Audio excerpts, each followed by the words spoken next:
3, 2, 1, go.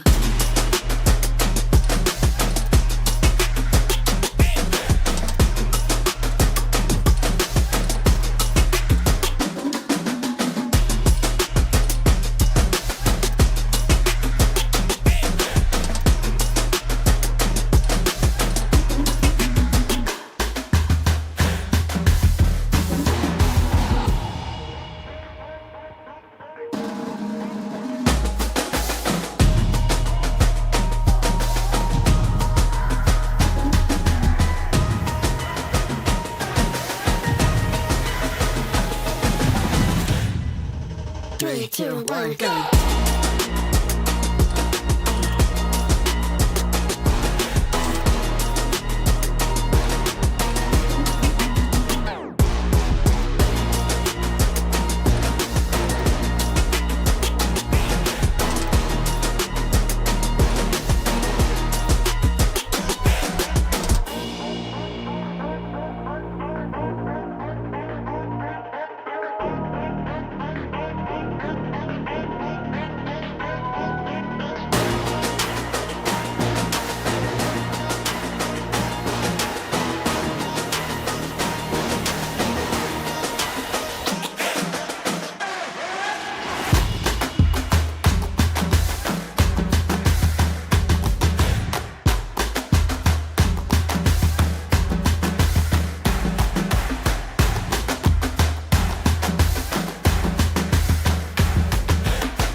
Three, two, one, go.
everybody, welcome back to the road to the Esports World Cup featuring Valorant Americas. We've got one more spot to qualify, and with that, one best of 5 to determine which team that will be. Woo! It's going to be a fun one today, friends. I'm pumped. I'm ready to go. I'm Shift. With me, I've got Avril back again for day number 3 of the overall weekend of qualifiers. And I just want to take a moment here, Avril, just reminisce on the weekend because whoa, what a set of days we've had for Valorant. Yeah, absolutely. I think, the biggest surprise so far is just seeing how far NRG have gone, losing straight away in NA playoffs to now being the first team to qualify into EWC through this particular qualifier, joining the likes of G2 and Sentinels in Riyadh in a couple of months. So that was pretty massive because they've taken one of the 2 spots away from teams that we may have considered a little bit more favored to go into this winning through. MIBR probably being the name to talk about because they're the team that had the best result recently in NA playoffs, and they ended up losing to NRG on day 1, 0, and 2. Day 1 was the only day that we actually had those kind of sweeps, though even in those sweeps, basically every single map outside of one of the 4 maps that we did see, only one you could consider to be a little bit more dominant. The other 3 very close, 2 overtimes. We look at yesterday's games as well, more overtimes to be had, more games, not a single sweep, a 3-1 in the BO5, a 2-1 in the BO3. Things are very competitive out here. Yeah, let's live on this graphic for a little bit longer because I really do want to spend some time talking about that NRG and 100 Thieves game.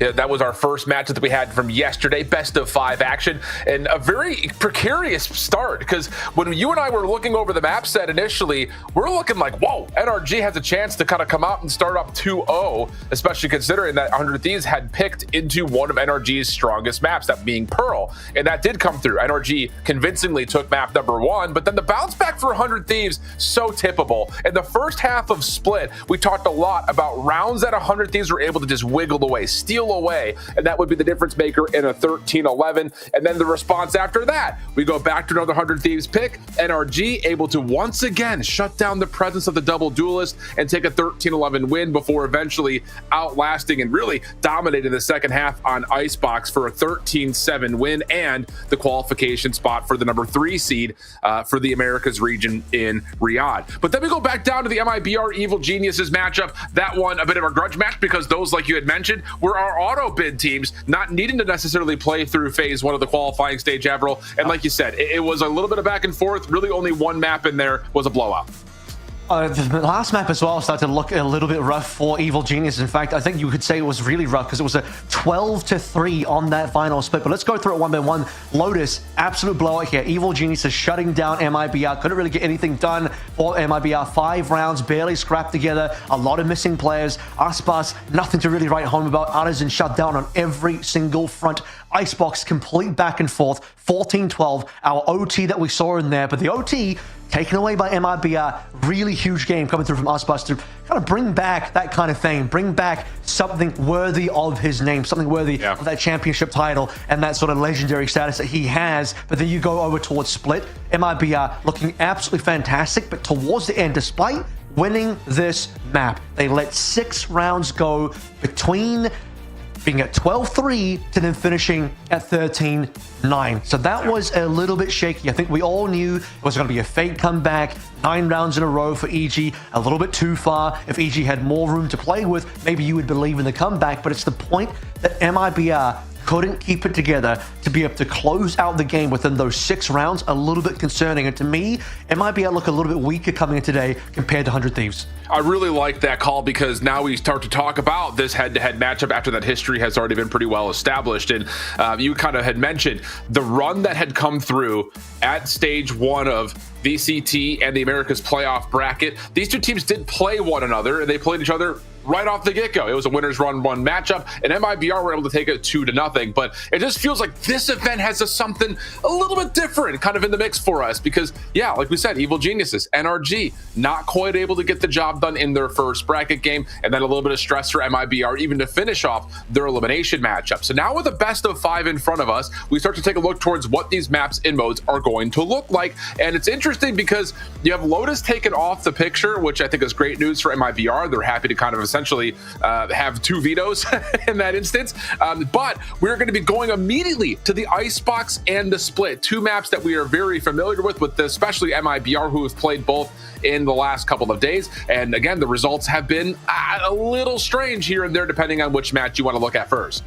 Yeah, I think this is a really nice sort of veto coming through, particularly for MIBR, because obviously they have their perma on towards Fracture, but when you look at how 100 Thieves are banned over the course of this weekend as well, they perma banned Lotus. And honestly, there was a case where we look at a BO5 situation, each team only gets one ban. If Lotus got through again, and 100 Thieves actually do play Lotus, and they were actually good at Lotus, that would be problematic for MIBR, because that map gave no confidence to MIBR's ability to win at all. And it's a strange one because, you know, looking back at some of MIBR's games, I thought maybe they could be reasonable at this map, maybe actually want to play this map, which is why yesterday I thought could have been a particularly good one. EG just so much better on that map, so probably a good thing for MIBR to skip it. What's interesting is going to Icebox first. When you look at their history, yes, we have played Icebox basically throughout the entire weekend, but also in that MIBR 100 Thieves games that you noted on the upper round one for America's Stage 1 playoffs, they did also win the Icebox pretty convincingly, 13-4. So maybe a bit of a callback there where they're saying historically we've actually done quite well on this map against 100 Thieves, but also we played this map a bunch over the course of this tournament, had some pretty decent results. I believe they did end up losing that opening. I think they had Icebox versus NIG, but that was a 13-15 loss, right? So you could even say, exactly, okay, they lost the Icebox to NIG, but it was so close, doesn't matter. They feel good about it. They look good versus EG on that map as well. Bring it out straight away. Overtime has been the name of the game with MIBR and Icebox so far on the weekend. The loss, like you mentioned, NRG, but the win versus Evil Geniuses. The interesting thing, and again, I don't want to just sit on this point too long because we're getting Agent Select to talk about it, but the compositions that these two teams play on this map are dramatically different. We'll let you marinate on that when we talk about the rest of the series. Split coming in for map number 2. No surprise there for 100 Thieves. They have looked really, really solid on this map. Although, again, to be frank, when they did play MIBR, they lost this map when they had played back during playoffs. So something to be said there. Also, just kind of on top of that for 100 Thieves, using this as their first overall pick, a couple of stressful games, including what they had played in the qualifier versus NRG. But again, competitive match through and through, and one of those that, again, you know what to expect when you're starting to deal with things like Breach, Raze, and Sage for 100 Thieves. But then we get over, interestingly enough, to the Haven, which is really where I wanted to spend a little bit of this conversation point, because Haven has been a kind of success story point for MIBR, especially over some of the top teams that are in Americas. But 100 Thieves have gotten a ton of play on it, and the rehearsal reps that they've been able to put together continue to be built around this double duelist that has been so baffling to see them not find as much success as you usually would expect with an ISO and a Neon. So that has to be better today, I think, if you're looking at this from 100 Thieves perspective, trying to close this thing out in rapid form. Yeah, and we end with Ascent and Pearl as well. Ascent, I don't think we've actually seen throughout the entirety of this tournament. No, we haven't. It has actually been on the docket. Yesterday, it would have been in that, I believe, map 5 in the 100 Thieves NRG game would have been the Ascent. So we unfortunately didn't get to quite get there. Pearl, we've seen plenty of, but Pearl yesterday for 100 Thieves was a little bit of a shocking look because they had done so well on this map versus EG to then basically have the script flipped on them against NRG, where they kind of got dominated by NRG the same fashion they dominated EG the day before. Cryo, super slow game. He had a great operator look on that Yoru on Pearl versus EG, but just didn't get a chance to pop off on that at all. And it didn't seem like 100 Thieves could really pull it together. So we've seen the best of what 100 Thieves can do on Pearl, but unfortunately we've seen a little bit about potentially what the worst of 100 Thieves look on this map as well. So as the decider, if we go to map 5, that needs to be a different performance today from 100 Thieves. But I do enjoy the split pick. I think they've done particularly well on split so far over the course of this tournament. They haven't dropped it a single time yet, if I remember correctly. This was also a map that in the it might be a 100 Thieves game from the NA playoffs. This unfortunately was another loss for them. This was their first map, picked by 100 Thieves, by the way, but it was a 10-13, so it was a reasonably close loss. It wasn't like the Icebox in that same series, 4-13. The difference today will be when we eventually do get to split, looking at what composition MIBR bring. Are they going to look back over towards the Breach Teo, or are they going to do the massive role swaps that we saw yesterday? Arazine on the Raze, which to me a little bit surprising because something I believe he hasn't played since maybe kickoff. But he brings it back. Looked good. He actually looked super dominant. I believe he may have even finished top of the leaderboard, top of the scoreboard in yesterday's split. Yeah, he was right up there, that's for sure. I don't know if he was actually up top, but no, I think that's a really good shout in terms of, again, double duelists, kind of giving you the intention of these teams trying to brawl each other out a little bit more. We obviously know that 100 Thieves are going to want to play the ISO and the Neon on Haven, but like you mentioned, that Jet Raze that we saw was so damn good for MIBR, especially on the offensive side. But moments, I think, again, just I like that you bring that question up because defensively, they did start to suffer. Like they won the pistol, the anti, and their bonus, but then all of a sudden, Evil Geniuses are like, wait a second, if they're not going to run true lockdown agents and run double duelists, let's just spread them out and try to force them to be a little bit more vulnerable across the map. And that was kind of one of their success points of getting 6 rounds in a row before eventually falling short. So there is a level, I think, of MIBR need to be a little bit cautious and curious about what they want to do with that double duelist. But well, again, that's a conversation for a different time, because right now we're getting ready to go for Icebox and for 100 Thieves. Yep, this is what you would normally expect to see. You're going to get the Gecko in the picture. Again, we talked about this map when they played it versus NRG, a very distinct style of how they want to play as comparatively to this side of MIBR, who continue to trust onto the harbor, who are looking to control space, dictate a lot of battle over towards that A site, especially on offense where they will be starting. So there's going to be a level here of how much can Asuna get with this Gecko to put pressure on MIBR before they can execute onto site. And it's a similar matchup to what we saw yesterday as well, because in the 100T versus NRG game, Icebox, it was another Gecko into Harbor type of composition matchup. So they basically get to repeat that match again. But if you remember in that NRG game from yesterday, it was all about the defense. 100T, they got 6 defensive rounds versus 6, where they actually had a decent lead at one point. If you actually look at the round breakdown, something like 6-3 was the round count, even 5-2. 2 going the way of NRG, going from pistol to anti-eco, but then 5 in a row for 100 Thieves on that defense. Similarly, though, NRG then ends up winning on the defensive side and taking the map overall. So attack-wise, 100 Thieves didn't get a lot done there. That needs to change today. Yes, absolutely agree with you. Another storyline that we had talked about, kind of looking at NRG versus 100 Thieves, can you stop Cryo? And to be fair, they really did a nice job of doing that. It was Xander who had a lot of the success for 100 Thieves throughout that best of 5 series, where on the other side, it was kind of a question of who would fill in the shoes, as Auspice was having a really difficult time early in that series, and we got to step up from Zenom. So those are my 2 players, I think, really to watch right here, right now, as can we continue to see both these 2 players on Viper for this map continue to be lockdown agents for their squads. We got one best of 5, friends. Whoever wins it finds their way to Riyadh and can join us at the Esports World Cup. The team that loses, well, they'll have to wait for next year. We've got Icebox, we've got a best of 5. It's 100 Thieves versus MIBR. Let's get it on. Thankfully, it won't be until next year, Alan. It will just be until stage 2. Imagine waiting until 2026 to play again. But for this as well, remember, MIBR do go to Toronto. So if they do lose this, all hope is not lost. They have one extra event, but they want to be just like Sentinels. They want to be just like G2, get the back-to-back events into Toronto, into Riyadh. For 100 Thieves, they need this man because they'd have to wait until stage 2. Both teams repeating the maps that they played yesterday. Aspas, as you mentioned, dominant on the jet here. Can he repeat that performance? Let's see what we get. Opening battle, looking to brew up over towards A Cascade Wall, right in place in front of the orb. That'll be instantly negotiated for, as Xander will be kind of on an island just holding over towards B. And if 100 Thieves have done their research in how MIBR played this map yesterday, they should know that there will be early commitments as soon as a high tide comes up. So already 4-man stacked, looking to receive this hit. Yeah, 100 Thieves have read this really, really well. Keeping Xander all the way on green, and he's okay right now. 1-1 apiece so far. The trades favor MIBR. How about that from Cortesia? Already off to 3. And I was about to say, interesting little anecdote in there talking about how does 100 Thieves want to try to challenge MIBR. They're not going for the early Dizzy. They try to use that as a way to contest as the execute gets onto site. Doesn't fully work out though. So now Xander by himself, 1v4. It's already been tagged down to half HP. Artisan right there to follow up, no problems. And MIBR very swiftly take the opening pistol. That's even concerned that 100 Thieves had the 4-man stack over towards A to receive, but just overwhelmed. Xander coming in, unfortunately just to play anything that he can. Cortesia coming up pretty massively for 3. Aspas early on towards the rifle, as will Artisan. Artisan, who yesterday, as a reminder, started up very slowly on that Lotus and heated up when he eventually got onto the Ray. So it proves that even on the IGL role, swapping over to a duelist sometimes, but does have the mechanics to play through regardless of that role. Aspas, we're waiting for that pop-off moment, and for Cryo also waiting for that timing to eventually find operate on defense. Indeed the case. But I like this for 100 Thieves once again.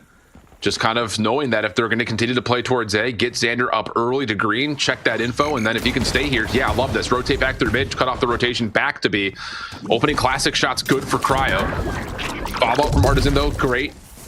Gets now an opportunity for these rifles to make their way on towards site. Toxic screen becoming a bit of a deterrent, and yeah, here comes Xander on the rotation in to help. Artisan for another one. Guardian dropped by dropped by Verno, should have been picked up by now. Lack of one of the initiators could be costly, but so far, superior weaponry and superior aim. Set him for 3. Massive cleanup into the plant, losing only 1 member. Really nice anti-eco here because one of the members who died gets to drop over the weapon to one of the pistol players coming on in. Basically, you get to retain your bonus. Yeah. It's going to still look really nice economically. Okay, here's a lock in real quick here, chat, because as we take a look at what we're going to get for 100 Thieves trying to contest this, again, the question was going to be largely around, does Asuna and the rest of 100 Thieves want to try to use early util to block the space in front of where this opening cascade is coming from, which has largely been right in front of the orb, or are they going to try to receive the hit and play on site? You're going to get a very early intention here, where 100 Thieves are going to pull out an operator and also step up towards that orb. They don't see anything in that following utility, so they know something is up, and MIBR are playing through tube. Boost you in a spot to try to receive this. 100 Thieves are moving around now. As you say, pretty massive push up through tube, but first, Contact Cortezia spots a barrel, will take Bustio down, and that's going to be the KJ Anchors. Operator being shown pretty early. That's really tough for Boostio, and I think that's just anxiety for 100 Thieves because the noise had been killed for so long from MIBR. You don't see anything at A. You haven't seen anything towards the backside of B, so you get a little bit frisky about trying to get more space at middle. And that opening pick allows MIBR to get the plant. And now with the high tide covering and a deep post plant, you really worry about the chances of 100 Thieves being able to go for the retake, especially with an op in hand. And no, they're not going to go for it, just going to back away and save. And yeah, that's just a little bit of an over-anxious play, it feels like, right there from Boostio. Not sure where exactly MIB are, not trusting his position. And losing all your kills, your utility straight away as well. Speaking of which, it would be hard to flank even for this retake. Alarm bot being placed over on the entry towards B main. But a 2 versus 3 with light armor Cryo on the operator. Very expensive buy. You want to see Cryo be able to take this one through and get a lot of damage done in future rounds. He'll miss the shot, unfortunately, onto Artisan.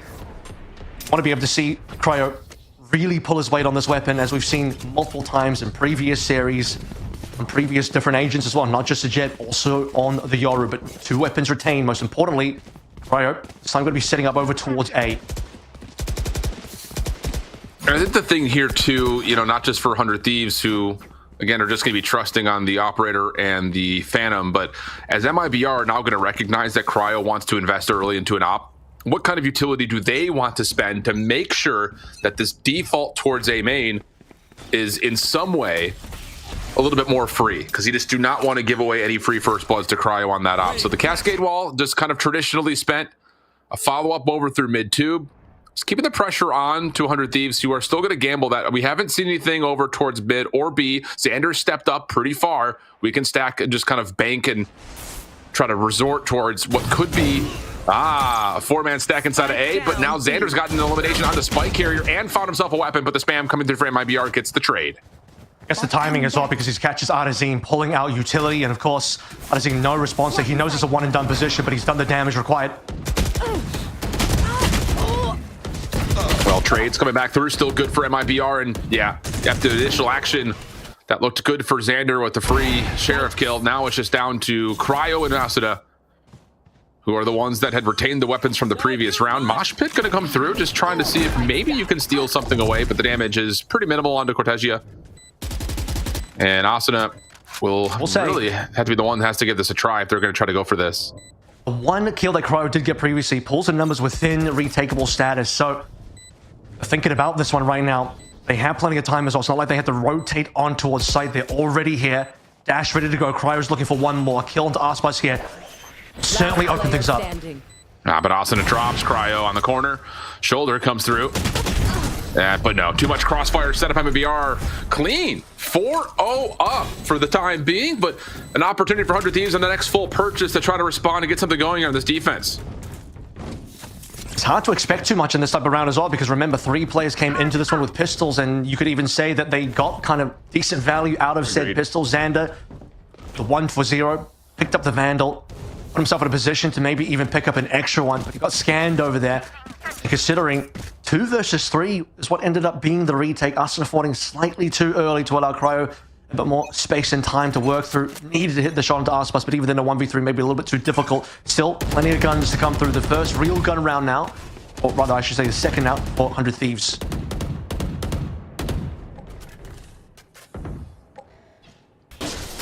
I think, honestly, oh, hold on a second. Save that thought for a moment as Sentry Turret and Xander assisting will actually find a first blood onto Zenom through mid-tube. Cortezia is still in position to try to challenge us as the Aldrin comes out. Cryo trying to hang a little bit longer, but doesn't get a chance to pull the trigger. On the next corner, also just before the toxic string goes up, finds not just one, but a second. And now you look to Cortezia to try to do something here at mid-kitchen if they're going to open up any space to work with at all. Spike still down, mind you, as well. MIBR not really finding success any part of the maps, and I'm not expecting the secondary to play. Cortezia getting the shot. He will. Busio down. It's within a 2-4, but numbers still not fantastic. Cutting a little bit of noise at this point, but 100 Thieves have plenty of members to be able to split this one properly. A 2-1-1. As a Spike will make its way through to mid. EU caching Cortezia, though, will basically call for the entire round, and how much more that Verno can do here, I think. No, probably not.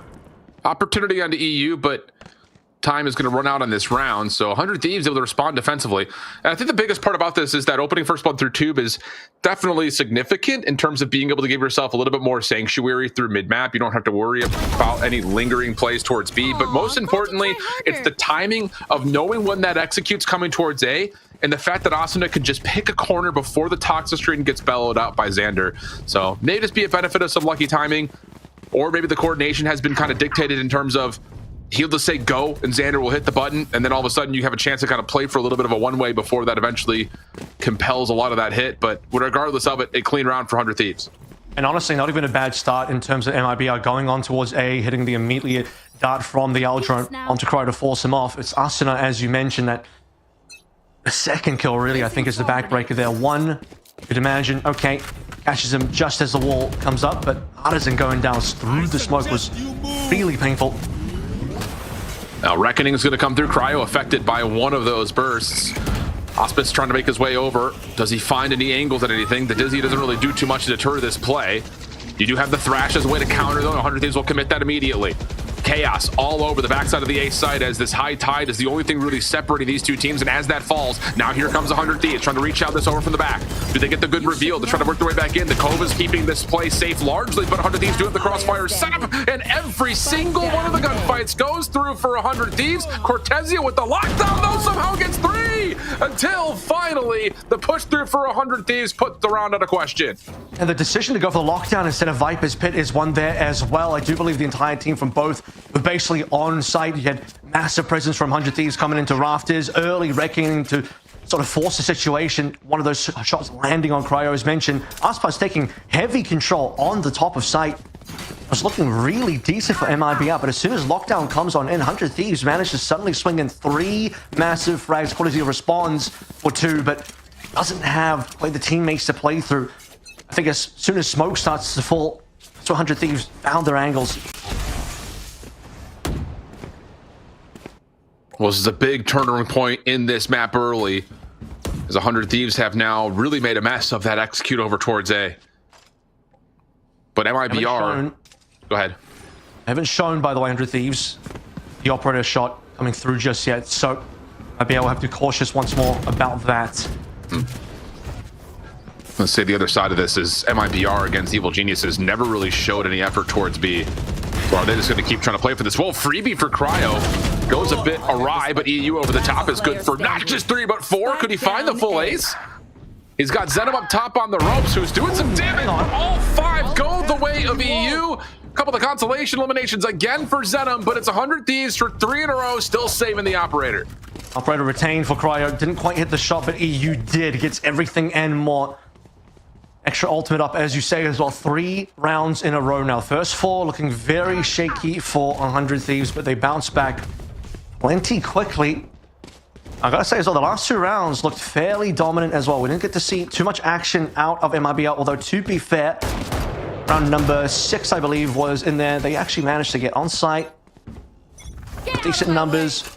Zenom made that last round a little bit interesting. A little bit of a hip there from Cryo, but didn't quite get the shot onto Aspas, who knives out this time around. Not great money, by the way, for MIBR. No, not at all. but still plenty of tools that they could potentially work with if they do get a plant. The Viper's Pit, plus of course Auspice with knives, is always a threat. Verno getting to work, trying to clear out the front side of 410. Recon Dart send a little bit deeper. Asuna wants to take the battle versus Auspice in the air. Hunter's Fury also be called in. Cryo hits. EU also connected with the Hunter's Fury, gives us a 5v3 for 100 Thieves. Asuna still holding this back corner. Lockdown just in case, and may not fully be needed as every single elimination goes the way of 100 Thieves. A flawless round and 4 in a row on the bounce as we get tied up going into round 9. That's absolute suffocation. Even the extra Hunter's Fury coming on in, then immediately afterwards, EU finds another separate kill. Tactical pause coming on through now as, again, if you just got a glimpse of the money situation from MIBR, it is pretty rough going. They're not completely broke, but they won't have good buys coming in. But beyond that, it's a massive momentum swing. They won the first 4. They've lost the most recent 4. And I got to say, at least a couple of those rounds for MIBR within the 4 that they've just recently lost did look much more competitive. You look at that last round, Alan, completely one-sided. Flawless, shutout, no plant, nothing. Hunter's Fury, full confidence, completely suffocating them out. Zenom dying before he even really gets onto site, really. I mean, he didn't even get onto 410, so... No. Dying super far. He died around the orb, so the Hunter's Fury just locking players out. Didn't even use it to really stop the plant, I believe. Just doing it for the kills, doing it for the pressure. Auspice not finding anything on the knives, and Cryo even finding that shot at the end with the operator. Yeah, and MIBR, the thing about this, again, just kind of reflecting on their match from yesterday, just as a recency bias conversation point, they never really gave us a look at B. It was just continuing to play behind the first cascade into a high tide, immediately getting onto site. And 100 Thieves, we asked the question, how are they going to try to contest that? Were they even going to bother to try to contest that front line towards the orb? Or are they just going to try to take the fight as the spike makes its way onto site? And it's been the latter of the two. They've been opting to play a little bit further back, try to give themselves an early look with Cryo, and then once you feel like you don't need to worry about that anymore, you back up, you play the back of the site, you trust your Dizzy, you trust your Recon, and you trust that you're able to outgun MIBR. But going into this round, a little bit of a weird half-buy, half-gun situation for MIBR. They will be giving us at least some early intention towards B, and I like this. Even if they don't commit, it's still the fact that you can move the defense around. Well, they just look at the 100 Thieves as well. They have just mostly pulled themselves over towards B, recognizing the situation. Now, Auspice and Verno, they're going to come up large early in the round. This is what MIBR have needed. Again, a plant into Viper's Pit could be the call. Viper still alive there, but Spike down for the time being. They have massive advantage. You can see that this will most likely be the MIBR round. Getting cold feet on it, though. Gonna rotate all the way back over towards A. Verno's been dropped off. There may be a world here where this op angle could work. And that is just an interesting commitment call for MIBR. You've got a 4v2 towards B, and instead now you try to rotate back over to A. It gives 100 Thieves a very realistic chance at pulling this back. Yeah, massively. And you can see the insurance there as well. You already have Auspice holding on to Spike over on towards A. If Verno calls, the defense is still present at B and they're heavily committing, then of course, maybe the A committal makes more sense. But because they dropped Verno off, he's already cleaned out this entire site. He's even on top of the site itself. This is going to be an excellent post plant. Don't even know that they really need to use any of the ultimates here. This Fury would have been nice, but because Verno is so pushed up now, he's going to be potentially looking for some sort of backstab. They're going to commit the Viper's Pit anyway, just for insurance. They don't know where Cryo is, who is going to be coming through from the flank. Yeah, also if he connects with something, maybe we can commit the blades to coming in, but there's not going to be an effort for that. The Viper's Pit essentially just denies 100 Thieves a chance at going for this. And maybe you can get Verno into a sneaky timing to try to find one more of these weapons, but no, Asuna turns that away, and it will be a 5-4 MIBR, cauterizing the wound of 4 rounds in a row, and showing us something different over towards B. So that's important as well, just in terms of like how 100 Thieves have to start to compact their defense. Verno maybe getting a little bit tricky there. He can't really afford to die because their money again for MIBR was not good. I believe Verno actually zeroed out before coming into this round. So, yeah, look at that, 2,100. He's going to need to drop, so his team will be able to cover him. Yeah, he's fine. It gets a little expensive to... I don't know if he was going hunting or what, but getting rid of the operator is one thing, but Cryo and the rest of 100T have any capability to rebuy into that one. Still, a good round to break the chokehold of the 4-0 defense that we've seen from 100 Thieves in that last 4 rounds. More importantly, they got past that 100 Thieves defense quite soundly as well. 100 Thieves pulled essentially everyone over towards B to meet pressure. Well, they're going to have to go back to this A setup, though, as the Viper's pit takes over all of green. Offensive lockdown going to be spent early. Boostio is not a part of this play as of yet. So this is all about, can 100 Thieves find a way to stall out this hit maybe a little while longer? Can Cryo connect onto something? Tried for it, but has the dash away. Does see Auspice playing over towards the backside. And look at that shot from Cryo. Takes off the head of Artson. And that's a huge elimination. The Harbor no longer a part of this post plan. And we got a 5v4. Shot onto Artisan, I believe, as he's planting as well. So absolutely amazing coming through from Cryo. Not going to be part of the post plant. Notably here, this is, by the way, Cortesia's second lockdown so far on this attack. Here it comes, the retake. On the Hunter's Fury from the offensive side does not stop this retake attempt jumping into sight. So now the wingman can get to work on the defuse. Someone's going to have to challenge this. They see Zenom up top on the rafters. There's just nowhere for him to go. EU's going to block the exit. Unless the gunfight comes out, Zenom will likely lose his life. And, well, he does win that 1v1, but regardless of it, now we've got 5-5 going into round 11.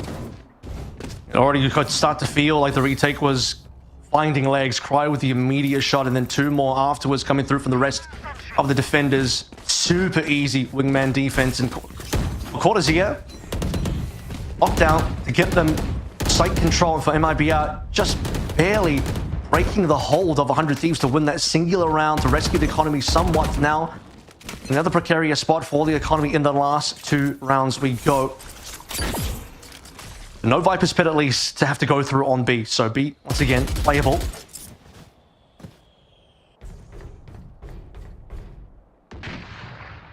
Well, patience, the name of the game here, as Cryo has taken down 1 already through mid.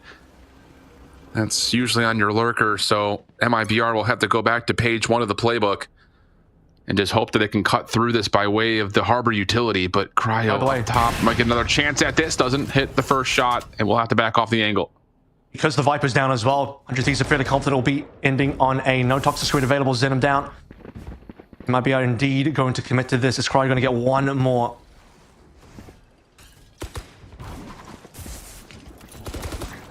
Well, here comes the hit. Busy on the way out. Does not connect for too much. Cloudburst to block the angle. Cryo connects, though, on the other side of the site. Xander still holding on to his angles. Cryo continues to tee off on this angle. Auspice able to at least find the trade, but 2v4 and having to come out onto the site is not at all comfortable for MIBR. Unless maybe you can find a little bit of elevation to play with and maybe take a couple out quickly. But as Austin defines Cortesia, it's just going to be down to 1. And yeah, there's just not much room for Auspice to play with, so we'll just back away, try to save the rifle. I think he's running over towards B, potentially. No, he doesn't have the time, so end up being the save instead. He's really running for it, though. No charges left. Okay, he's going to be able to get in time. So we're going to play this one through. Remember, only 2 rounds left to play through. Saving will be a little bit unfortunate with only 2 rounds left. Might as well play for it all, but up against 3. Wingman Defuse is going to put instant pressure on. 100 Thieves could even commit the Thrash here for insurance policy if they really need to. Might be overkill, though. Aspas only on 63, and he has to respond now. Yeah, not a good angle at this, unfortunately, so the defuse will come out. Auspice is able to at least take down another for 3 in the round, so he's going to be able to help on some purchases going into round 12. But you look at the ultimates that are available, the Thrash most particularly ready to go. Outside of that, knives are close for Auspice, and you also are just 1 away from the Reckoning. So some key orb control could potentially come through here for MIBR, especially trying to get the Reckoning online for Artisan. 2 players on a Stingers, though, is going to be the problem for MIBR, who have been mostly broke in, you can safely say, it's the last 8 rounds. 4 rounds in a row at the beginning where they looked very nice, but towards the end, all just falling apart. That last round dominated by Cryo. Operator, so insane. Started out on mid, taking down Zenom. The shooting gallery on A.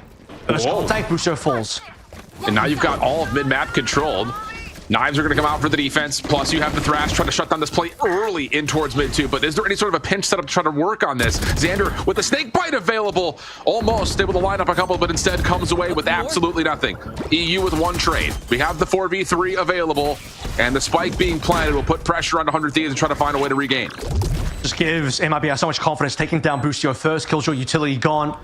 Xander needed a kill there. Looked like he even had a potential line of reckoning to secure this. Whoa, but Auspice is not seen by the thrash. Oh, but he misses all the bullets. Cryo, a huge shot. Maybe a chance to clear, but you've got to get deep over towards green and simultaneously clear off yellow. A tall task.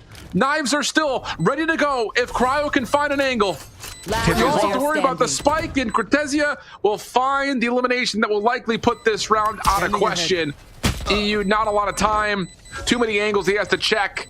And we're going to end the first half 6-6. What a back and forth affair. 4-4 for each of these two teams to get us kicked off, and then a back and forth tug of war game to finish off the half. We'll send to the break, swap the sides, and come back in for the second half of map number 1.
Welcome back, 6-6 the half as we jump into the swapping of the sides here on map number 1.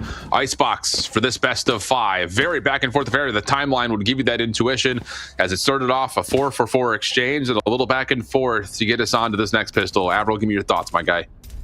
Speaking of back and forth, a little fun fact from yesterday as well. Both the iceboxes that we did see from both of the teams actually was a 6-6 finish in the first half. So we repeated history again, entirely, identically. As this opening pistol goes, full stack from 100 Thieves moving on through. It's going to be, it might be out with a 3-1 and 1. Well, the staging is set for a burst on towards A. Opening for Artisan, so good, but immediately traded back for 100 Thieves, easy to the 3v3. Cortezia, though, watching the cross of the Sheriff connects on Asuna, so the numbers advantage will still live with MIBR's defense, and Auspice is making his way over and going to make sure there is no rotation back on this deep post plant. So as long as MIBR can stay alive in the front, they should be able to get a natural pinch on this. Yeah, Auspice is getting there so quickly right now as well. This is going to be really decent for the retake. Bustio into the corner. Artisan, by the way, getting the 2, making sure that minimum on site, him and the other defender with Verno, they were going to be able to trade effectively. Bustio knows that potential for a second play could be there. They know both players are underneath, and Auspice finding the timing, activating at the right time, going for the early defuse here as well. Auspice getting a lot of money early, by the way, will also indicate the possibility of an early operator soon. Yep. Okay, pistol wins for MIBR, looking pretty solid. So now you're into a situation where MIBR can gain a little bit of an early advantage. 100 Thieves did get a number of eliminations plus the plant, but aren't going to do anything too crazy here. Just kind of keep this one a little bit close to the chest. Just one Sheriff upgrade for Bustio for now. Vandal, Guardian, and largely just pistols across the board, at least for now, for MIBR. So the defensive side, something to kind of keep an eye on because, you know, as we looked at it yesterday, not much to really go off of because it was 6-6 throughout both halves. But when they played NRG and lost in overtime, this was not the half that was beneficial for them. They only won 3 defensive rounds, so already off to a good start. You also see there as well, Auspice dropping off his Sheriff to Cortezia and then receiving a right from Artisan, who's going to be coming into this one with only a pistol, but trusting the star carry player to be able to get some shots in, but not this time. As Cryo still looking strong for the previous round. Shut Auspice down. Okay, good timing there. Dizzy does affect him, but not before the elimination comes out. Artisan also able to connect one more. So it's just down to what exactly 100 Thieves can find on the backside of Yellow, and Cryo has provided for 3. 3v2 situation. Xander is tremendously low on health, though, and any of these shock darts, if they land, would put him out of commission. Wingman getting to work for the plant. The spam, not enough to take him out of the picture. So the post-plant setup for 100 Thieves will still live on the backside of Yellow. Xander is low HP, though, but the shock darts are gone. You're looking at Verno trying to buy time for Artisan to come on through. Tide has got to buy some more space, but can they get the frags? Artisan recovers one of the Guardians, I believe. As the Vandal potentially is still stuck on Yellow here. They do have reasonable weaponry to play through. Tide falls. Whoa. And Artisan's able to find one very quickly. That was on the low health pool of Xander, though. One enemy remaining. And this little rewrap from Cryo works out nicely. Artisan just gonna have to snap and find the defuse, but no, not gonna happen. It's all 5 for Cryo. Huge pop-off in the anti-eco is an immediate response for 100 Thieves to keep us tied. And he starts the round, taking down Aspas, who had the one rifle on board for MIBR as well. They come through, winning an eco, gets that sheriff shot on, collects the Vandal, and then gets the ace with Aspas's weapon. Now that is a statement. 20-7 so far. Dominant on the defense, as we would expect from Cryo, but even now, coming through on the offensive side, an immediate ace. Really showing what he can do on this jet, but it's a really unfortunate situation for Aspas because he had a nice start on that pistol. Now he's falling behind again. Yeah, well, MIBR going to go quickly to move forward, try to challenge the front doors at A. They do get the orb collected. The dash will expire. Aldrone trying to come out, also immediately deleted as both teams just right on the other side of the walls from one another, but now we'll get a bit of a backup and everything will reset as EU tries to get some information with an Aldrone of his own. Enemy mark. See Artisan, but doesn't quite kill the drone, so I think the 2 defaulters there. Burno still dying through the smoke, and he wasn't even the tagged one. So now 100 Thieves. They kept the reckoning as the one silver lining from that loss. But do you even have a chance to catch 100 Thieves on site? Maybe now that Artisan's able to find 2, but he will drop before the reckoning could even be a consideration. Also able to get back on towards site. Wingman trying to get the plant down, but Aspas able to deny it with the wallbang. Also not able to collect and then go back down to the low ground for the plant. 3v3, here we go. What is he coming on late? Remember, limited weaponry here coming through for MIBR, but what they do have is the hero rifle onto Aspas, and he needs to deliver 3 versus 3. Much more damage. Players on the side of 100 Thieves, and shots coming on through now. Nice. Xander doesn't quite get the kill. A really good shot from Xander. Still low health pool, though. But MIBR finding themselves in a similarly vulnerable position. Just trying to walk up, see if they can create something. Alcina has to watch kind of 2 things at once. Cortezia able to find at least one thing to work with, but Boostio, Aspas, last one's left alive, and the clock will determine the outcome of this round, plus Boostio just cements it with the final kill. 8-700 Thieves. Able to gain at least a narrow lead, but this next round, the one that's going to be crucially important, as weapons will be pretty much afforded across the board. And you will say for that particular round, MIBR didn't really have much to work through, and they still kept it very competitive. A 1-to-1 over towards the end. Cortezia even finding timing after coming in late on towards the site.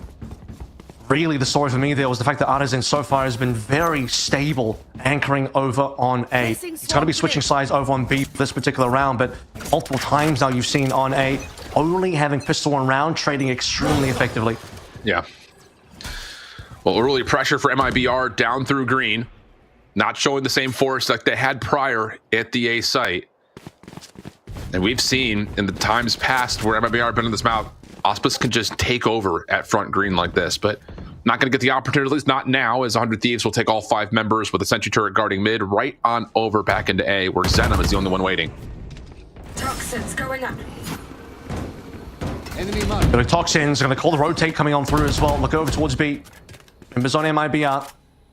Full confidence. It's going to be an A finish, which it is likely to be. So all 5 here, no excuses, reckoning in hand.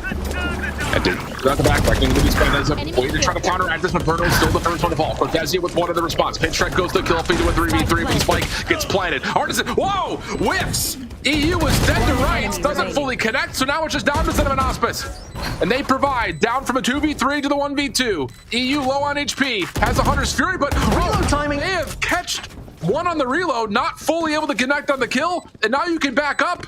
You've got low health pools. Do you have the right angles? Ah, first shock dart, not good. This one, at least able to pull set him off, but he can get it to halfway and easily finish with Auspice guarding. A near moment for EU, but the retake for MIBR, too good. I won't hold it against EU because he had some brilliance over on the earlier rounds, but oh my god, that was a freebie and a half. You're not going to get Lady Luck delivering that type of situation every other round. EU finds us, but reloading. If that kill comes through, suddenly a 1 versus 1. Utility in hand as well. Sova in the 1v1 post plant. Very difficult to play into, especially I believe as well Zenom had not a lot of, or rather, it was Xander, not a lot of HP to play through. Get out of my way. Blades out early for Auspice. Same can be said though for Cryo. Anime battle, maybe underfolding. We'll see. Hit is moving over towards yellow. Cortezia behind the cover of the offensive toxic screen will get over towards Snowman.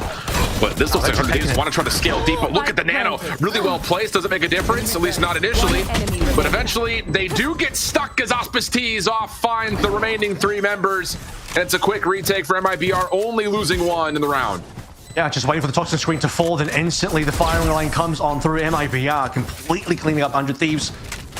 As you say, losing that singular player to Cryo, who Small is having quite the game at 22 and 10 as the tactical balls will come through now for 100T.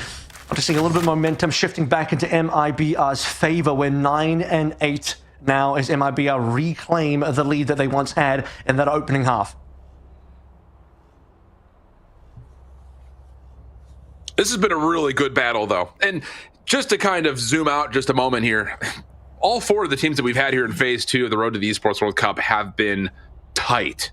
Not a lot separating anybody, even though you did get kind of the surprise, if you want to call it that, with both 100 Thieves and NRG having a 2-0 in their opening rounds against the teams that were given instant buys because of their finish at VALORANT America's playoffs. The map counts could not have been tighter. The round counts, I should say, should not have been tighter in a lot of those maps.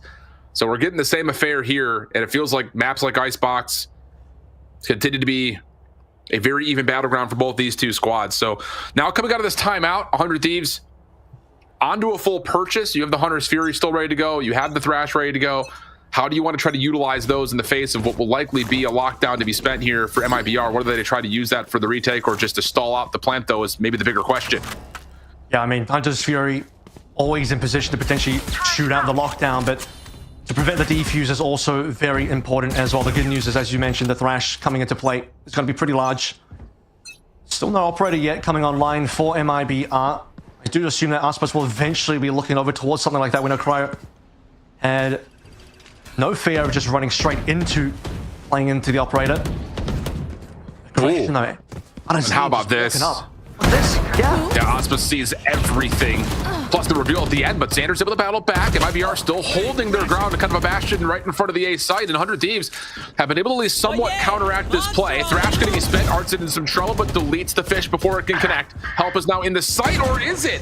Zenom drops. The Dizzy over the top pulls Artisan back. You do have Cortezia on their way into the site to try to hold on to this, but now if you're looking at this for 100 Thieves, what can you collect on your way back over? And they're not even going to stop to get the Thrash back. They're just going to try to sprint this thing back to B. Look at this. Xander in trouble. He can't cross. It's only going to be the spike being held in Arsenal. And their luck here wasn't in Xander's hands there. But what a call from Artisan to say, look, may find a player rotating. They read the rotation was going to come through. Nano Swarm is even going to prevent the plant as well. I got you. Brilliance for the last 2 remaining members of MIBR. And I got to say, with ultimates in hand as well, you got to think this 2v1 should be more than doable with this amount of time left. Going quiet here. Arsenal. He's going to try and make it over towards A. This is tough. I mean, he gets the wingman back, but Artisan is watching for this cross and sees it. And now you just have to sprint and hope that you can hold on top of the site. You do have a mosh pit to try to give yourself a little bit of space while the wingman can go for the plant. High tide going to be called in. Artisan dealt with. Out of the 1v1. Plant's going to come through. High ground control for Artisan. Oh! And he's able to find the 1v2 clutch. 4 in the round. And 100 Thieves tie us back up at 9. Oh my god. A couple of really clean shots there, but isolates the 1v1. Artisan up first, and he just misses the shots. He's been so clean on the pistol so far in terms of how accurate he's been, but we've seen a couple rounds now where Artisan's just been too shaky, couldn't quite find the shots required, and Cortezia not up to scratch either. Both of those defenders not quite in position to be able to trade off the back of each other, and the back and forth rotations. We even saw the shots landing onto Asuna as he went back onto A, and still just not enough to take him down, not enough to get him low. What a clutch. Unbelievable. And remember that round, friends, because legitimately that could change how this map. Number 18, write it down. Yep. You should run. Lockdown comes through for both teams. A lot of shared space in between both of these. It looks like Hunter Thieves want to try to challenge this. They're going to push on forward for it. Trades are out immediately. Hunter's Fury used to try to counteract the defensive lockdown, which does get destroyed. But Auspice is able to get out. And we'll stay 4v4. The Reckoning is still at the ready, and Artisan is on the way over. Is going to use that immediately just as the Viper's Pit gets called. Artisan following the elimination of their own. But can you keep the integrity of this Viper's Pit going? If you are Xander, here comes the retake around the backside of yellow. Aspus moving really quickly. As soon as this nanostorm fades, he's got to try to find some sort of an angle. Double swing likely on the way, but he sees one shoulder. That's Asuna who will drop. The rest of 100 Thieves is trying to have to stand tall around this, and it's just down to Xander. Inside his Viper's Pit, he's being sprayed down and eventually dealt with. MIBR get to double digits. Yeah, both teams very aggressive there, but 100 Thieves, they want to shut down the lockdown. They could push on in. Cryo is instantly traded, us by staying alive towards the end. The only player falling for MIBR is going to be Zen, and the rest of them are alive. And Artisan will hit a shot into Asuna this time, making up for the prior round. Aspas as well, not missing a beat. So we head into tactical time out for 100 Thieves. Really back and forth in the second half, but I think the same was largely true in that first half. Outside of the 4 in a row chunk, leading into another 4 in a row, 400 Thieves, ending in a 6-6. We are now at a stage where last few rounds for this particular half, it was 3-3, now it's 4-3 based on that last round win for MIBR, but just able to withhold against the massive amounts of aggression. The fact that 100 Thieves wanted to push into lockdown. They did destroy it, and I believe the attack in lockdown even got one. I caught one play on MIBR, but MIBR not to be shaken by that. No, there's just so much space that had already been kind of forfeited, so you're able to at least keep that player safe the whole way through. If things do start to go a little bit awry, plus just the overall utility with the Reckoning coming back into play too, it's just so well timed. Money. You look across the scoreboard and you've got, not a lot to play with here if you're 100 Thieves. Not even really many ultimates that are even close to ready. You've got Asuna close for a thrash, but that's about it in terms of how this game may come to an end. So at 23-12, Cryo's doing it all, but we're just not getting the same participation that we had seen from yesterday out of Boostio and Xander. Right here. MIBR proving their worth on their map choice currently. Defensively, you felt like 100 Thieves was starting to pick up pace to win that half, but it still ends 6-6, and now MIBR leading. First onto double digits. You did good.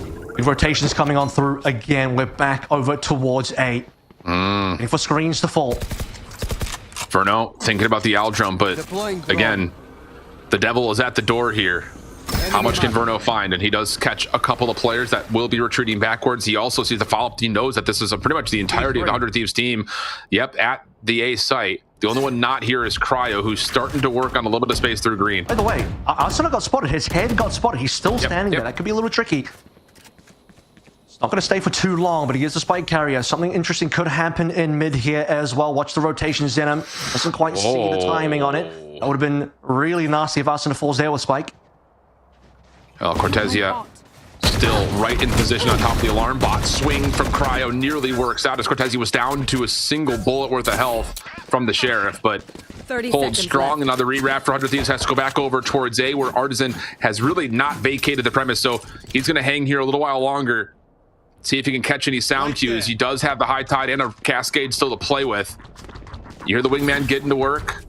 Will jump up for the plant, trying to spam it out. They don't catch it, so 100 Thieves will get a post plant, but it is still just pistols. Yeah, wasn't too far from spamming out the wingman as well. That could have been really tricky. Artisan will find his shot. He gets traded immediately. Still a Viper's Pit defensively. I don't think this is going to be really played here. Won't need to be played here. Arsena, last player alive. Low health. Verno runs him down. An 11 found for MIBR, but as a reminder, 100 Thieves had no money coming into this one, so another clean round. Only one death on MIBR. Artisan got his 1 for 1. So, very important round coming through for 100 Thieves. They've already used their tactical time and they burn it for, I believe it was a couple rounds ago now, and they on that particular round, but this is the do or die one. You put MIBR on 12 and things start to get really nasty. Unless your name is EG, of course, in which case you get to win 6 in a row. Yeah, the power of the Potter timeout. Excuse me. But this round, I mean, this map is far from over. It's just the simple nature of the Hunter's Fury, the Viper's Pit in play. You're going to get knives as well for MIBR, and you're really close to having another ultimate in the mix with that, where it's just a thrash for now for 100 Thieves. And the Viper's Pit will congest on top of the A site. You've got Artisan by himself playing over towards yellow, getting an early contact play towards green, and he's got help nearby with Verno just lingering at mid. Look how much utility they've actually spent over towards A's. 3 defenders there, plus all the Killjoy utility, Viper's Pit as well. 100 Thieves are now going to be absolutely forced to move over towards the B side. I think MIB are just cautious because they've certainly lost A more than a few times. But even now, 100 Thieves are not completely sure just yet. Moving back over towards spawn. It's Busio, the one player that's pushed up the furthest so far. They're going to be playing into everything. They don't know how much this is. They know there's a pit. They're about to find out the rest. There goes the wingman. Thrash to try to give some reinforcement. Can it clear out this Viper's Pit? Venom's still alive and well. Cortesia and Auspice connect, and Verno puts this round out of question with a double with the Hunter's Fury. Yeah, tough choice here for 100 Thieves. 30 seconds left. But you got to do something, and it's not going to feel good in the phase of the Viper's Pit, especially considering that you also had Cortesia's entire kit in and around 410. So MIBR will get to map point on their selection, 12-9 up. And now you have to look at where the money sits for 100 Thieves, because it is the last round. We did see a lot being spent there from MIBR. Viper's Pit, Hunter's Fury. But it just completely locks 100 Thieves out. I think it's very important, obviously, for MIBR to get to that 12. Pressure is now going to be on. Money is going to be broken, at least slightly. Not entirely, but not the worst situation, though, because you still have Bulldog double guarding. It is playable, but for MIBR, man, what a chokehold they had on A. They laid the trap out. 100 Thieves just had no idea what they were walking into. Well, they had some idea because you were voluntarily running into a Viper's Pit, but trying to get the job done by... They were assuming it could have been a solo Viper's Pit with all the presence of the other parts of the map, because that would be a little bit more common. Because, you know, what team would put down a Viper's Pit and then all kills your utility on top of the pit, right? That seems a little bit overkill, and yet overkill was exactly how that round went.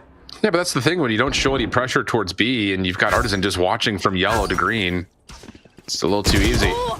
And now Artisan active early, able to find Boostio off the reveal. And with that orb, a Reckoning may be the nail in the coffin here. That was exactly where Boostio was standing last round. Gun here. Waiting for his team to rotate, calling for the rotate. His team was going to do the same thing. And off the back of that one, MIBR gained confidence to be like, okay, we killed the player lurking on towards A. That means we're going to shift ourselves over towards B, expecting something over there, but they made the wrong call here, which means that 100 Thieves will have to enter site. Cortesia playing for retake. And a sword will prevent the plant, though, which is quite nice. 30 seconds Waste up left. top. Reckoning, when do you want to spend that? If you're Artisan, Auspice still has knives with this operator, looking for an opening pick and connects. And here we go. Reckoning is at the ready, going to be called in, and Auspice is going to get to work. First level towards Cryo taken down. Reveal is also into play on the backside of this post plant. Yeah, and Auspice is just looking to feast and farm. Shorty up and in your face. Xander with the Guardian, the last one standing, and Artisan is going to just hop on for the defuse. No angle there. MIBR, after some tribulation on this map, included a number of overtime affairs. This one gets done in regulation to the tune of a 13-9. MIBR strike first in the best of 5. And strangely, one of the, if you look at just the scoreline, one of the less competitive maps of Icebox that we've seen. I think this has been the most back and forth competitive map we've had in this entire tournament so far in this phase 2 of the EWC qualifier. Multiple OTs have been found here, including by MIBR versus, I believe, in the EG game. But here in that second half, particularly when you look at some of those final defensive rounds, things started to get really, really nice for MIBR. Even that final one, Reckoning coming into play, they made the wrong call to rotate over on towards B, but even with the 5v, even though they still end up getting the 5v4 coming on in with the early kill into Boostio, and you see Aspa, so much confidence running it down into the remaining couple players post-plant, using the Reckoning for information. The Reckoning shots coming in kind of betrays Arsenal's positioning a little bit. And the only thing that you could really say for MIBR, one of the more curious rounds would have been that 18 that we wrote down a little bit earlier with the, with the clutch coming on in. But there were also plenty of rounds, I think, on the defensive side of 400 Thieves and the offensive side of MIBR that you would have to question slightly. Obviously, they don't have to think about that now for Icebox anymore. But just in the terms of cryo, operator, defense, still top tier, still a threat. But can't get it all done himself. That's the big, I think, maybe overarching story point towards that cause and effect story. But with that, MABR, that was their map selection. Coming up next, we'll jump to an 100 Thieves map, which will be split. Both teams very familiar on the weekend and what this map has been able to provide, and both teams still play something very, very different. We'll see what we get when we come back on the backside of the break. Don't go far.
something in his eyes. There's a storm within, but it's written in the sky. Let it break me till it's over. Won't let it shake me, no.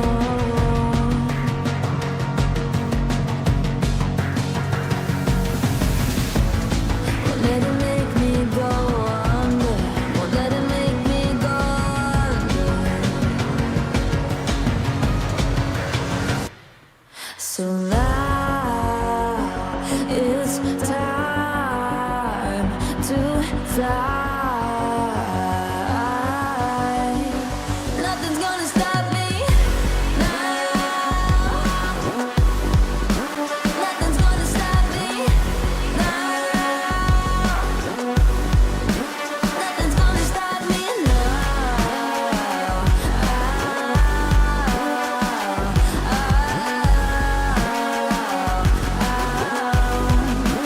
Nothing's gonna stop me. No one will ever get left behind. A million more before I've tried. Let it break me till it's over. Let it shake me, no.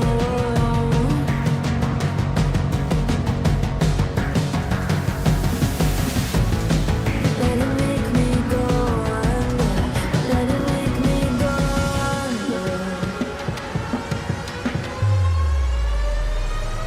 So now it's time to fly. So now it's time to fly. Nothing's gonna stop me now. Nothing's gonna stop me now. Nothing's gonna stop me now. Nothing's gonna stop me now. Nothing's gonna stop me now. Nothing's gonna stop me Nothing's gonna stop me now.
The map one score for MIBR to kick off this best of 5 and our last qualification match on the road to the Esports World Cup with a successful tune, largely thanks to the power of Auspice. Once again, Auspice on Jet. You know what you're going to get. Domination, pretty much the name of the game. But a lot of that, actually, I was just kind of reflecting over to the scoreboard, felt like it came in some pretty clutch moments overall for the side of MIBR, especially early on. 100 Thieves battling back and forth to them, but just not quite able to get the job done, with MIBR really taking control on the defensive half. And I think on that defensive side as well, part of that success story, maybe just something I did point out during the broadcast, but does sometimes get overlooked, is the fact that your solo side anchors in positions where maybe you don't expect the best fragging power. Artisan on a harbor. He kind of rewrites that story a little bit, as we'll talk about on Split if he goes to the Rays again, but he actually still showed some of those chops. You know, he was mechanically good. He landed particularly a decent amount of pistol kills to equalize numbers, making those retakes a lot more possible for MIBR. With the only kind of mishap that we do see there is then losing the 2 versus 1 to us in his clutch, but 100 Thieves, they played through some pretty brilliant rounds, particularly on the defensive side. Given how good they were on defense, losing those first 4 rounds in a row did definitely hurt them. But yeah, you know, you're talking about Aspas being the player to watch out for. He eventually caught up. It was Cryocells leading the way through, finishing. Cryocells was 23-15. Aspas finishes 23-12. So both of our Jets leading the scoreboards here, as you would probably expect, but maybe slightly different in the way they did it, Cryo. Yeah. A lot more time spent on the operator and a lot of success found on the operator.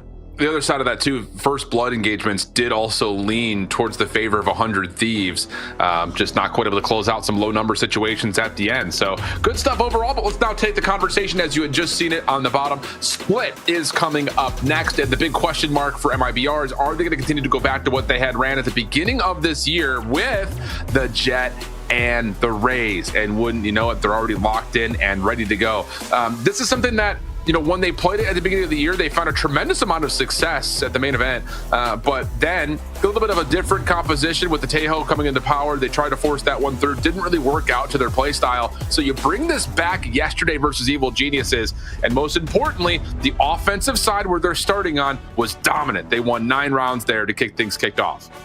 And then 3 more rounds of the defense. The opening 3, Pistol, Anti-Eco, on their own bonus, locked it in 12-3. But the storyline there is they then lost 6 rounds in a row. EG found their momentum, but just didn't quite have the buffer to turn things around into the OT.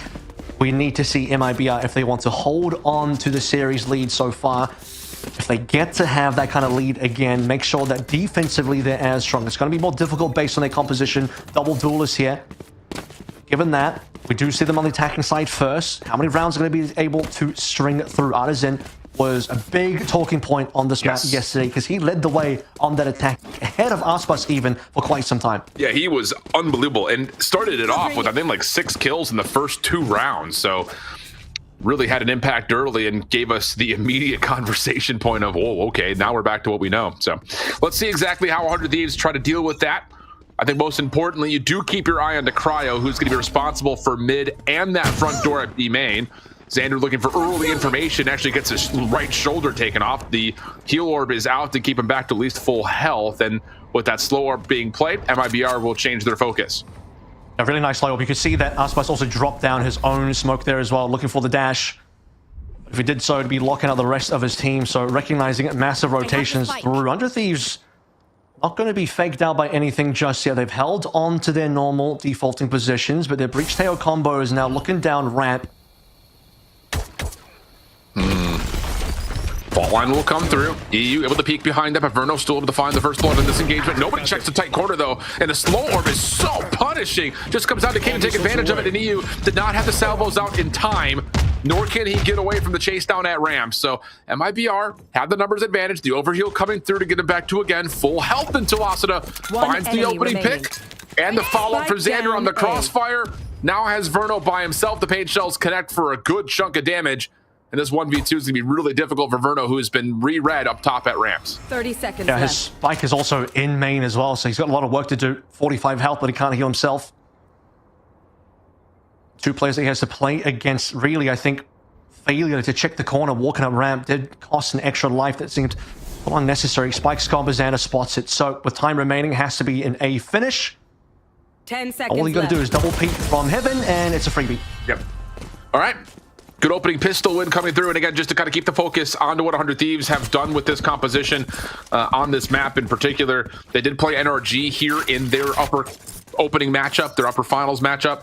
And they did find some pretty decent success. A lot of it came on the offensive side, though. And in particular, we talked about NRG finding a lot of advantage at middle of the map. Just not playing a Viper means that someone's going to have to keep their eye on that with just stars being placed to block off that entryway. And that was a problem point for 100 Thieves on their defensive side. So looks like they're going to try to commit maybe a little bit more aggression here with Asuna kind of playing alongside Cryo to make sure mid stays safe. Well, That's going to be mid opened up. Asuna gone, but instant response, slow orb on top of smoke from Astra. What we saw from the last round on B, played again. And now that position has to be covered. So in comes EU.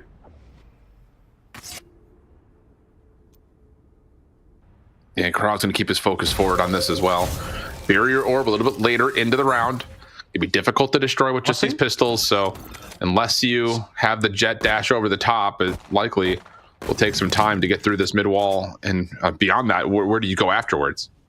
It's respectable because you lose some of the defensive pressure on towards mid. So putting up the wall, especially at this sort of timing, they'd have a curious couple of shots on towards the wall. Look how defensively 100 Thieves are on towards A as well, especially compared to the previous round where the Breach Teo combo was on ramp playing together.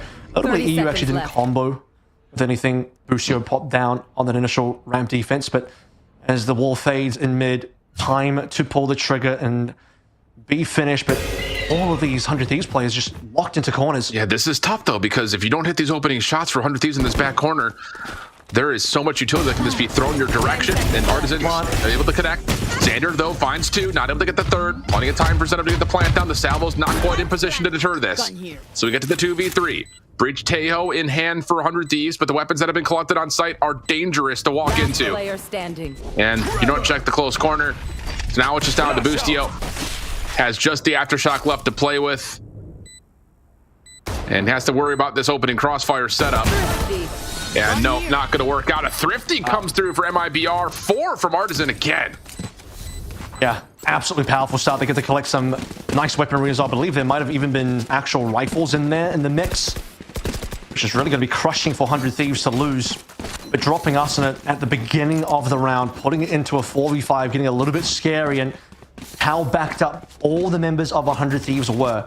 The 2 players anchoring over towards A, basically into screens. The 2 players on B, into the back of B site, just holding into the corner together. You said it, they needed to, unfortunately, have to get a lot of shots in to win those duels against all 5 at MIBR. And they planted off away from default as well, which means the salvos are not going to hit very smart. Yeah. But as the Eco flips hands here, how do we see this exchange go down at middle, and Asuna just trying to find information, gets caught in the jump peak. And now you've got a 5v4 for MIBR with, again, just as soon as you find that opening through mid, it causes so much distraction towards this 100 Thieves defense.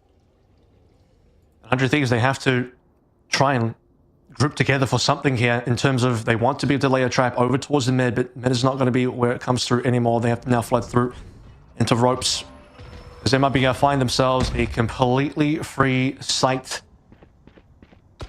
And Bustio is caught on. Barrel spotted. It'll be a nice little kill here for Aspas, and he'll be a little surprised to find there's not a second player there.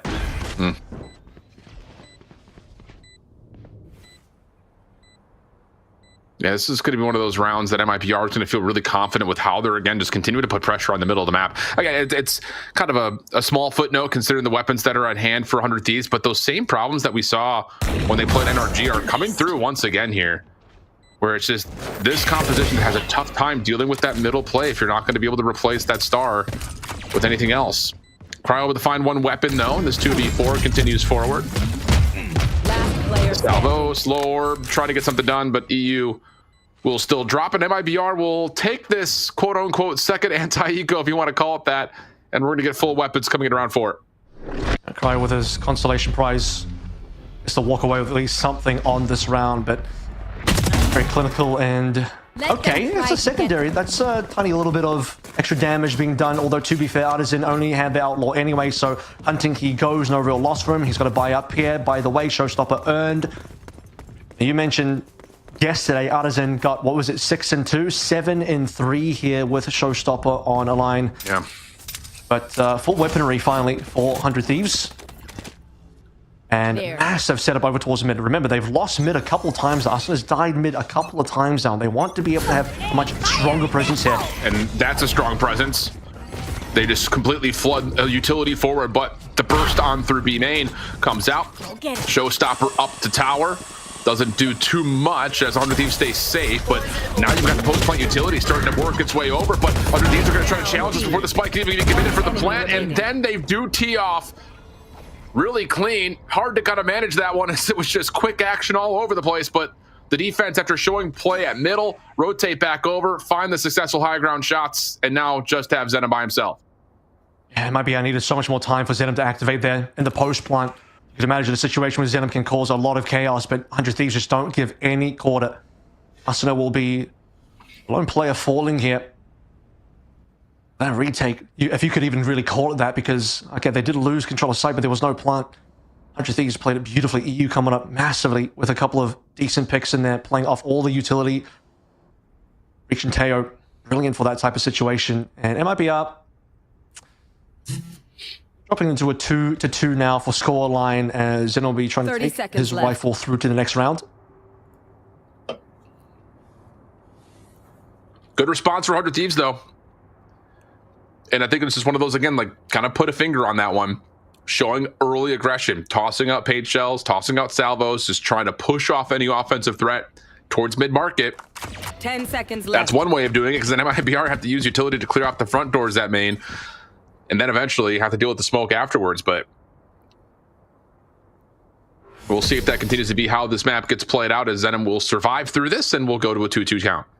I wonder how aware MIBR were of what the play actually was from 100 Thieves there. They must be onto something, given that they walked onto B and just saw it randomly for free. So knowing that B ended up being a free site, completely cleared out, have to assume that 100 Thieves made moves elsewhere on the map, either something extremely aggressive on A or more than likely mid. So a bit more useful information potential for MIBR to work through. And the same setup now going to come through for 100 Thieves. But like I said, if you're MIBR, I think if you just put 2 and 2 together, you're probably at least a little aware that the possibility of this is potentially going to come again. Yeah, it is. It's the same utility surge here from 100 Thieves.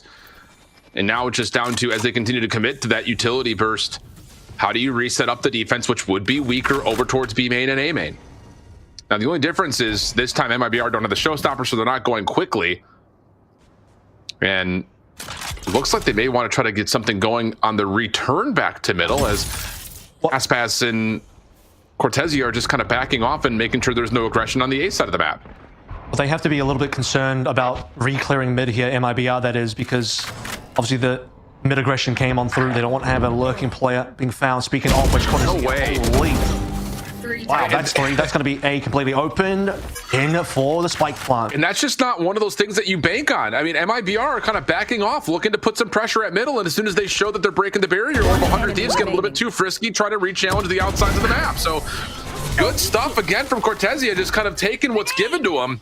And MIBR able to get back into the control point of this, 3-2 up. And yeah, that's just, I think, just with the timing of how the map and the round rather is playing out, I'm just surprised that 100 Thieves even try to play with any aggression at all to the front side of A. That's the second time, if I remember correctly, that 100 Thieves have wanted to do something aggressive over towards the ramp side, and not even overly so. It's not like they're trying to run into A main completely. But we did see the breach tail set up on towards ramp in an earlier round where, okay, they lost Boostio early, but it was Cortesi that didn't check the corner, got himself dead. Slimartine jumping on in. How about that? MIBR said, you want to play aggressive through middle, let's go. And just right through the slow orb, the double duelist pressure of MIBR comes away favorably in the trades. Seekers at the ready for MIBR, used immediately through B main. Cosmic Divide could be the first thing called, as Xander finds himself kind of by himself up top, but with only a Sheriff and all the spam coming his direction, he's just going to back away and wait for help, which is coming by way of playing through the offensive spawn here. Cortesi as well. Going to play this one slowly. He has an opportunity to catch a couple of players. Notably, it's going to be EU coming in to be Garage, and Boostio actually even before that in towards Sewer. So, yeah, again, there's not even really weapons online. EU and Asuna came in with actual guns. One of those is now down, so not expecting anything else anymore.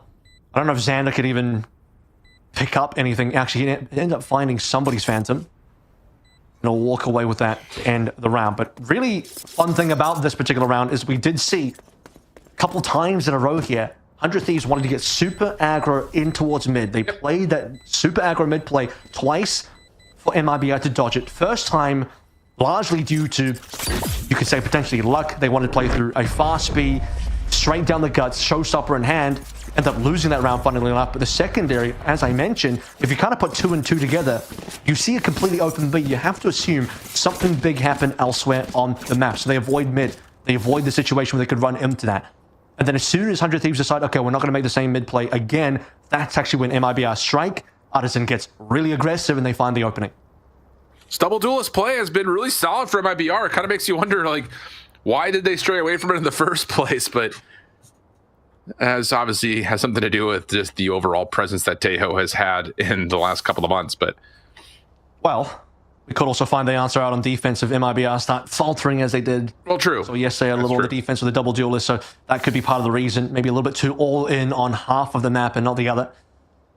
But right now, if the goal is to succeed on attack, you'd say they're doing that so far. They need to find themselves a pretty comfortable lead, though, if their defense is not going to find the same.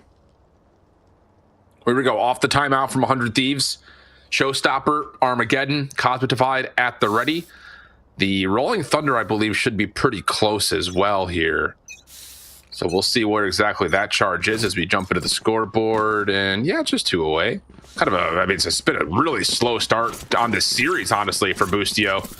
Not a great map 1 and having a slow start here in map number 2. And he's got a total of 8 eliminations on this series to this point, which is just not what we're used to seeing from Boostio. So he's definitely going to have to wake up and do that quickly if you want to start to get some extra presence here for 100 Thieves across the map. And they're going to try to get a fight here at A main, Avril. Boostio's tucked in as well. He is in a very one-and-done type of spot again. He's a little bit of help. Oh, okay. How about this from Asuna? Up and over, just going all the way to the skybox. But Artisan kind of beats him to the punch by getting into the site. And once again, showing his presence on this raise. It looked like the fault line showstopper combination was going to be punishing, but all of the extra smokes that are down have MIBR in. The heal from Verno will get Artisan back in, and we've got a 4v2. Look at where the X's are. Look at the 2 blue X's on site itself. Artisan, he defeated the crossfire. Boostio was in the corner. I can't remember which other player was in heaven. But the point is, Artisan, he gets super aggressive, and it pays off massively. So now, 100 Thieves are in such a tough spot. Wow. The last one alive again, and yeah, not even going to win this one versus what MIBR clinical cleanup. Even the aggression from Asuna on 100 Thieves, it'll get him 1 kill, but 100 Thieves were hoping for so much more than that. Weren't ready for both of the raises to fly past each other with blast packs. But then for Artisan to do what he did, I mean, IGL fragging on one side and Boostio falling on the other side. Of course, they're not playing similar agents here in terms of what they can output for fragging power, but still, Artisan, he carried on this position yesterday on this map, and he's doing it again. Yep, and I think the thing is that's going to be one of those rounds that really lives in your head rent-free if you're 100 Thieves, because your trap plays with a showstopper aren't working out. Now we're looking to kind of force something with the Armageddon behind it. And even though 100 Thieves are getting the battleground that they want, it's not looking comfortable. Artisan over to the showstopper. A little bit of insult to injury on Boostio, who continues to suffer on this first half of map number 2. And I can appreciate the idea from 100 Thieves going into some purchase with Stingers and Sheriffs, trying to force that battle at A main, but it doesn't work again. Yep, and second showstopper earned there as well. And now 100 Thieves, you're not even saving here, so you have to just run in and make something happen. But MIBR looking at 6, looking at this point, it'll be 4 in a row in the last 4. And it just seems like everything 100 Thieves want to do is just not quite working out for them. They are still getting 1 kill here or there. This time Boostio will pick that one up. Last player standing. Wow. What a statement these last couple of rounds have been for MIBR. Again, you look at the timeline of how this round, how this map has gone to this point, and the battle backs from 100 Thieves have been tippable, but it really only came after kind of stopping MIBR on a full purchase in round 4. That and the pistol is all we can really speak of, and it's just not enough. I'm trying to find some daylight here for 100 Thieves to feel good about, but honestly, it's just everything has gone a bit awry. And now you've got a Rolling Thunder and a Resurrection with a Cosmic to play with, but you got to get something here if you're 100 Thieves. You know it's bad when Aspos doesn't even have to be the one carrying the team. He's like Yep. chilling right now. He's at the bottom of the scoreboard. He's like, yeah, I'm good. We're still winning this one. Artisan's the guy on this map. This is his map, his control. Look at him flying through full confidence, drone on drone action. Well, there's an opening from Asuna. Rolling Thunder just trying to make sure this A site stays safe. But is that commitment a bit too early? Because MIBR really weren't committed to the site. They were just trying to show some pressure up top the tower, which they still, to be fair, have the ability of doing. I think it's the first time that 100 Thieves have found first blood in many, many rounds now. That's a good point. Oh, Cryo trying to get the orb down, not going to work out. Auspice able to follow with knives onto Asuna. So numbers get back to a 3v3. Defense a bit split. EU, good timing from the ropes, though. Finds the spike carrier. Is it good for any more? No. Trade is immediately there from Zenom. Boostio trying to re-wrap on the play. Ooh. And now it's just down to one, but it is Auspice with knives. Yeah, that's really nice from Xander. That actually is going to cause a lot of problems. The good news for Auspice is he has plenty of health, and Stop it. using that health, he'll be able to take down Boostio. In fact, Boostio doesn't land a single shot to help out Xander in this now eventual 1 versus 1. 30 seconds left. And Auspice doesn't even feel pressure to fight. He's just waiting for the peak. He's found the peak, but he doesn't win the duel because he doesn't know where Xander is coming from. And it's been ropes. The 100 Thieves have found their win. Earlier, EU got a freebie from there on timing, and Xander will do the same. Okay. A moment where you can breathe a little bit if you're 100 Thieves, but boy, you start to sweat when Auspice is on knives. But we get 3-6. Economy's still very healthy for MIBR in this offense. And this will be a really kind of indication of how these last 3 rounds are going to go from 100 Thieves. Again, just as we get back to normal full purchase, the thing that's been a problem for them has been everything at mid. Trailblazer behind, slow orb locks it largely into place. Doesn't get much information at mail whatsoever. Well, they know that Cryo is back in the same default as always, and now in position to prevent B as well. Of course, Spike is not there, so uncommitted. Might see a shoulder. Killer! Blocking vision! Very nicely played, very nicely wow. spotted, but Zenom with the trade. You can see that Xander was ready for it too, but Zenom just a little bit quicker. Contra Divide going to get called in. Battle for Zenom again comes through. Artisan actually falls to the salvo. We've seen more salvo eliminations than I care to count in the last couple of days. But everything is said and done. We've got ourselves a 2v2. And keep your eye on the long wrap from Cortesia. Deep behind the defensive spawn, and with this time on the clock, Verno's just going to sprint this back over to A. Rez will come through, so we got a 3v2 and another Cosmic Divide that 100 Thieves could use for the retake. Left.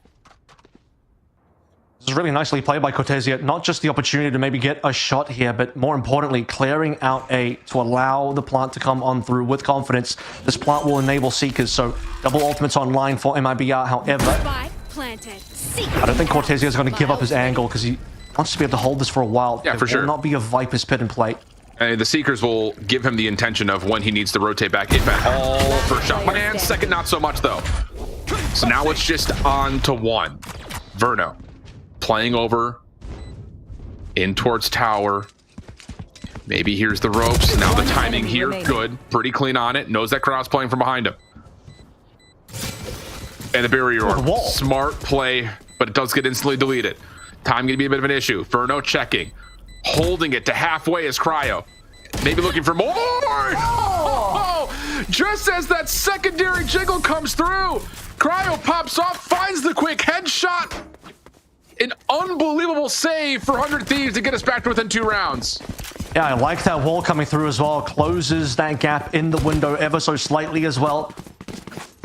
It does allow, in some cases, for Verno just to fly past the gap, but at the same time, man, Cryo, ice cold, finding that shot. The confidence is all just to hold it to half, knowing that, okay, we get the half, and now we can play for this little peak game. I am with you.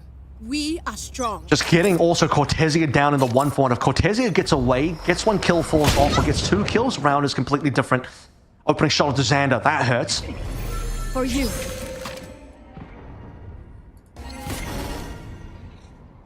Walk down mid, gonna come through for MIBR. Slow orb does not do much to stop this play through Vents.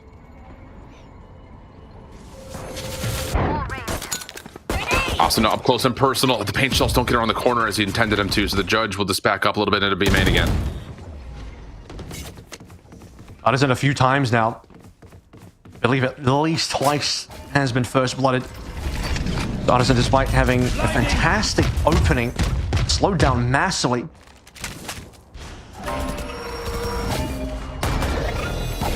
Well, EU inside the site going to be dealing with a lot of pressure. Wow, the flash, the dash, MIBR just breaking ankles inside of A. Cosmic Divide gets called in, but for Cortesia, he's going to use the Vipers to block off screens and most of Elbow. And is able to follow up with 1 more before Asuna gets the judge into play. That's going to be 2 down. But Auspice able to at least enemy respond with remaining. one. What the hell is my, that? how? What is that? Absolutely no way, no how that connects for a headshot. But it's a 1v1. Asuna trying to come around the corner of the Guardian. Opening shot doesn't quite hit. Paint shells off the corner. Does that get Auspice out of position? Gonna want to take a little bit of damage from the Semtex of that paint shell. Asuna thinking he bailed out towards elbow, but that's not the case. Auspice stays, holds his ground, takes the damage, and wins the round for MIBR. That was looking so round good for before the Arsenal, but switch. just has to play too many angles at the end there. Spend it. Watching Arsenal just play weapon roulette on the ground. Bro's at the candy shop, just picking around whatever he wants. Smorgasbord moving between Judge into, what was it, Guardian into Phantom at the end there. Us brilliant on the patience, just knowing, okay, play a little slowly. The fact that he even eats most of the paint shells, just to not reveal his positioning, not to peek too early, knowing he's not going to die. Winning that round for the team, but Asa made that so tricky. Still 7-4 for MIBR to find success. I think with double duels on attack, I think they need to get an 8-4 finish. They got 9-3 versus EG. 7-5 is probably not ideal if their defensive side isn't going to shape up. Yeah. Fault line avoided by Cortezia. After a shot coming through, doesn't check the close corner. Asuna is able to convert on the Stinger. Salvo to follow up, and that will be 100 Thieves taking back control over towards A, but MIBR are not leaving yet. Weapon collected for Asuna, though, is key. Trying to get this 5th round for the defense. Watch that, will be the second time Cortezia loses that angle. Died in, I believe, maybe the 2nd round. That time to EU, holding the exact same spot. They might be not dissuade from making moves on top of A. They've claimed all of heaven, all in tower, but can they push on through? They get us to the down, importantly. Grenade is live. Carson on this raise Spike down is just A. a little different. One enemy remaining. And the individual 1v1s continue to be tallied for MIBR into this weakened weaponry for 100 Thieves. Xander, the last one left, 1v3. Would love to find a weapon somewhere, but is going to have to take a 1v1, it looks like, before that could possibly happen. And, yeah, doesn't check the close corner. 8-4 the half. MIBR still looking really solid on the offense. The only question now as we swap the sides is what can they do to be more formidable on defense and try to take a 2-0 edge in this best of 5. We'll find out when we come back after the break.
Here we go, back into the action. An 8-4 half favoring MIBR and their offensive side. But we did see them starting to stumble a little bit versus EG when they swapped with this composition on the defense. Go, can 100 Thieves get things going quickly here? Get this opening pistol, bring it back, and then start to get to work on this second half.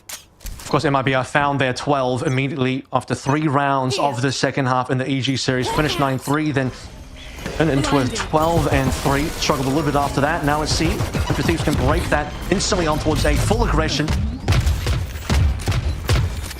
And they're going to get control of the site early. Cortezia, though.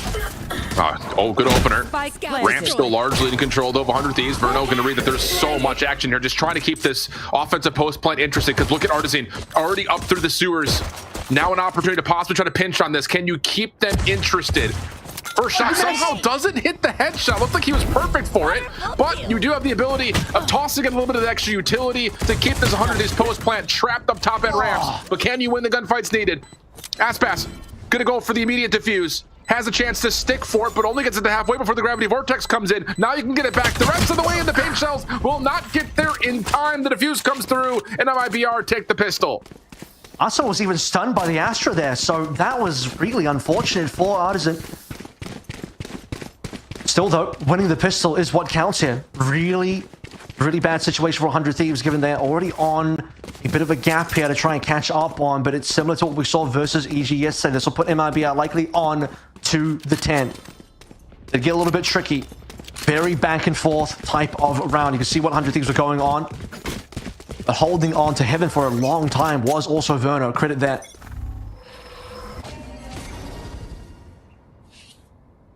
Well, 100 Thieves, quick walk down. Oh, and Artisan, I think he's got a pretty solid read, and this just comes down to the timing. You're going to have Verno backing up the tower. Trailblazer already deleted. And it's just down to what does Artisan find in terms of this timing playing through ramp. And like you mentioned, there's still one more lurker. But EU's got his salvos out, and Artisan's going to find the first blood. Now he quickly wants to try to help out Verno up top.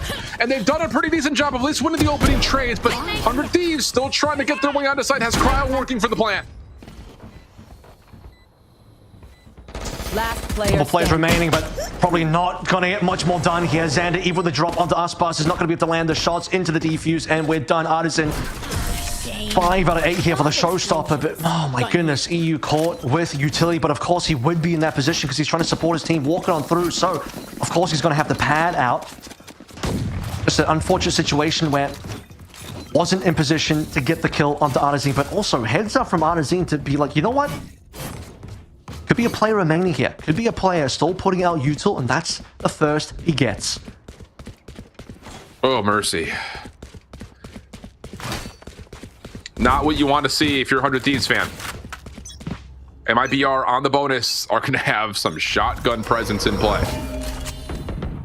Star's early place for 100 Thieves going to try to at least allude towards something at male. The Cortesia with the Judge and the Ghost able to delete the boom bot, leaving some question marks for 100 Thieves as this poison cloud takes away their sight. Cortesia, couple options here. Didn't reveal the Judge, by the way. You could tell he was only using his Ghost, waiting for some sort of close contact. Had the opportunity to potentially push up into smoke, but that would be a little too risky. Oh, actually just pushes forward. The snake bite at his feet goes 1 for 1. That will keep Mail open in terms of a route, at least is concerned, but you do have Verno with a Bucky. Oh, mercy, just chunks it full into EU. And now it's to a 3v4. And Ardzine has a stinger at the ready. 1 for 1 here would be fine. Plays the counter flash, but no, Xander, rifle in hand, able to get the win. And now all of a sudden, 100 Thieves are on site. It's the one big win for 100 Thieves so far. They managed to get themselves on towards A, defeating Artisan in that corner, losing out a player each to the combination of the shotguns. It will be an upgrade there as well. I believe it's probably in Aspas's hands at this point in time for the retake to come on in. Verna onto Arsena, already looking shaky for 100 Thieves, the last 2 remaining. Tough scenes for 100 Thieves. Numbers starting to dwindle just a touch. Trying to clear out the site. Both players have been seen around the back. Auspice trying to make his move. Nova Pulse, Gravity Vortex coming in. Auspice good for the first and then snaps over to the second. Clean shots. And that'll take it to 11, and 100 Thieves will lose against the bonus of MIBR. And this map may have just become a little bit more out of reach. I mean, we've basically repeated history here into the EG game. MIBR win the following 3 rounds on their defense after a really, really nice offensive start. Look, it's not going to be the 9-3 start leading to 12 already, so they have at least, they being 100 Thieves here, 1 extra round of buffer compared to where EG were, and it already looks like a force to me. 2 rifles into play. Have to. Still deciding here whether they want to fully commit or not, but a bunch of players, essentially 2 there, looking like they're going to nearly zero out their money. You're into desperate measures here. You can't really afford to just allow MIBR to get that 12. Otherwise, you're in that same spot that EG were in. And this is the other key, and I'm glad our ops team is aware of this. Artisan can afford to just go into an outlaw, figuring that 100 Thieves at worst are into this full purchase or forced purchase where they've got light armors. At best, it's going to be pistols with the light. And mercy! The collat before Asuna can jump across with the blast packs plus the follow-up. And it looks like MIBR should be pretty comfortably on to 12. How about that? 2 bullets, we get 3 kills. That's a bargain. And I am a sucker for a sale here as 100 Thieves right now. I'd all be sold out for the second half. The second map is all but gone. Artisine looking for the ace here. Showstopper in hand. Rip it out, son. Oh, why not? Doesn't need it. As Shorty's packing a punch up close and personal. It's a 3rd ace so far in this best of 5 qualifier. And MIBR are off to the races. 100 Thieves going to take the time out to talk about it. But I don't know if you can ice the kicker here. MIBR are up big. Oh, we saw the fake comeback yesterday from EG from 3 to 9 when MIBR were up 12. Can 100 Thieves get at least 6 here? But even then, that wouldn't be enough. They have to win 8 rounds in a row. Unfortunately, it's going to be another situation where there is a possibility of the fake comeback. But I think MIBR, they have to be a little bit wizened up from what happened yesterday. It's insane that we actually get essentially the same back-to-back map situation again. You look at Icebox, another 6-6 finish in the first half. You come over on towards Split. You're now into another, was 12-3 yesterday. Now is a 12-4. Essentially, 100 Thieves get that extra freebie round to put them up to the 4 compared to where EG were. But 100 Thieves, you get this one timeout to basically talk about 8 rounds in a row. Here we go. Yeah. Smash through 8 rounds of strategy in a row here to get to the OT. You need to work through knives and a showstopper and... disgusting. Absolutely disgusting. Look at Artisan score. Yeah. 24-10 through 16 rounds. Like, meanwhile, Cryo's 3-13. It's just... This double duelist for MIBR just continues to be right dominant. Yeah. That's Well, the knives are out and then gone immediately. So there's at least something for 100 Thieves to work with here. Zenom, who's been so good on his lonesome over by these outsides of the site, will be mostly trusted to lock down on the choke point at B. Meanwhile, Verdo trying to get aggressive. Oh, wow, he still gets away with 1. Cryo not able to answer. So we got a 4v4 early. the walk down as well. Courtesy walk down. Seekers will spot a couple plays. Such a good play. Verno, the advantage. Tell you what, the comeback doesn't look like it's happening at all. No, that Seekers is literally just for Verno to keep playing on this angle by himself, and now he's got help nearby. And if you get a read of this, if you're Artisan, you're going to pop this showstopper in the corner. Might not even need to because Cortesia comes up through ropes. Oh, help! Defenders Somebody help! It's an absolute massacre. Good old-fashioned BTA beatdown. MIBR 13-4. And if you don't know what BTA stands for, ask an adult because, whoa, we might need one after that map too. You might need to watch this with an adult as well. I think that was PG-13 minimum gameplay. Out for all audiences, 13-4. Beat down 100 Thieves, completely missing the double duelist from MIBR, finding success again. This was the result that MIBR fans would have wanted to see yesterday. Despite MIBR winning that map, it just looked shaky, lost a bit of confidence. You wanted to see MIBR close it out. They do this time, and it's also 2-0. What are the chances that in this BO5, we're actually just going to get a 3-0 here? Because MIBR, despite looking a little shaky yesterday, I even commented this saying 100 Thieves looked more competitive yesterday against NRG, who, by the way, also did beat MIBR.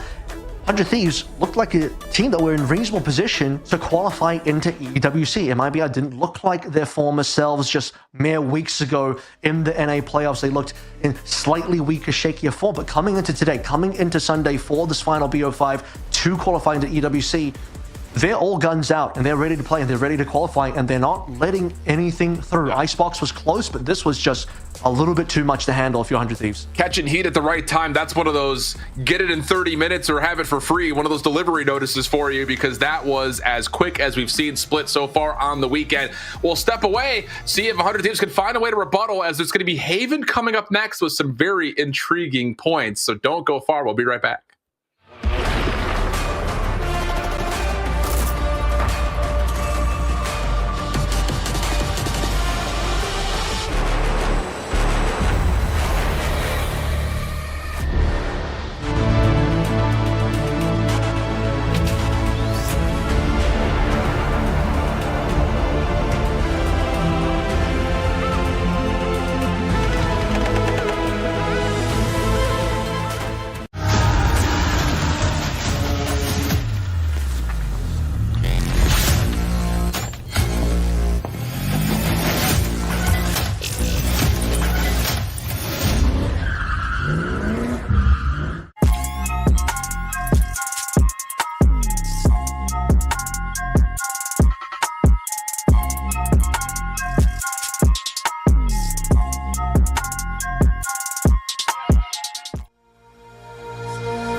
absolute smackdown. Map number 2, a little DoorDash map 2 for you. Real quick one, 13 quickly on the board.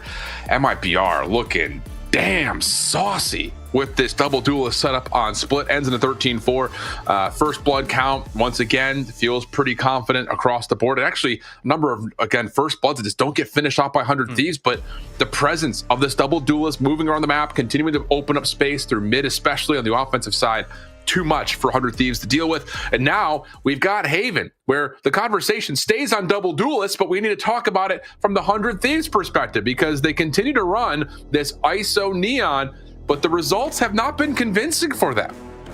And to speak really quickly about one more stat line overall in this particular series, because we're facing a potential 3-0 from MIBR right now. It's 26-13 in the overall round count. Completely doubled. MIBR have like double the amount of rounds won compared to 100 Thieves, who over the course of 2 maps have now just scraped together 13, which is really rough. 9 in the first map of Icebox, 4 that we just saw in Split, now heading in towards Haven. We just saw Haven being played by 100 Thieves versus NRG yesterday. Defensively, both teams looked incredible. Offensively, it was just lacking, which, you know, double duelists coming through from 100 Thieves, you want to see them do a lot more on that attacking side, and that's largely where I think they actually lost this map, because they started out, it was an 8-4, which is a pretty decent start. It's not like completely domination, it's not 9-3, not a 10-2, but then you go over to their attacking side, only getting 3, letting the game get out of their hands, and NRG secure it. Yeah, and it's not just even in that instance, like offensively, across this entire season so far, they have not been all that great at it. And they continue to run the same composition, so it's not like this is unfamiliar to them in any regard. Now, that told, they almost surprisingly get more defensive rounds than you'd figure with this composition, but it's just down to the simple fact of the matter that if you're going to run an ISO Neon, you better be getting into sight and getting deep into sight on a more regular basis than they are, because it's hard to kind of get a read, but they doesn't even really get many good post-plant looks based on what we saw in that matchup versus NRG either, so definitely some concern here. I think just especially because MIBR have come out the gates extremely hot, and then on top of that, of course, you're running a very traditional setup in terms of what composition MIBR want to use, where you're looking largely at what Aspas can do here on this map. I mean, this is like the most traditional setup you can get. This is essentially like release VALORANT kind of type of setup. But beyond that as well, this is the setup that worked up against G2 in the NA playoffs. 13-10. They beat G2 on this map, so a lot of confidence coming in that regard as well. Backs against the wall is going to be 100 Thieves. Didn't quite win this one. You talked about some of the offensive woes, despite, you know, not just yesterday's game, but across the board for this composition. 100 Thieves surviving in this bracket, surviving in this best of 5. Reverse sweep required to go to Riyadh. It's a lot to bite onto. Yes, it is. But it's kind of a now or never situation for 100 Thieves from here on out, and they will be starting on that offensive side that we have been obviously pretty critical of, just due to the fact the nature being they haven't been all that great on it. So small pause here at the very beginning, but it is like you have to be able to isolate more space if you're going to be using the ISO Neon. All it really comes down to is throw your smokes, get your ISO on double tap, walk into sight, get your Neon deep into the backside of the sights, and then just hold from there. I don't make it sound so simple, but it's just so surprising, because often it feels like Cryo's not hitting the double tap until later into the round, and often it's just getting deleted by smoke spam and things of the nature. So just try to find value with this ISO pick. I think that's the biggest thing. Like, we could try to break into this as much as we want to, but on an umbrella standpoint, you just need to start seeing Cryo find more value on this pick. I'll certainly find more value than what we saw in the previous map as well, where unfortunately on the Sage, it's going to restrict his fragging power, putting him back onto a duelist will be the call to make. If you remember what happened on Icebox, led the way onto the Jet, now back onto a duelist for the ISO, as we at least get to look at previous outing of the leaderboard, 24-17, losing that one 11-13. So offensively, didn't really get much out of that. That was mostly on the defensive rounds, right? As we unfortunately continue to pause a little bit longer. Seems like we just have to sort some issues out before we really head on in. But I think this should be, you would like to imagine this will end up being a better look. They really need it. I think this is going to be at least putting Cryo back onto something more comfortable. We'll Remedy? Like it's more comfortable, maybe because the style of agent, but it's still like in the history, the most recent history, we just have not seen the same participation from Cryo that we've seen when he's playing something like a Jet. So it's definitely one of those things that it is do or die time, and usually it can bring the best out of you very quickly. But we'll see how things kind of go with that. Other side though, let's just speak a little bit more to MIBR, because this has been a map that they've played a little more recently, finishing off the group stage. They played it quite often and found some really good success. Their only loss came against playing against G2, and it almost went to overtime for that matter. So MIBR are going to be very comfortable getting onto this map selection overall. And then on top of that, you still have to consider the fact that you've got Ascent and you've got Pearl still remaining in this series. And again, like, we haven't seen any Ascent yet, and it's not a great map for MIBR. But then you also have Pearl that's still stuck there as your decider, and it's been a good map for you historically over the course of the year. So MIBR does exactly what they need to do. Coming out, take the first 2 maps, the second one with some very convincing nature, and again, just puts 100 Thieves on their heels very early on. And yeah, it's tough, because I just don't know how you frame up a full reverse sweep like this, especially after the beatdown that we just saw. The problem with Pearl is yesterday's Pearl that 100 Thieves had was a bit of a shocker as well. Very similar situation that we saw just now against MIBR on Split, but there was a 5-13 finish versus NIG. Yeah, good point. That was at least map 1, which means, okay, a bit of a bounce back after map 1. You're not out. It's a BO5. You've got some room to play with here. Very different when that's now going to be a map 5 in this particular series. The good news for them will be, to get to a map 5, you have to be on board for a reverse sweep, which means getting 2 maps in a row, building a little bit of momentum, but having to turn around yesterday's loss versus NRG onto this map. Look, we've seen them play much better. Obviously, they handed something quite massively to EG on this map, so the possibility for 100 Thieves is certainly on the table. But for a map 5 situation, considering what we saw yesterday, it's just it might be a little too much to ask for. MIBR just looking like they're in such a strong position to qualify through. And I just want to kind of maybe point a finger at one particular player. Boostio has not had a good 2 first maps, and playing on Haven, where he's going to be locking down the Cypher, like, he just has to have something spark his gameplay back into play here, because it hasn't been good. It's not been, I think, one of those things, like, the expectation, the consistency that we've seen from Boostio over the course of this year has been really solid. This just feels like an off day for him in a lot of regards, and maybe some of that again is just down to the simple nature that he's switching between Killjoy back over to a Breach, and you're dealing with a double duelist that's trying to play aggressive against you on Split. So, like, when do you use your flashes versus your fault lines can get maybe a little bit trickier than you would normally assume. But regardless, like, his value that we saw on map number 1 was pretty low overall. And now you're going to be going onto a Cypher where you really do have to stand up and be an island and make sure that you're holding onto one of these 3 sites when we eventually have them on the defensive side. So I'm really looking at Boostio here to see if you can find A, success on lurks, but B, most importantly, maybe, can he actually lock down a site and make things a little bit more comfortable for his teammates?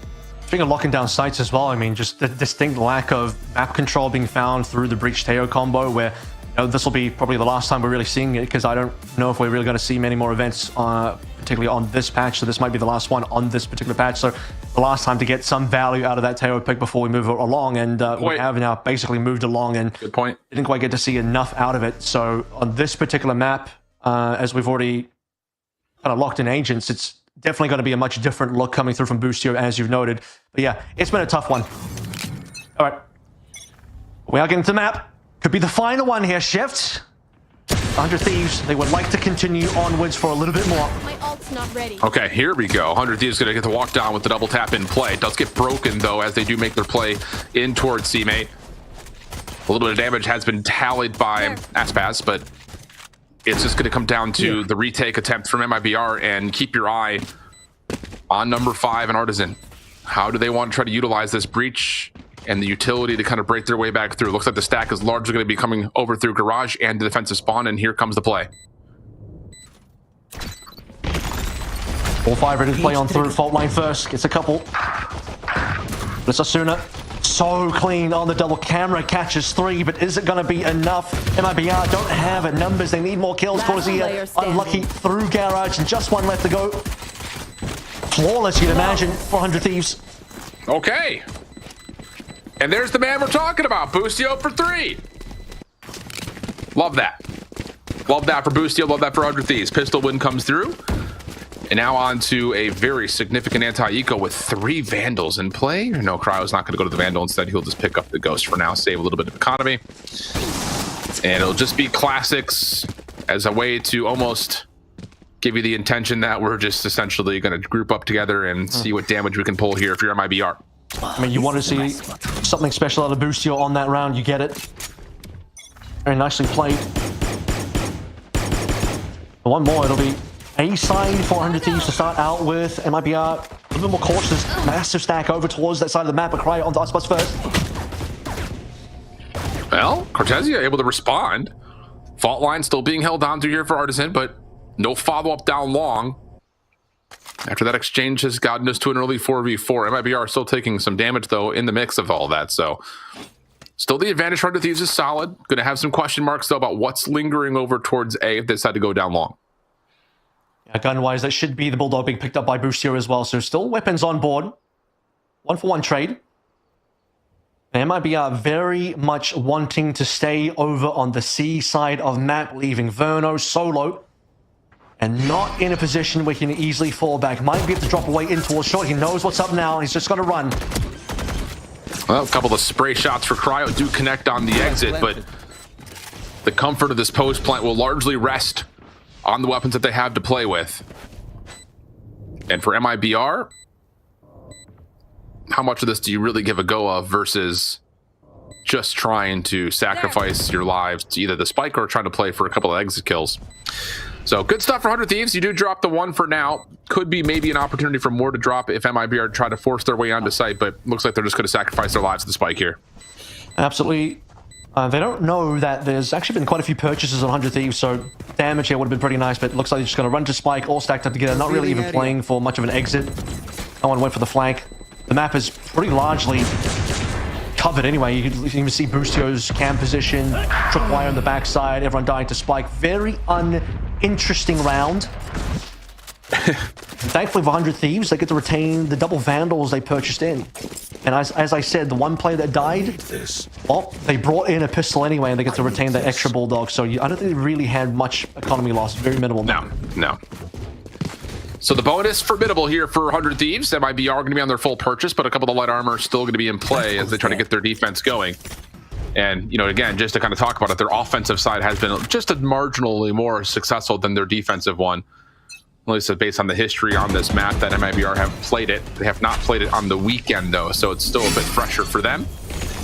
Here comes the rush down in towards mid-grass, but it's all just essentially a show of force. No actual commitment here, and the defense are staying pretty comfortable with an owl drone to scout things out towards A-long.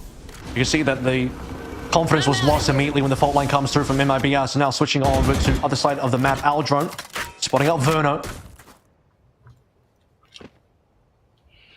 Also a situation where Boostio wants to potentially draw some attention away into Garage. Took away a cam. Yeah, Austin is going to try to show a little bit of force here. Just getting that high gear into play. Aggressive shoulder peeks on the way out, but how about this from Cortezia? Oh, goodness. Misses the opportunity onto 1. Looking for follow-up, but Xander gives him maybe more than he can work for. He might die here. Now he's completely isolated. Paranoia is going to come through. That does connect, but Cortezia does find a little bit of safety, at least for time being. Chuck dart, easy for EU. And that'll be a free first blood, and now the offense with 35 seconds can commit as they're going to jump into A. He really needed that 1 kill. 30 seconds Very left. difficult to get away. 100 Thieves nearby. The entire team didn't expect that was just going to crunch him down, but exactly what happens. And here comes the hit now. Oh, yeah, and Stinger, Neon things going to be in play, but Verno holding onto the site. Keep an eye on the clock. 15 seconds to play for. Chuck dart a little bit deeper. Auspice only good for 1, so that's going to lead to a spike plant, and that will also have Zenom just backing out. Forfeit in the round. It'll be 3-0 for 100 Thieves. Really, just the start there. Cortezia. And basically, I mean, I respect the fact that he wanted to try and make a play there in a different situation where he catches a lurker. It's player advantage going the way of MIBR, but 1 player falls and an instant hit coming through over on towards A. Neon slide in. 100 Thieves will be looking at a pretty nice 3-0 start on our 3rd map to bring them back alive in this series a little bit. Yeah, and it's, again, just they're doing it on the offensive side. We haven't really seen the agent composition being a factor in how this first 3 rounds have gone to this point yet, but still, we're getting the participation out of the players that you need to. You know, Boostio in that first opening pistol taking down 3. You're getting Cryo and Asada getting a little bit more aggressive and finding good duality with one another on these duelists. So like all the things are starting to kind of show itself. And into a round where MIBR are going to be struggling to purchase much of anything, you got to be feeling pretty confident about your ability to start this map off 4-0 up, and then you've got the opportunity to start to stagger and string together some ultimates. Like, this first half is starting to build up pretty nicely for 100T. And the retained rifle that Zenom held over is going to be sacrificed for Aspas to try and carry the day here a little bit. Holding on to C. He'll get some early pressure. As you can see, a decent amount of players grouped up together. Opening pick idea from Auspice with this Hero Vandal. Does not connect. But it does give 100 Thieves something to think about, and you could already mention it. Berto is stepping up in towards a lobby. Very risky situation, though. One and done. He's not going to have a chance to back out. He's already sensing something, and he moves. Now the rotation straight away. Look at that. Entirety of MIBR is now out of the way. Yeah, you got to stall this if you're Artisan. Good fault line. Does connect. Holds off 100 Thieves a little while longer. Dark cover also being placed on the corner, so that will block entryway for 100 Thieves. Boostio trying to get some space in towards Garage, but Cortesia is still in position to try to at least somewhat defend this trap wire.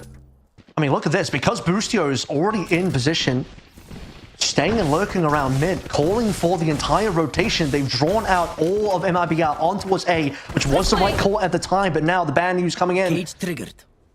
An entirely open and free C site, which means MIBR for the full retake with nothing but a hero rifle. 30 seconds left. And Zenom and Artisan are going to be very late to the party here. You've got some tools to help defend against the lurk with the trap wire and Garage plus the spy cam at mid, so you can keep all eyes forward here for MIBR. Final shock dart spent by EU. Owl drone to follow. Enough space to get this into play. Xander, a little bit of an off angle up top. Immediately as the flash comes through, works out perfectly. And MIBR are completely stuck with not really much room to work with here. And this will be a 4th round for 100 Thieves, and it's been a very convincing start at that. Yeah, unbelievable. Only dropping the 1 player there as well. Brilliant setup. Boostio making the late round call to come back over towards C, and it entirely put MIBR off. In terms of their game call and their read, they wanted to move over towards A after aggression was spotted. Moving Verno up was the correct call. He didn't want to hold that position. Thought about tucking away into a corner, thought better of it. As soon as he found players, realized it was going to be aggression towards A, but then just didn't quite get the read on the potential shift around the map again. And the Boostio continuing to hold over in towards Garage with the setup alongside his ISO as well. Well, a little trap play coming through with the contingency, and I think an undercut was committed to that as well for Asana to get over towards the site. No, there's the undercut. And that show of force, like you mentioned, is nothing but that. Does have the defense leaning towards A for a little while longer, but the longer this takes, the more that Cortesia is going to start to realize that he's the one that needs to try to hold his ground here once again. And the manipulation of the map for 100 Thieves has been perfect. Kill contract also at the ready. Keep your eye on Cryo, who is starting to work over towards Garage side for that potential play. This is the 2nd time that 100 Thieves have just pulled MIBR all the way on towards A, and it ends up not being that site at all. 2 C plants. 100 Thieves could look at 5 rounds in a row here. Very, very strong indeed. There's the 2 flankers that could cause a couple of problems here a little bit later in the round, but for now, still waiting for the kill contract. Cryo timing onto Artisan, and maybe a long lurk through C long, but this is taking some time, and all of a sudden MIBR are going to get a little bit of the numbers opportunity to play onto the site itself, but Xander in the corner. EU following up. There is no opportunity for MIBR to get back onto site, and these post plants have been chef's kiss perfect so far for 100 Thieves. MIBR just have not been able to set up a defense where they can correctly receive 100 Thieves. There's not really been a defensive setup that 100 Thieves have actually had to run into. They don't even have to really clear anything. It's been 2 rounds in a row where they've received a completely open site, and the retakes from MIBR just haven't resulted in much of anything at all. Even the long flanks here from Aspas, the round just ends far too quickly for him to be able to activate in time. Artisan spent most of that retake as well, trying to sneak his way through Link, tucked away behind a box, only to get spotted through his rifle anyway, just while the rest of his team, for both of them, getting eviscerated. A tactical timeout coming through to stem the bleeding of this 0-5 situation. But remember, money's not good. They are on a full loss bonus, but still not going to be able to string together a really gigantic buy here. It's a really important round for them to be able to come back on now to be able to get at least one to prevent the 6-0 and to hold on to the possibility of closing out this series. Yeah, not ideal for MIBR in any form, without question. And like you mentioned, the full loss bonus will maybe give you a chance to fight back in this round, but still holding on to a kill contract is key for 100 Thieves in terms of how you want to set up and execute onto either of these three sites. I think in particular, it makes the battle towards A that much more favorable, especially if you can catch out something like Murno or Artisan, who have been leaning towards A early. So looking at the purchase, you get Vandal, Sheriffs, and a Marshal. At least that's what's going to be inferred upon as of now. Half buy essentially is what we get with Auspice able to afford into a hero rifle. Any cheeky stuff to get an opening pick? Trying for it, but the contingency allows Austin to stay safe in the corner. Fast line is going to be committed early. And then you got a triple stack of Sheriffs down low over towards Stewart. There's the paranoia. Auspice able to at least get the list some damage dealt, but the opening trap play does not work out. But Cortezia walking down C long does find Boostio. So a huge first pick, possibly more on the way. Trapwire is going to try to deter this, and the Cyber Cage is popped for Cortezia to try to stay alive. But the hunt is on. Cortezia gets his second. His job is done. He's done more than enough for his team. He gets two in that situation. Really should not be allowed. Cortezia, what can he allow MRBR to do now in a 4 versus 3? Auspice has the rifle. Xander has been spotted. Fault line coming in. One stun. Xander gets him down, but still the rifle on board. Auspice has to show up here. He's not showing up enough, or is he? 2 versus 1, and Auspice has done it. Clean. Absolutely squeaky clean from Auspice. Thrifty. Oh, the thrifty round is the way that MIBR after the timeout get on Hunter's Fury? Did that just get hello? Oh, that's gone. Verno just fat finger it? Oh, that's nice. That's 0 on 8 for Verno on the Hunter's Fury. Oh no. I mean, he hadn't used that earlier. I think that was the sound cue for him popping it out right there as soon as the spike had been diffused. That's unfortunate. Well, it's not going to be nice, but talk about the fact that really for me, okay, Auspice killed 3, but the first 2 are more important. Cortezia. Oh, yeah. Getting those first 2 unbelievably good for MIBR to give them the opportunity to finally hold, because again, they've been sold on that fake multiple times. Their C has been so poor for MIBR's defense. Oh, the double tap is out. The contingency sent to the back of the site. And 100 Thieves will get on to A with all 5 ultimates at the ready. Shock darts deter at least a moment on this plant. Cryo still thinking about it. Paranoia being held. There's the fault line. Try to get the retake underway, but it's not enough to actually breach on this site. No pun intended. Aldrone only sees a little bit. Recon bolt still available, and you have this big camera from Cortezia, so at least they have an idea of where this post plant is, but you got to find some sort of an opener, and Boostio denies the first. Hunter's Fury be called in behind this for the offense, plus the kill contract as well, and that will just completely break down the entirety of how this retake was going to be. Auspice does win the 1v1 versus Cryo, but there's just not a way he re-enters into the site. A cheeky little 1v1 on the side here as well, away from all the action. Zeno should have the drop onto EU, but it won't be enough to really allow MIBR to do anything else in the round. And the only thing that really went awry there was the fact that, okay, Cryo lost the 1v1. He was actually saw that yesterday as well, where he caught the Neon, who I believe Marta. So unfortunately, you just got the wrong player there in the kill contract, but still a 6-1. MIBR was only briefly back in terms of maybe swinging the round slightly in their, not necessarily in their favor, but at least momentum-wise, stopping the streak of rounds in a row for 100 Thieves, and instantly we're back on track for 100 Thieves to just completely blow out this first half. Auspice now on towards an operator, the first time in this round so far, and over towards A, because so far as well, 100 Thieves have done a lot, consistently walking down A long. Yeah. Well, this time the op in play at that same position. Cyber Cage out early. Boostio just trying to show some force, and the cam will scope out at least some elements of front side sewer.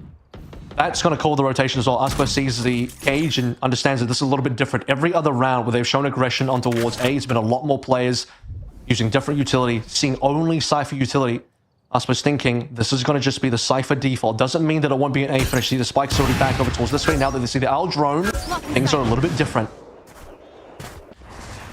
Yeah, Aspas wants to try to save the dash, so uses the cloud burst to get over to the opposite side, but the angle has been cleared, and we keep having this delayed battle between these two at A long, while the rest of 100 Thieves are trying to get some action with the double duelists over towards Garage. But this is all fake, and they're even going to show just from the shadows to get the defense pulled dramatically over towards C. But this is just down to what Aspas can hit. You've got to hit this first one. And oh, he has no idea where 100 Thieves have gone off to, so now you get the first blood of 100 Thieves and a free sight. I mean, he was just considering where was the TP from the omen. He thought that maybe Xan had gone all the way into heaven. That's a normal, very common spot for the omen TP, but that's just not where he was. Just completely caught out. Artisan's at least going to return one back to make it a 4 versus 4. But yeah, the problem is you don't expect that both duelists are still here, so also is able to take this to a 4v3, sprint his way back over, EU holding the front gates. And there's just no way for Zenim to jump back in, so it's just going to be down to Verno up top and no. MIBR going to forfeit the remainder of this round to save the weapons. Wow. And this has been a very convincing, and it's such a different 100 Thieves offense from what we saw versus NRG. They are pulling MIBR all over the map. Yeah, this is map control coming through from 100 Thieves, and MIBR are consistently late to the play. They're consistently on the wrong sites, and even when you have a situation when Aspas, he's waiting for the opportunity to find a kill for one time, it's going to be a default from Boostio and not the entire team showing aggression. If it was the entire team showing aggression, possibly Aspas finds the kill, drops off, enables a 5 versus 4. But if you actually looked at Boostio's movements here, he caged, got across, then slowly tucked into the first little cubby on the top side along, and then just walked up all the way on to those brick tiles while Aspas was looking out for the Omen TP. That TP from Xander was actually brilliantly played because the mind games completely screwed up Aspas. Yes, this should do. Let's go. Well, this half is getting out of hand very quickly. So the lifeblood of 100 Thieves coming by way of this double duelists has been successful to this point. And MIBR really struggling here. And it's the same setup we've seen. I was about to say, they're not really changing anything else up. It's Verno. Well, they changed one thing up, and it just went so poorly for them. So Verno's back over towards long. Spotted out, obviously. And with this type of setup, you have Aspas back over towards C, but he only has knives to play through, which is still decent. Losing Verno this early, at least Verno on previous rounds was able to get his way back on towards A.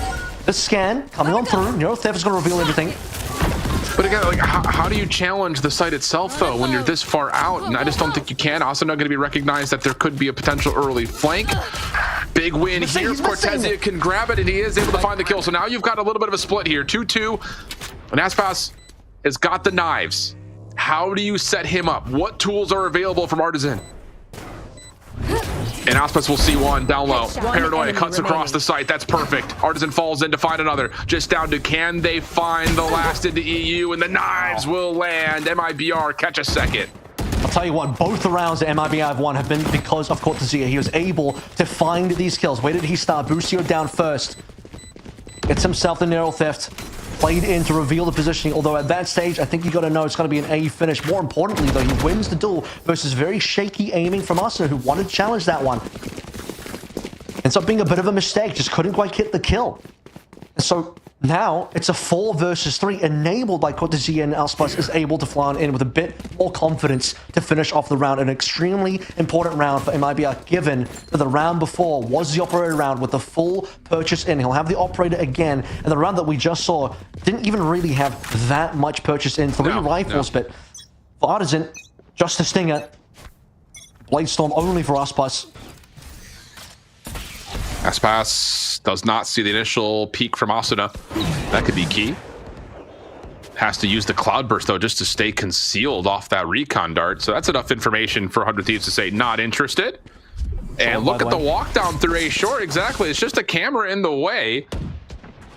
And unless Cortezia is in it, Verno's going to be left out to dry. Trying to follow up quickly for a moment as Artisan, but the fault line doesn't hit. Also finds that elimination in 100 Thieves once again. We'll get a free plant on A. Destroyed. A second time that Verno just can't quite get it done. Over on towards A. Didn't have weapon out. Walking slowly directly into his death. Didn't quite catch how Xander was getting in the position. Likely he actually just TP'd across. Wouldn't be surprised, but no tap on the camera just means not in time to spot it through. There. And I think this is going to end up being exits or a seg. You really afford to lose this operator again. Your economy is still so shaky, but yet at the same time, you're 9 rounds deep and it doesn't feel good saving this late into the half. You just have to. You just have to. Otherwise, you're cycling between purchase and save. And Boostio will try to hunt someone out, but gets punished for it. So 100 Thieves, this has been as comfortable as we've seen from them on offense in quite some time. And I don't know what kind of kumbaya they had after yesterday, because the double duelists really had not been finding the value that they would have expected on the offensive side, in particular against NRG, only winning 3 rounds. But you even go all the way back into phase 1, they were really struggling on the offensive side. So the fact that you're already gotten 8 is incredibly big for them. And MIBR are going to have to talk about it again, just trying to get a couple of rounds here at the end of the half. What they need to talk about is how we're going to play through this operator. More importantly, what is going on at the A site earlier in this half. C was the problem. They were consistently faked out at A, consistently finding plenty of plants from 100 Thieves on C that were difficult for the retake to come on through. Again, the 2 rounds that have been won by MIBR, largely set up by Cortezia, who was able to find a couple of early kills. First time around, it was on C, pushed all the way down, into long, into cubby, tucked away, found 2 for his own life, trading 1 for 2 from that position, pistol only. Disgustingly good. Second time around, finds Boostio early, out the back of garage, wins the duel versus Arsenal as well. Shaky shots from short, giving his team the player advantage to at least get the retake. But when it's been full 100 Thieves, 5 alive on a post plant, MIBR can't crack that at all. That's been the problem. And now beyond that as well, Verno multiple times on A long. Couldn't quite handle it, but even then, Aspus as well on A long. Got flushed out, faked out by a TP from Xander that completely messed with his mind. So every player that's been playing throughout A long for the side of MIBR just hasn't found any success, and likely has died a bunch of times too. Ooh, a couple of information picks over the top of this contingency. Knows that there's an immediate threat immediately onto B. Fast lane out, Auspus just tries to get something for free. It actually does get a bit of a reveal into Cryo, but Xander teleports to the backside of Gong. Paranoia to cut across the site. He's able to find one in the corner, and Xander turns that into a couple. So now it's still a 4v3 situation. Verno trying to hold his ground just outside the A link. And does he ever? Verno for 3. Xander, the last one left. They know exactly where he's at. Nowhere to go. And MIBR hold on to the quick B play. MIBR, I'm not too sure what they were expecting coming out of that tactical pause. But 100 Thieves push their way in towards mid, and this is where Verno starts to show up. So many rounds, but he's just been a bit of an issue. Constant first death, losing out on towards A long, but holding on so strong on the B to A link. 3 kills, including mid-air headshot as well. It might be 4 to 8 would be a gigantic rescue of this first half. Considering how it started, yeah, absolutely. Just, I think for MIBR fans, finally, after all this operator purchase, you look at it actually connecting. Look how many players are in long, by the way. Yeah, why not? I mean, this is a lot of trust onto Cortezia, and the Hunter's Fury, does it close out the corner? No. So EU is going to recognize there's a threat, but it's down to how much can Cortezia find before falling. Paranoia does come through, gets into his own cyber cage. Undercut comes out, and Cortezia will drop in. You have to retake. This is Rolling Thunder, and it's just going to be so long before they can even get there. My ultimate is ready. Again, Cortezia has been able to enable their retakes twice in the earlier 2 rounds that they won. And this time around, he isn't able to get his one. MIBR, they wanted to make the call to be able to defend A-long properly. It's been a part of the map they just lost so consistently, but now they're 4 versus 5. Rolling Thunder has to get so much work done yet. And the thing about it is it has to cut across the backside of the site, and they don't even get it off. Artisan will fall before he can get both hands up for it. Xander spam through this dark cover, connects for a second, and 100 Thieves looking good for a 9-3 half. What a you difference a and me. day makes for this 100 Thieves offense. And yeah, Cryo. Cryo is 0 for 2 in kill contracts today, but it's at least enough to, again, make sure 100 Thieves get a 9-3. Half will send things to break and see if MIBR could bounce back, or will it be a runaway for 100 Thieves? We'll find out in a moment.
Come into my world if you wanna see some action.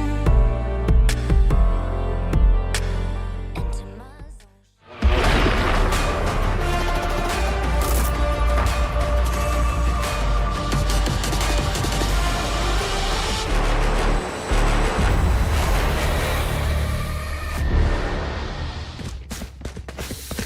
Back into the action. The first time that we could say 100 Thieves have been able to dominate here in this series. And look at the post-plant success. I mean, we're talking about plants in almost every single round.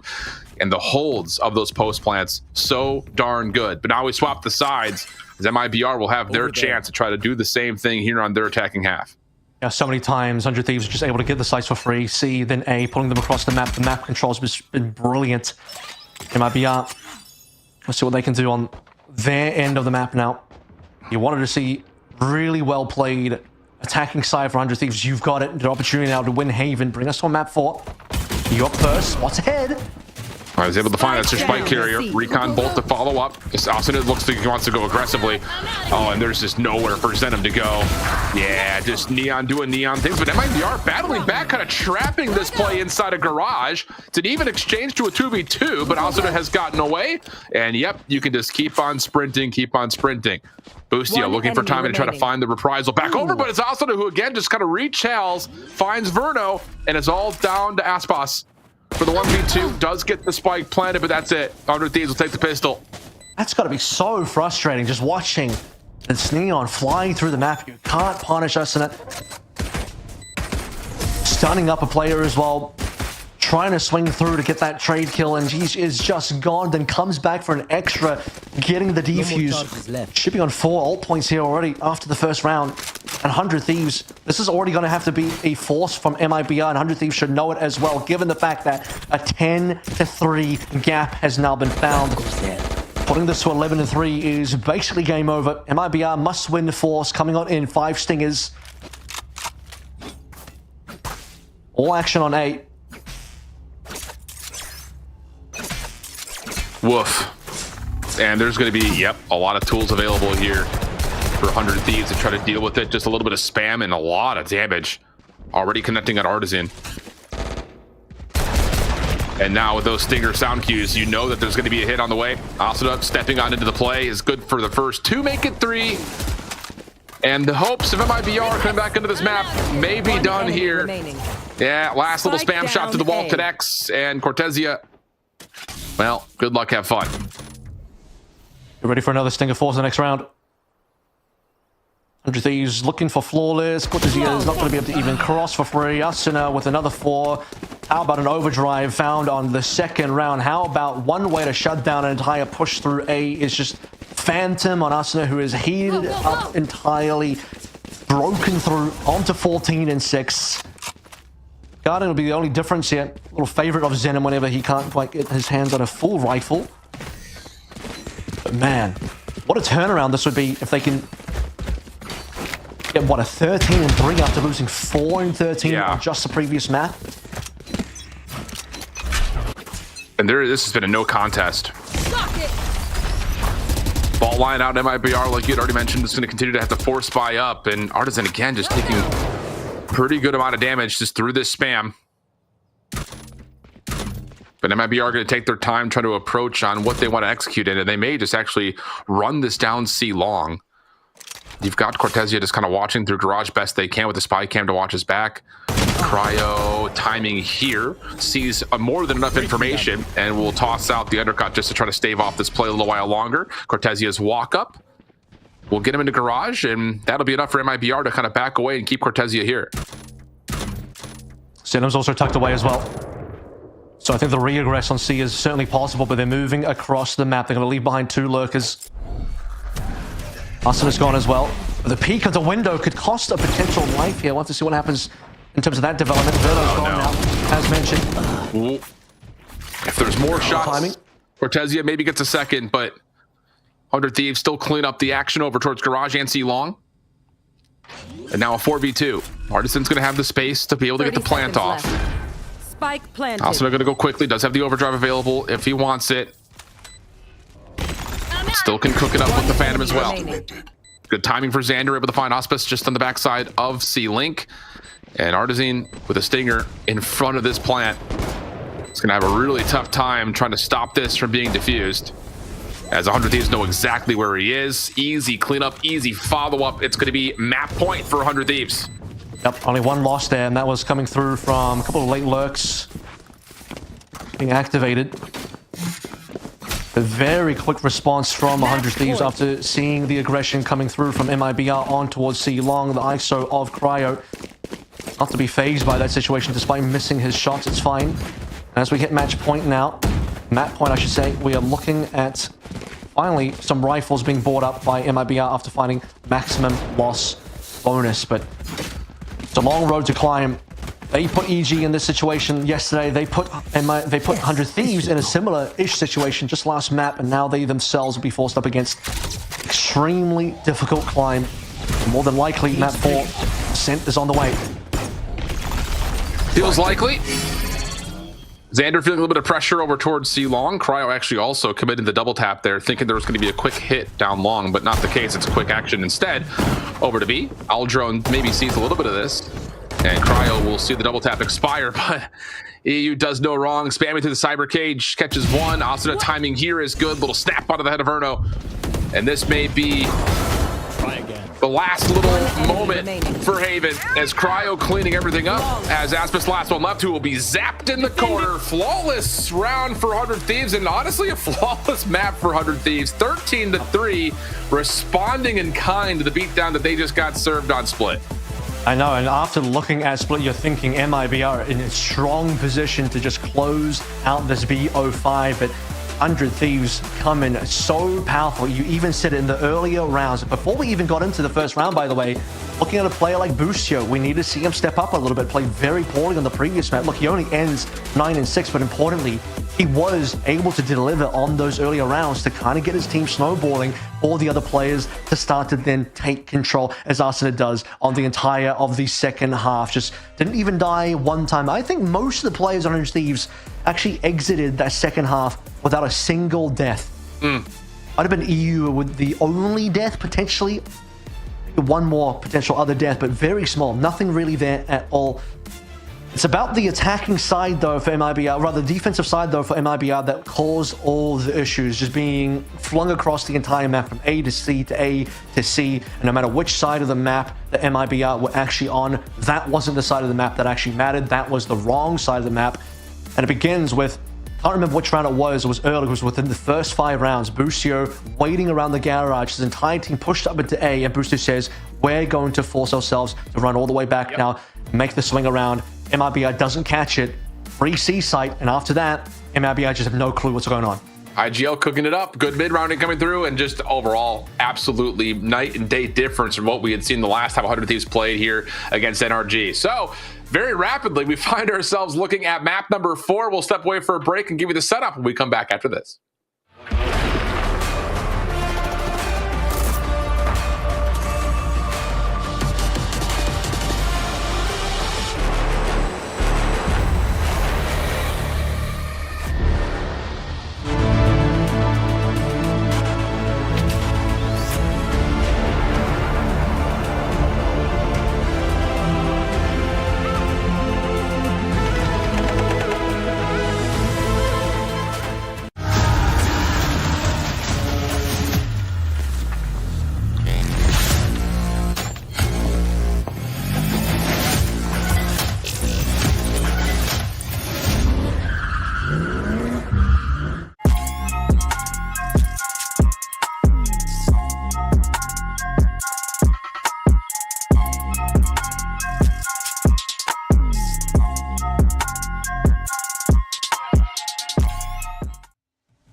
something in his eyes.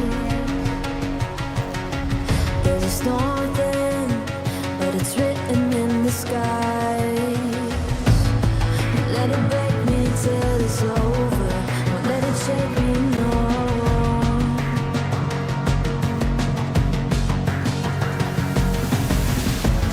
Won't let it make me go under. Won't let it make me go under. So now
after a tight map number one, we've got blowouts on either side, depending on who you're looking at, as it was a convincing split for MIBR, followed up by a dominant Haven from 100 Thieves, which now brings us to Ascent, which is 100 Thieves pick. So it's going to be an interesting one, just due to the fact that Ascent has not been a map that MIBR have really enjoyed it all this year. We're on the other side. 100 Thieves have had maybe a little bit more time to get a little bit more familiar with it. They did play it versus NRG and found themselves a win there, but it came with a little bit of a different comp than what they were playing back when Tejo was trying to be utilized on the map. So there's some question marks still surrounding as we get deeper into this best of 5 here, Avril. Yeah, we're looking at a history for MIBR on this map that is largely filled with losses basically all throughout this entire year in VCT. They haven't been able to get their heads around Ascent at all. Yeah. It's still not their perma compared to Fracture. They would still rather not play Fracture, but when they've been kind of forced to play Ascent, no success across varied different comps as well. They played, you know, very standard defaults with the KO, with stuff like Jet as well. There's unfortunately there's no Killjoy in there, which maybe you could argue is a little bit more of a default. But anyway, they played through KO, they played through ISO, Yoru on this map, and nothing is really stuck for this MIBR squad on Ascent. Yeah. So another question also becomes like, well, what are they even going to play here? Because they've shown so many different looks on Ascent, none of which has really found that much success. Whereas at least for the side of 100 Thieves, we're looking at a lot more success on this map previously, but even more recently in phase 1 of this qualifier, they took down NRG 13-9 on Ascent. So NRG are a team that have already qualified through, the very strong team at the moment. So that looks good for the potential of a map 5 Pearl to end things on if 100 Thieves can close this one out as well and begin the process, or rather they've already begun, but continue the process of that potential reverse sweep.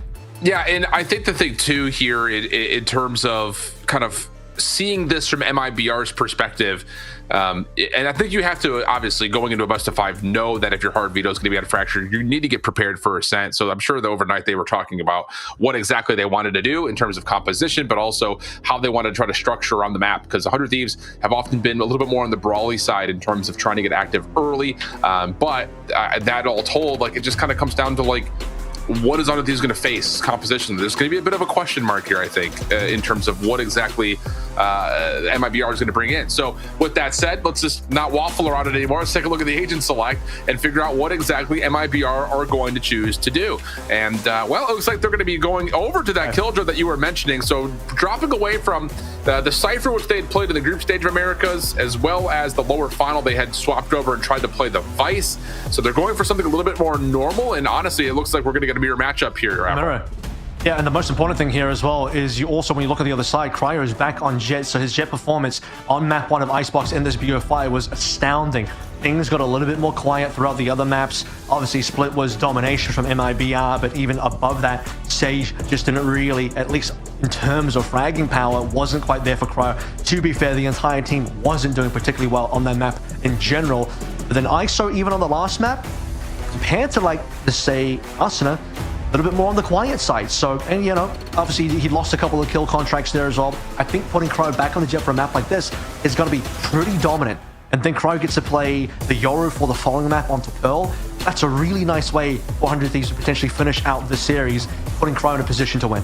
Yeah, absolutely. And look, I think there is going to be a level here if you're looking at it from MIBR going to this composition. You know, you play the traditional quote-unquote meta, which means that there is a lot of focus on what Ospas can do. Like, he's been great this series for what it's worth, but this does lead you to really keeping your attention on the Jets in particular. The other side of the conversation, though, is what Cortezia could do, obviously playing an agent that they have not played on this map yet, at least in this calendar year, versus Boostio, who's had a bit of a rough overall series. So, you know, again, efficiency out of your duelists versus efficiency out of your sentinels. This map very well may be determined by which of those 4 particular players is able to kind of hold their ground or dive forward and take that ground away. See what we get as we jump on in. It will be MIBR on the defense, and 100 Thieves kicking us off with their opening attacking half. A little concerning to see in the MIBR Furia game as well that really largely on the attacking side, MIBR couldn't quite string much along. We have 100 Thieves as well. Looking on their Ascent, defensively looked pretty decent. I mean, they did win that map overall, so both attack and defend, not too bad.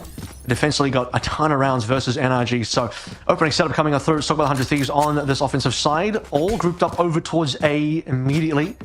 A bit more a standard default for the MIBR defense.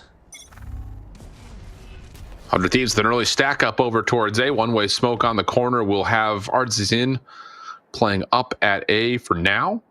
Shoulder checks for Cortesia down mid. And eventually, as soon as this dark cover fades, there's going to be a bit of a burst here for 100 Thieves. There's the knife. Artisan is connected onto that by it, but no one else will be revealed. And whoop, that's an aggressive peek and one that gets punished. Zenom able to stall things out with the paranoia. Shock dart coming on the side as well. But here's Boostio, and he'll find Verno for free. And this is just a defensive setup that MIBR did not have all their bases covered. So Cortesia up top. Nope, not able to do too much. Zenom down low. Same could be said for him. And it's just down to Aspas. And well, good luck. Have fun 1v4. Heaven and Hell both covered there. MIBR finding no success from either player. And he'll even catch the suppress. So, kind of going a little bit from bad to worse here. Pick your poison here. Between door and walking all the way around. 100 Thieves. Wasting no time. What was it, 13 and 3 domination we saw on the previous map, and now coming into this one with an opening pistol nicely. Aspas looking for something, and he'll be lucky to get just a couple of kills to make it interesting. Yeah. Catches one. Asada follows up, finds the easy trade, and that is a very solid 100 Thieves pistol. And it really kind of just, for me, starts with the fact that Artisan just, instead of trusting that there's going to be a contact play that he could get a paranoia or a shock dart to get him out of dodge, he just takes too aggressive of a shoulder and gets punished for it, as there was just a firing squad waiting for him to make that peak. So as soon as that happens, you have the full runaway. And 100 Thieves will now be on Bulldogs. Artisan just maybe going to go over to the Bucky here and hold on to that over towards A, while the rest of the defense will largely just rely on pistols. Suppressing. Breaking onto the mid, it looks like very heavy presence this time on to the B side for MIBR, also for 100 Thieves obviously, but mid is completely open. That's got to be a little bit costly here. You see that Cortesia already understands what the assignment is, spots ahead. Oh, wow. Taken down. They had the sentry turret trying to play with, but doesn't work out. Sander makes matters worse, and then the crunch on to B main is perfect.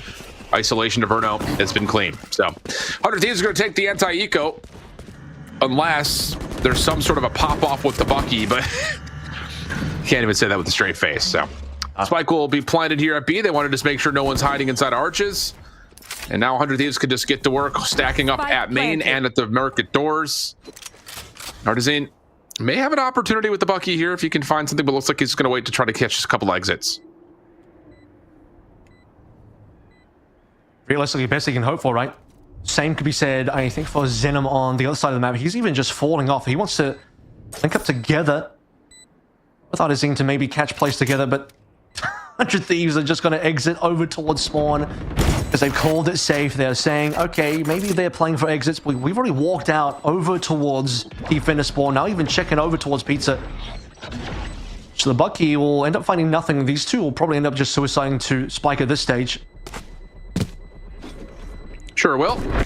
Just wanted to see if there was going to be an exit at main. Not going to happen. And 100 Thieves are off to the races. We're going to have a 5-man bonus in round number 3, where, again, the rifle purchase was significant. So considering that MIBR have had a hard time finding eliminations in any regard, only 2 kills, they're going to have, a lot of light armors in play here. So this bonus is going to make this round feel very even in terms of weaponry and just overall health pools. So opportunity here for 100 Thieves to gain a very early lead like they had on Haven. See, Aspas wants to get a little aggressive here, knowing that there was movement through mid. They lost through mid on the previous round, so Aspas wants to at least put a little bit of pressure onto Tiles. Here. He's got to tuck away into the corner as well, hoping for potential to activate a little bit later in the round, but also plays to walk up into Cat. Alarm bot is also going to give a little bit of information in towards Pizza that they didn't have last time. Yeah, Cortesia in a little bit of trouble. They'll have to worry about 2 things at once. Artisan pushed back by the fragment. Cortesia drops. So in the sight, we look over towards Verno. How many can he find? The first one's relatively good, still damaged up pretty heavily. Flash to try to assist, but 100 Thieves will find the trade. So Spike is on site, going to go for the immediate plant. And in a Player 2v4 with Aspas Spike dropping planted. over towards B main, there's no room for Zenom to work with as he backs away. Another B finish here. Another B finish through mid, I might add. And all defenders aren't able to hold on. I mean, straight away. Cortezio was the one that fell. Verno at least traded for one. I suppose said nothing to really add, unfortunately, to this round. Wanted to apply some more mid pressure, but largely just tucked himself away, waiting. And 3 in a row here for 100 Thieves, especially with this many alive as well, is just so damn good for them. And MIBR seems like struggles from the previous map have continued here, but we even teed up this map as one that has been a real struggle for MIBR just in general, regardless of how the momentum has shifted in this series. Even just looking at their history, they just haven't been able to win on this map at all. No, and again, just trying to swap into different compositions doesn't necessarily help, especially in a world where some of the top teams are just rooted into, this is what we believe is the best comp. We're going to keep working on it until it's perfect for us. So MIBR have not looked good at the map in really any regard and are continuing to just feel uncomfortable in what they're playing from an agent standpoint. So they can't even have any excuses of like, maybe we're just on the wrong comp here, because they're in a mirror match, so there's no excuse in that regard either. 100 Thieves are about to potentially, they're looking like it statistically. I know it's only been 3 rounds, but they've won a lot more on Ascent, and MIBR have not really. So this comp can certainly be the one that works. It's a decent default comp, but we're going to go through mid again. Another weakness spotted. yeah, and MIBR just going to kind of stack up in the backside of the site, although Aspas goes a bit unnoticed, just floating outside of the boathouse. Now he can reinforce the site itself while the rest of the MIBR defense rotates over. Paranoia trying to hit over through staircase side, but Cortezio will drop. Aspas a little bit of trouble here, but no, Oh my God! able to collect the kill on his end and then snap to find the clean headshot on the EU. And MIBR now have numbers onto the site, and 100 Thieves are going to try to back away from B main and reset. By the way, that's the only gun. He's got a hero rifle. And that hero rifle is delivering on the hero himself. Aspas, you need him to be able to clutch in situations for this team where everyone else just can't take these fights, but he can. And last time, didn't get anything done. Odyssey has a timing here, and only lands 1 shot. What? Drops the spike. This round is turning around. He's going to get an upgrade here, and a thrifty confirmed. Aspas on the 4. My goodness, what a turnaround from MIBR. That's absolutely massive for MIBR to get back into this game. Aspas, huge with, like you mentioned, the hero rifle, but just the simple fact of the matter that he's sloppy on the first attempt and then eventually snaps up to find EU to catch both of the members of the Thieves on sidewalk just when things were starting to break down. So now you've got an opportunity to reset this half just a touch with the eco. Ultimate's starting to come online as well, as with that pop-up, Aspas is going to be able to have knives if he so needs it. Is going to immediately call this into play. Knife from the offense does reveal him over towards Tree, but you're right. It is just knives here for Aspas as he dropped that weapon, I believe, for somebody else. Yeah, he did. So trying to keep the economy a little bit safer here. Hoping for an opportunity to drop a weapon for him to pick up a little bit later on, or just find success on knives. 100 Thieves, once again, will try and make movements through mid. They found success multiple times in that direction. It was foiled by Aspas because while peeking through the door, it is a bit of a 50-50. Looking at logs, Aspas finds the kill, but yeah, okay. Over and long as well. Artisan's had some trouble on this A long play so far. I mean, even right then, that gets a little bit too close for comfort. This has been the slowest start to Ascent so far. The long wraparound over towards B main. Artisan's moving as well, as Aspas gets left behind over onto A, so a couple of late rotators.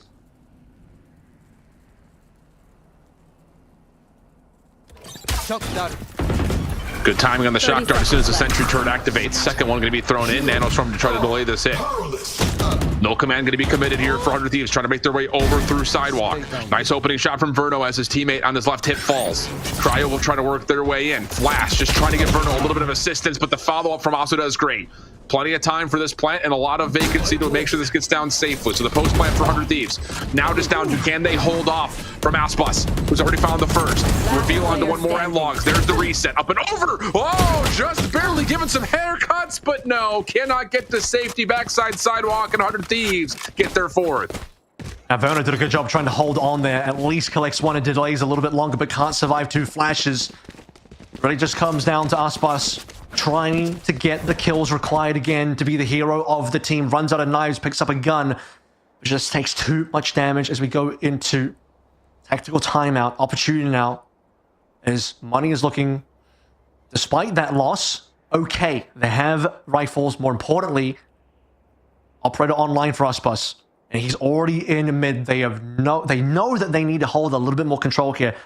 Every single round, it seems like mid has been a bit of a problem. I will say last round, that was actually mostly a playthrough B main, to be fair. However, these B finishes have been brutal.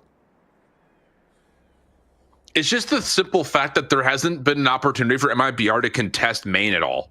Like, everything in terms of their defense has been on the backside of the site for the most part. Like, outside of that one round where Aspas just finds himself kind of out by Boathouse and he connects onto a player kind of running through mid-market, there just hasn't been enough stall tactics for MIBR. Like, they've only really been able to throw L drones and shock darts at this. That they really haven't had as much cover with the dart cover to try to block off some of this entryway. It's just been a little bit too free.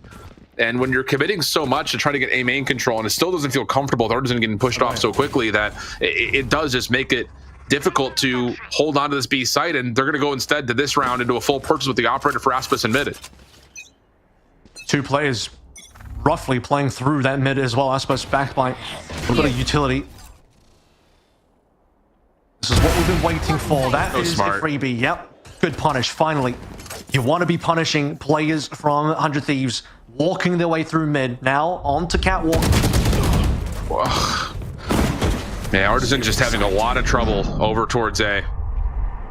Zenom trying to teleport back to safety, has to use both charges to get into bottom side at hell. Sees the utility from Austin. A good opening headshot onto Zenom. One more down low, and wow, just a little transfer, little spray down works out for another headshot until eventually EU follows up, but not able to take care of Verno up top. So it's on to Cryo for the 1v2. No spike and only 30 HP. I got the spike. Plenty of time though. That's the good news. And he's going to go through for the full plant. Not quite actually. Shock slowed that down. Spike planted. Clean. Yeah, and that's another one of those moments where I think you're a little fortunate in a certain regard that Aspas is not alerted to by the sentry turret. He kind of, you see him, he pings it out, and he obviously knows the killjoy's nearby, and the longer it takes to activate or just not activate at all, the easier the shot that becomes. But Artisan's having a lot of trouble at A. Like, he's in a bit of a blender over there. Like, and that's going to be an issue that he's going to have to try to solve. I mean, that catwalk kill should have really been his. Cryo, I believe it was, wasn't even looking at him. That's what initially put Cryo down onto 30 HP. And even on 30 HP, by the way, nearly won that duel versus Cortezia. And if he does, suddenly gets a 1 versus 1, because the shots from Cortezia were not quite on point, a little bit shaky. They might be able to get to run through another round here with Operator in hand, recovered for Aspas. And the opposite now, is Cryo doesn't have a weapon, but does have Bladestorm. Well, this time the dark cover blocks off that mid angle for Aspas, so he's going to take the op over towards B main, trying to avoid that all drone for now, but the angle is less than comfortable here. And Cortezia, who's also had a really tough time, going to have to play a little bit of early contact at B main just to make sure that Aspas is staying safe. Knives out for Cryo. Knife going to be made through, but the opening shot lands on the Cryo. Xander for the quick trade. 100 Thieves still trying to burst on the site, but no one's watching mid-market, and Verno takes advantage of that. Bucio just a little bit too late to clean things up, has Austin out by himself. But a 1v3 and a little bit of isolation. You don't hate his odds here, but Artisan is able to follow up from playing on the staircase, and MIBR will find themselves just down 1 somehow. Yeah, I mean, I think there's a little bit of movement being blocked there. Obviously, no dash invested. Aspas couldn't get away. You'd imagine they should have been able to get out after that singular pick, but I just locked up by a little bit of a lip of the door. Luckily, a second player playing through market that 100 Thieves just weren't prepared for. That really, I think, was the round-winning play there. On top of the fact that the extra first initial kill from Aspas was quality onto the blade-storming jet of Cryo. Yeah. So 100 Thieves will have to go on to a save. Guardian and 4 Sheriffs being brought in. And considering how this half has started, MIBR have salvaged enough to get themselves into a point of contest. Knife out, Aspas in trouble, just going to back away from that angle. Doesn't want to give away anything for free, and 100 Thieves will get a little bit of momentary control at B main, but this late owl drone through middle will scout literally everything out. You can see that the knife instantly spotting out is suppressing Aspas with that information. 100 Thieves don't want to be part of it. They're going to move away. You talk about Artizine needing to hold on towards his position on A, and Paranoid trading here, by the way. Yeah. Xander teleporting over, read beautifully by MIBR. This is just one of those moments where you just give away a little bit of space to essentially entrap 100 Thieves at tree and glass. Enemy remaining. Verno finishes off onto Boostio, and now they know that EU is likely floating around somewhere at glass. That Guardian will be seen, heard, and dealt with quickly. And just like that, after a convincing start for 100 Thieves, it's MIBR right back in the mix, tied up at 4. It's really been every single round that has been operated for Aspas. He's been finding value. I think there might have been a singular round where maybe he hasn't, but largely over the past 4 rounds that they've won, it's been a lot of the operator being played into it. We started with an initial round where, okay, it was him coming through Boathouse and partially lucky because I believe the first player walking out was EU. He had to check logs first, and in that 50-50, turned his head away from Aspas. But beyond that, once the operator starts coming on in, even the respect being given in that last round, you see Knife revealing Aspas's position and instant rotation from 100 Thieves all the way over towards A, and Aspas is also meeting them there as well. But most importantly, Artizine able to slow things down, survive a little bit longer, a little bit of paranoia trading over towards the A main, A long side of things as well, being won by MIBR, just winning across the map, really. Very true. Okay. So here we go. 4-4 off the timeout from 100 Thieves. Tally the ultimates. Null command for MIBR with the Hunter's Fury.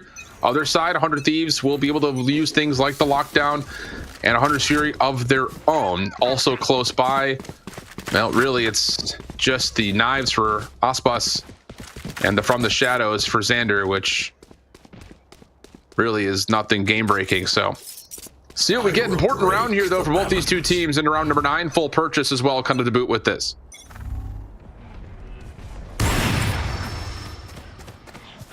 Nice little first love tap to boost you.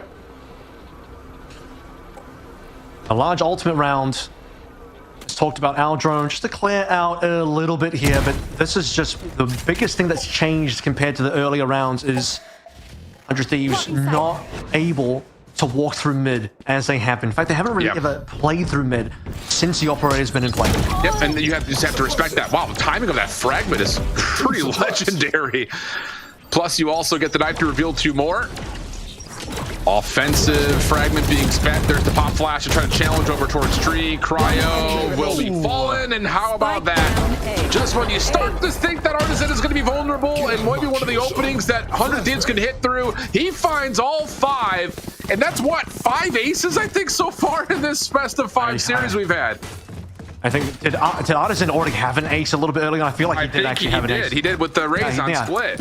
Yeah, that's the one where he finished with a shorty and he had the showstopper. Of course, yeah, that was on A. I remember that one. Second ace now for Artizine. But back in play, you wanted to see him step up a little bit on A. He does more than that. And that was a gun round as well, coming through from 100 Thieves. So very dangerous, very costly.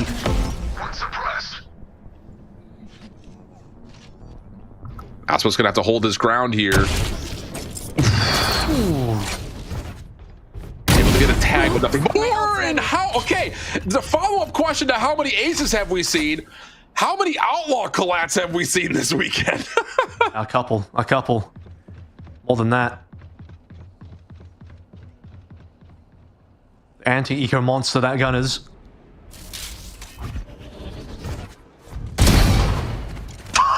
Good grief. Hitting a double with both weapons. Players. Yeah. And this has just been a shooting gallery. And MIBR looking good for their 6th. Just comes down to, is there any overchallenge? Because Xander, he could pack a punish with this Sheriff, but instead you've got the numbers, and Aspas will move out, find the 4th. Flawless round for MIBR, who now have a whole plethora of ultimates to still play with. From the front. Yep. Operator back in hand now. Play the outlaw only for that round. Knowing that was going to be a little bit safer to punish for the outlaw there, and they have so much money, it didn't matter anyway, and happy to come back on the op now. 15-6 is Aspas, and where MIBR have struggled on this map, Aspas has been the continuing consistent factor. Cryo will need to catch up when his defensive rounds start coming on through in the second half, which seems pretty close now. Only a couple left to play through. Zen in some trouble here. Might have to fight for his life. There's the fragment. Good particular Hunter's Fury to try to block this off. And I was about to say the paranoia initially for Zenom with the teleport may have gotten him out, but it connects onto so many that Verno just hits the trigger, finds a couple, Cryo stuck at tree, and MIBR really coming to life here in this first half. This is 3 rounds in a row where 100 Thieves have ultimates, but they're just not in a position to play ults ever. As this is likely another possible flawless coming on through, but even dropping 1 play for MIBR is not going to be that bad. Mid is being controlled here as well. 100 Thieves have nowhere to go on the map. Can they even save? It's about a minute where they just have to play. At what point for MIBR do you just start to go hunting? You've got so much money. You don't want to throw the round away, but at the same time, it's like crippling 100 Thieves' economy for what will be the final round after this is going to be a game changer. And once more, 100 Thieves, 3 rounds, this included, where they've had a string of ultimates on the team they just couldn't quite play through. This round just ended so quickly for them. Hunter's Fury shut it down completely. Yep. And it's all a byproduct, honestly. Like you had mentioned this a couple of rounds previously, but as soon as the operator gets online, mid no longer becomes an option. And the same problem that so many teams face on offense in terms of working through these tight choke points at A or B main continue to plague 100 Thieves here. Like you mentioned, just not able to even get a setup to even consider some of these ultimates. 1 enemy remaining. And as EU is traded, Artisan misses the timing initially onto Asuna, who makes that a little bit more punishing.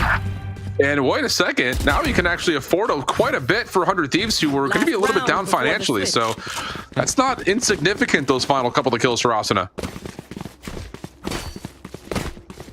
With those kills as well, you're like, oh, he'll be building an ultimate. No, he's had that for a while. Actually, that's they've had that for several rounds. So, oh man, it's crazy that there's been the longest string of kills for anyone on 100 Thieves for quite some time now. Look at that, 6 in a row. We got a little bit worried for MIBR a little bit earlier on, with us saving at least one of those rounds for them. Back over towards B we go now. The Thieves really want to win this one. Lockdown's already in play. But the shoulder, that's good seen. Osmus looking for one more, but has to be respectful of the lockdown. But still, the first blood is important. No command's going to be used immediately after that. 100 Thieves is going to be stuck on site with no utility. Is there an opportunity for MIBR to crunch on this quickly? They do have 100 Thieves a bit split at the moment, but the null command is going to fade. You still have the deep Hunter's Fury post-plant security, and it's going to be used immediately. Verno already tagged. Cortegia, though, trying to get them. EU's going to double down for a couple of kills, and now MIBR have to just really trust that Auspice can find success with the knives. Flash over the top. Here's EU with the check. Shut down to the 2v2. What can you get from this play on Sidewalk? Cryo in the corner. Aspis has shown himself. Knives may be extended, but Zenom able to find the kill. Now it's just down to the 1v1. Aspis needs to hit the headshot, and he's not going to have time to stick on for the defuse. And Xander will just let the clock milk out, and it'll be a 7-5 half.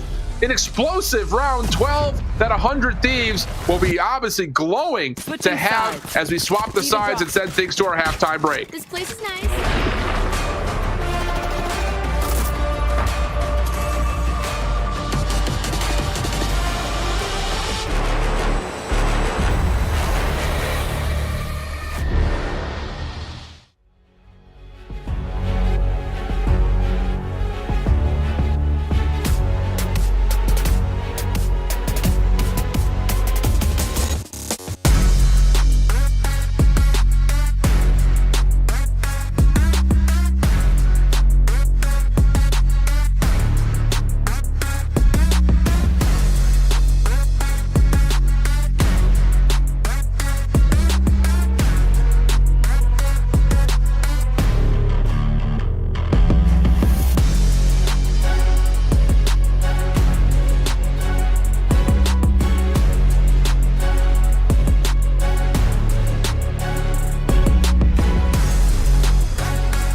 Welcome back into the mix. After a very hot start for 100 Thieves, it was a dramatic bounce back from MIBR, almost able to pull 7 in a row until 100 Thieves found that final round of the first half. So an important pistol here coming up, especially with 100 Thieves transitioning onto a side of the map that they definitely prefer.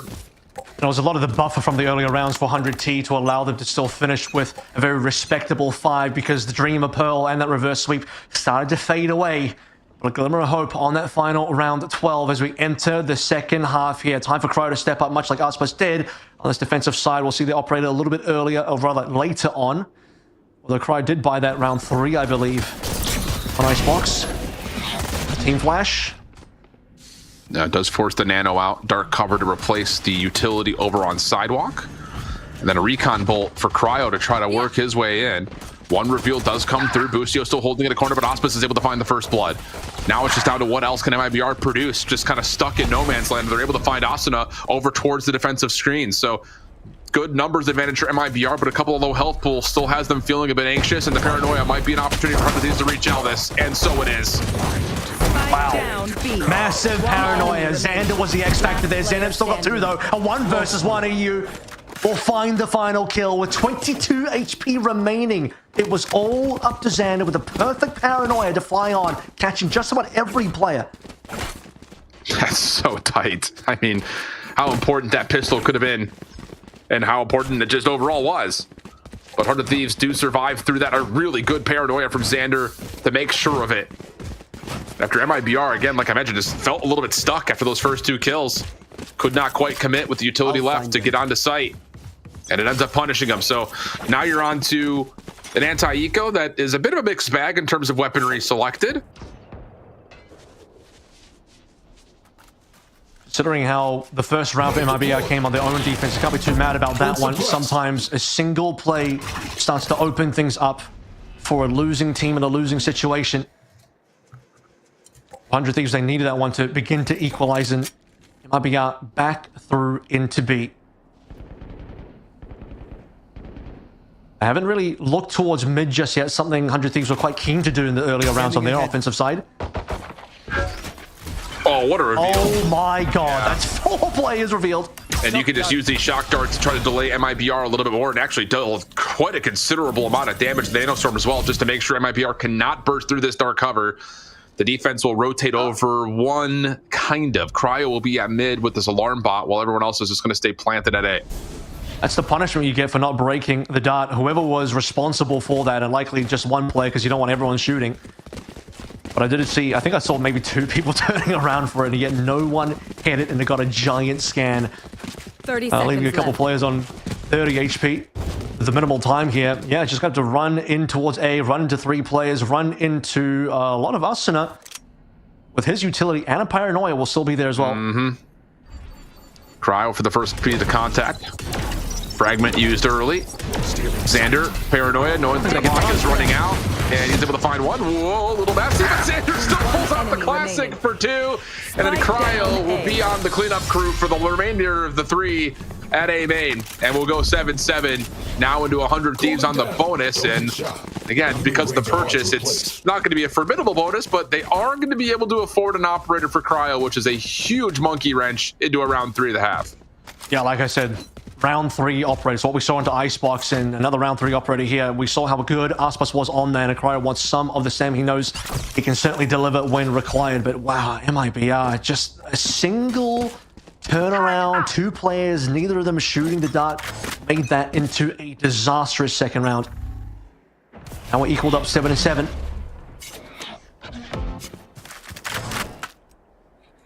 We'll see if MIBR, by the way, have read the fact that Cryo could be on op by now. Again, if you remember into Iceboxes, MIBR really should be able to. The possibility of that being on the table is to be considered.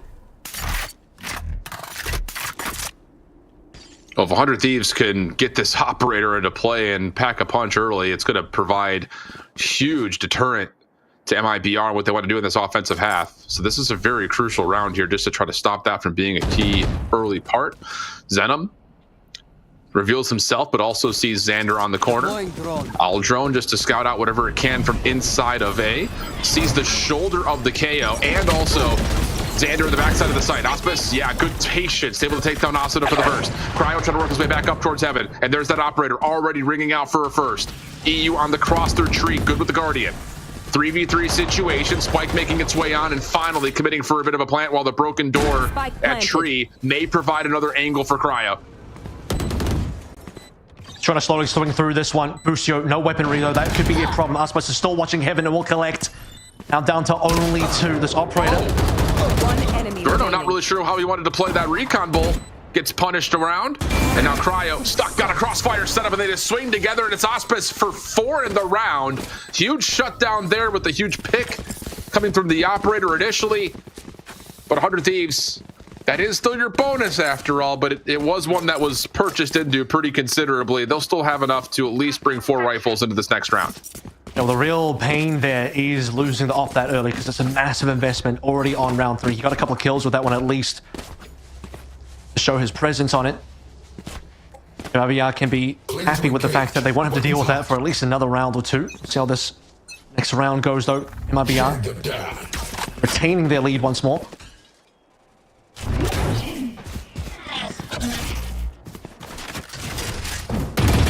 Look at the push-up, by the way, from 100 Thieves already in towards B main. It's pretty large information gained. Right here. But the thing about this for MIBR, they recognize that there's not enough cash for an operator to be in play, so why not take the battle into mid? The extremities being watched by 2 solo soldiers. Zenom on one side, Cortesia on the other. Enemy tag. EU will get 1 tag with the Owl drone. Cortesia will see that Busio still playing an aggressive angle at B main as well. So now you got to make a decision here for MIBR. Where do we actually want to connect on an actual crunch towards a site? Like, where are we going to execute at? They would like to go through mid, you can tell, but they're not going to be able to spot this position that Cryo has, which is pretty deadly. Cryo's going to move through. They're going to transfer over towards short, making a lot of noise there, but it could be a fake, and it looks like it is. But it hasn't been solid. Cryo is still holding his angle. He's been smoked out a little bit, but he can walk through the smoke, and he has. And that's really, really solid from Cryo. You get an ability to set up Busio for, yep, his position at once. Works out absolutely beautifully, and that's the issue with MIBR. And how about that Busio getting aggressive, trying to see if he can catch Cortesia by surprise. Really good shock dart, still lands though, and it has him down to just 24 HP. But that is the issue. Like, you get a little bit of a pressure through mid, but it's not enough to deter the setup for 100 Thieves. And as soon as the execute comes through at the last second, Asuna blocks it at tree, and everyone else goes right into the waiting arms of Busio at logs. The problem is, if you really want to sell the A fake, unfortunately, I think you need a little bit more presence over onto A long. And because it was all coming through short, it's very clear that the possibility that it's not just going to be a full commit through A short. They can transfer easily back over towards mid and play through it. And making the call there, Cryo, very important. Does he move off his angle or does he stay through? Because he stays there, he finds the necessary picks. Busio tucked away into logs as well, finds the other 2, and it's all over. So for MIBR, they're not really able to even break onto site. The purchase is still good here, though. Yeah, the purchase is fine. You have knives here for MIBR. Asuna's going to take his efforts into B this time. Sentry turret is what's going to be responsible for watching at tree. Owl drone. There's a little bit of space for Auspice to move through mid. Null command also going to come through. Is there any sort of response here for 100 Thieves? Can they find a way to stall out this hit? All the utility about to come back to life as this null command is about to finish. And Busio gets a reveal and turns that into 1, maybe even more, but the spam that hits is enough to take him out of the picture. So 4v4, Auspice trying to make his way into sight. Whoa, Zenom actually committed from the shadows there. And that's going to be enough for him to be taken out of the picture, or maybe he just teleported on from the shadows, came on the other direction from Xander. Kind of hard to tell because both elements were teleporting at the same time. And MIBR will just default to rotating back into A, which is vacant for this 2v2. I can confirm it was Xander using his ultimate there. It was just a regular TP coming through from Zenom, but punished in either case. Rotation from MIBR, locking them into place. Able to plant now over towards A to maybe recover this round a little bit. Things are very tricky. 2 versus 2. Low health, unfortunately, for Cortesia. Knife deployed. 1 suppressed. The knife only reveals 1, though. Sentry turret deleted. Cortesia is just going to be playing on top of the site. The idea would be to double drop and try to isolate this player into hell. Teleport over. And he gets the perfect read onto it. And now it's just down to what can to find over towards the outside corner of the site. And the answer is he finds nothing. Big round for MIBR. They're back in the lead, 9-8 up. And that's the problem. The scan, or rather the knife, only gets the reveal onto a single plane. Cortesia is still unknown. Plays that situation perfectly. Understands that there's going to be pressure, maybe on the spike. Smoker's going to be there. He challenges the smoke and he wins that.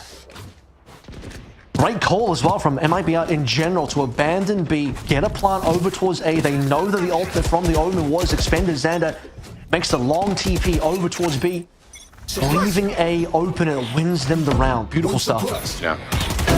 Enemy kill. Now, opening first blood is a big one. Out.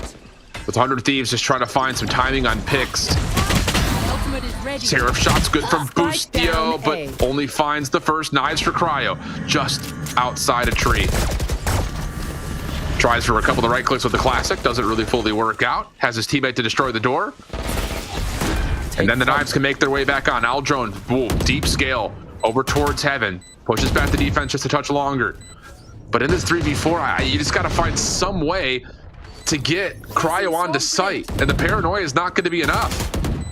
So now 100 Thieves are a bit isolated, a bit staggered, and trying to work their way back in. The recon bolt doesn't really reveal much of anything. Here comes Cryo, thinking he may have the focus pulled, but misses the opening shot. And then the reveal on the other side of the offensive MIBR is perfect, as Verno will follow up with the final 2 eliminations to get to double digits. Yeah, really clean stuff coming on through. They were able to hide away and not receive the pressure to mid. You actually saw a pretty aggressive play coming through. Cryo dashing all the way into mid, likely supported by a flash from Arsena. But really, we're looking at MIBR going up through A, playing the post plant more than adequately, completely shutting out the Blade Storm. And Cryo just didn't hit a single shot. Really, the timing should have been Paranoia to get Cryo in. Paranoia was played through. Cryo wasn't able to walk up just yet. And when he finally swings, just doesn't get the knives to land and the player in hell. So MIBR trying to open the lead back up once more. Again, they struggled earlier on their defensive side, got things together, and now so far the second half has been very 50-50. There's 100 Thieves. This time they'll have guns. Perfect time for a timeout to bring themselves back up to 9 and figure out what they're going to do with their 2 ultimates. Yeah. Don't necessarily have to have a response here, but boy, you'd love to get one just to try to get this defense a little bit more solid. I mean, again, we asked the question kind of about the operator, and it didn't really give us an answer in the first. And I think there's probably questions about, like, in that round, do you really need the op compared to an outlaw? But I don't think it really makes much of a difference. It's kind of 6 of one, half a dozen of another. You weren't really going to be able to fully purchase back into another one in the next round anyway. So this is the key to see if 100 Thieves is based on their playbook. Can they get Cryo activated with this op? Can they dominate the space in a way that funnels everyone to Cryo's direction? That's going to be the goal. I think the third round timing is pretty decent in the sense that you know it's going to be the gun round from MIBR, so shutting that down with the operator is going to be a nice play. And I think if I remember correctly, he did get a kill there, but just couldn't do the retake with that one. He was trying to slowly retake through tree. Couldn't quite spot members, and then finally in a 1 versus 2 where too many angles to look at. Not a great situation for an operator to be in.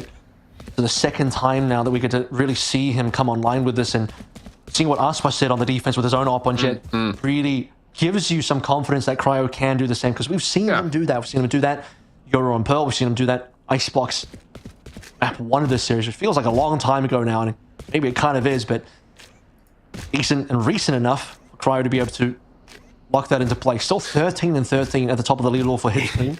But it's still the dramatic difference between 13 and 13 and 23 and 12 is significant. I mean, there has been a level of influence here from the Jets, and it's very much so a one-sided conversation. The defense is where you farm those kills. And so correct. Aspas had a lot of rounds in the middle there with all of those red wins. 6 in a row. That first round they got a number 4. No operator just yet. Well, waiting for 6. A decent amount of op was being played in there, so now it's Cryo's turn to string something together. Yep. And there is still a level again here with 100 Thieves of trying to figure out the duality of playing off of the lockdown versus the Hunter's Fury. And to be fair, we have CDU connect quite quite a bit with the Hunter's Fury, but not just connecting. He's doing it in a way that has completely deterred the offensive MIBR from even getting onto site. So can that be another consideration in terms of if you get early info, if you get an early tag, can you pop that Hunter's Fury and find an opening first blood or release some significant damage off of it? And they may try to do that here with possibly like a cross paranoia after if this knife were to hit and then you hit the Hunter's Fury to see if you can get anything down A long. He's set up for it. There's the knife. Doesn't hit anything though.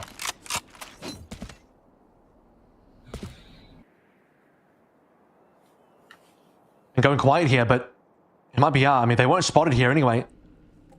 The majority of the team is still completely Placing alarm bot. unknown. Alarm bot down.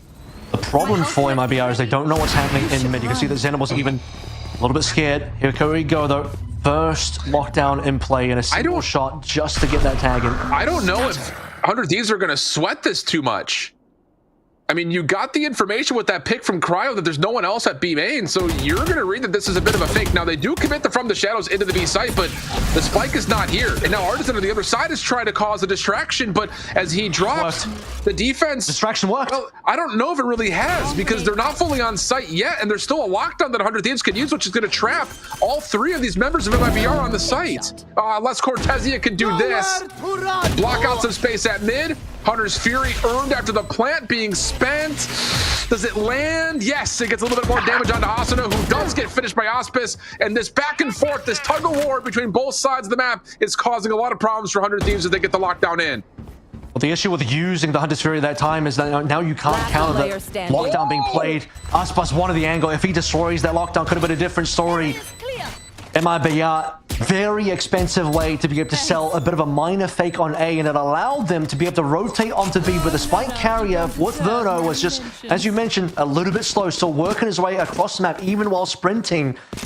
But it did pull the entirety almost of 100 Thieves back over towards A to allow him to at least get the plant. But the post-plant, it never felt like was properly set up because they already started to lose members. Aspas, I think, was going to be the X factor all the way in. Defender spawn, the one player that could still make a huge amount of difference as that kind of angle coming on through.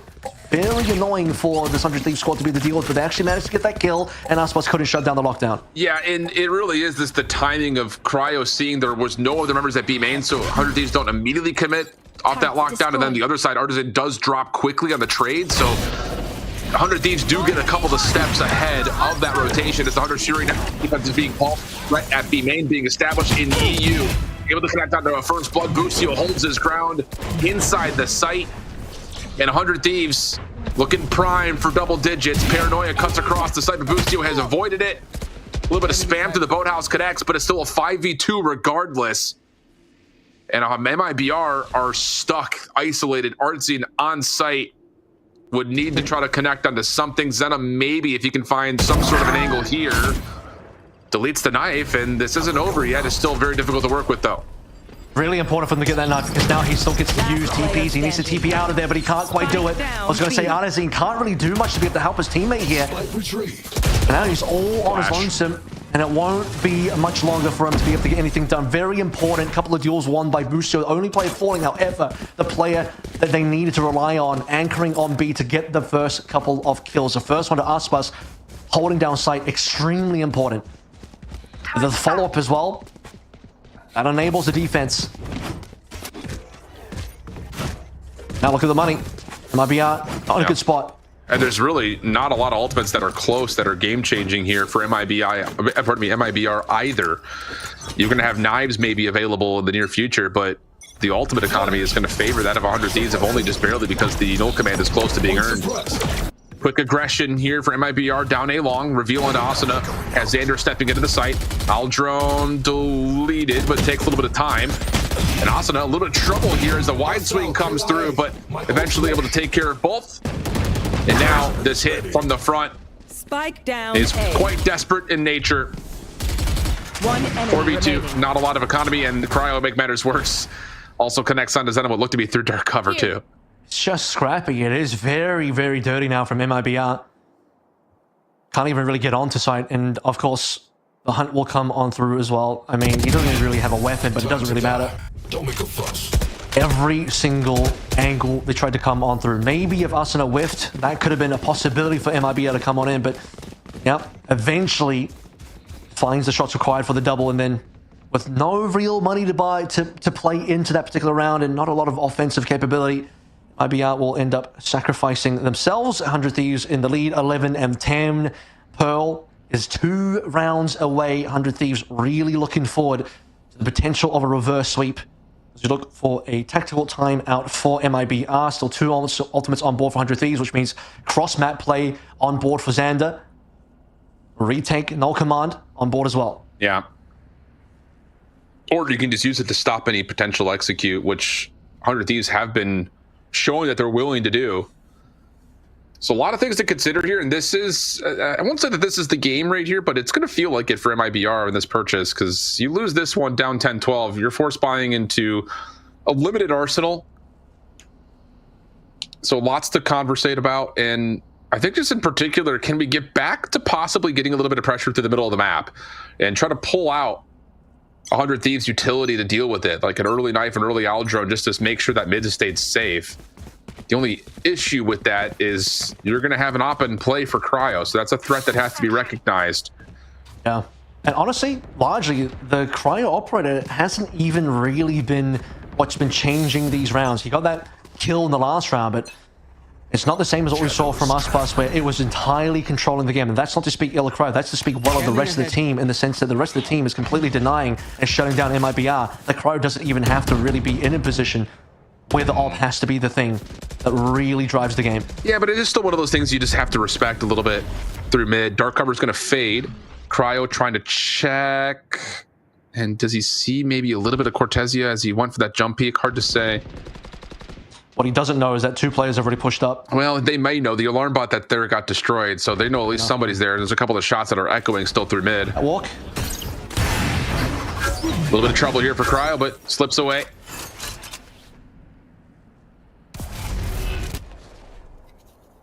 See Arsena's position there as well, looking for the potential to off-angle onto Pizza.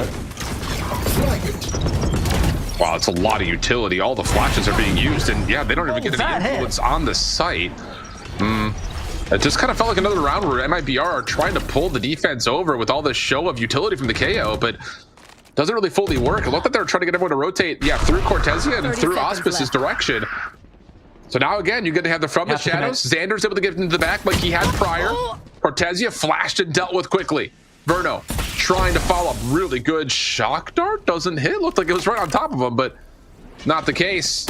And MIBR just have to try to force this one in. Shorty works for EU. Spike down. Aspis will have to find these kills and collect the spike. Not a lot of time to do that, though. It's going to have to be down to if they can find the kills. Aspis, does he get that down in time? Oh, it's going to be really tight. And no, he doesn't get it down in time. Ah, one of those moments you wish you had a replay, because it had to have been like 3.8, 3.9. It was so close. A photo finish, really heartbreaking for MIBR, but really EU props. That was a giant round from EU. He had the angle covered. The fact that Cortezia was potentially going to get the drop onto Xander, saw the positioning after the cross-map TP from the ultimate. Cortezia was full silent, but it's EU that predicted the play, got that initial kill, and then dropped the spike as well. You talk about not having enough time. Shorty just running in. Putting 100 Thieves up now to 12. Operator as well got that initial kill. That Here we go. really disgusting hip shot. Oh, quick action. Alarm bot does come through. Suppression in the mix as well. So Auspice has to really kind of hold his ground here until he can get the knives back out. Nano Swarm blocking a little bit. Good patience and triggered his one from Cryo. Doesn't like the look of the first one. Finds the second, and Boostio shuts down Auspice over towards sidewalk. Artisan trying to hold on to mid-market on the stairs. Zenom trying to follow up with him into this 3v4. And he doesn't check the close corner. EU catches one outside the dark cover. He knows Cortezia is nearby. The last hope here for MIBR. And yeah, he's completely stuck. Shock dart, paranoia, everything being thrown his way. And it looks like 100 Thieves will get us to map number 5. 13-10, the reverse sweep on the cards.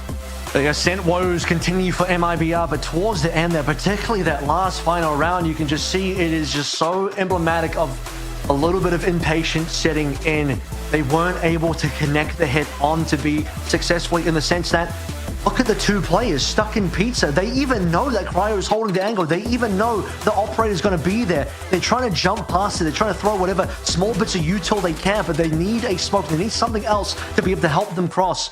The rest of their team is already committed into the hit, and it's just not timed well with the two players into market. You lose EU straight away, and you can't afford to have that happen. Previous round as well, Cryo hits another disgustingly good shot onto Artisan as he tries to leave short. So consistently a player down, can't quite get on the site. Really heartbreaking situation on the second to last round with the time running out as well. But EU killing the spike carrier is one of the things that will disrupt any chance of you finding the amount of time required to be able to plant. What a map it was, though. What a map it was. We're having more time to kind of sit and simmer on it, but map number 5, the decider to figure out who finds the final spot in Americas in Riyadh for the Esports World Cup and who will be done on their pathway to Saudi Arabia. We'll be back after this with our decider. Don't go far.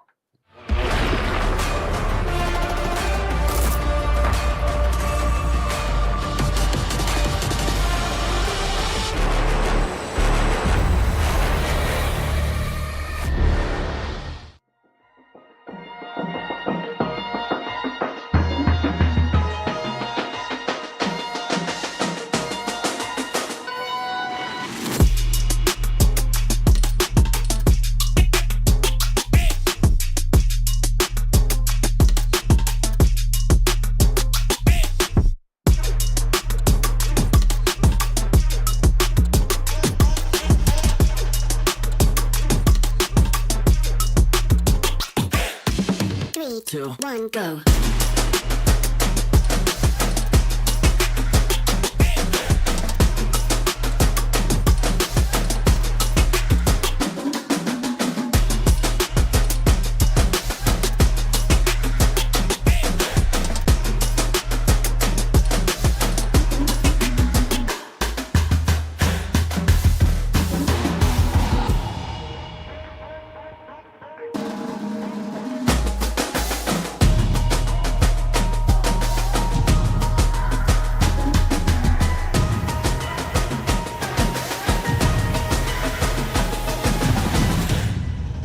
Three, two, one, go.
2, 1, go.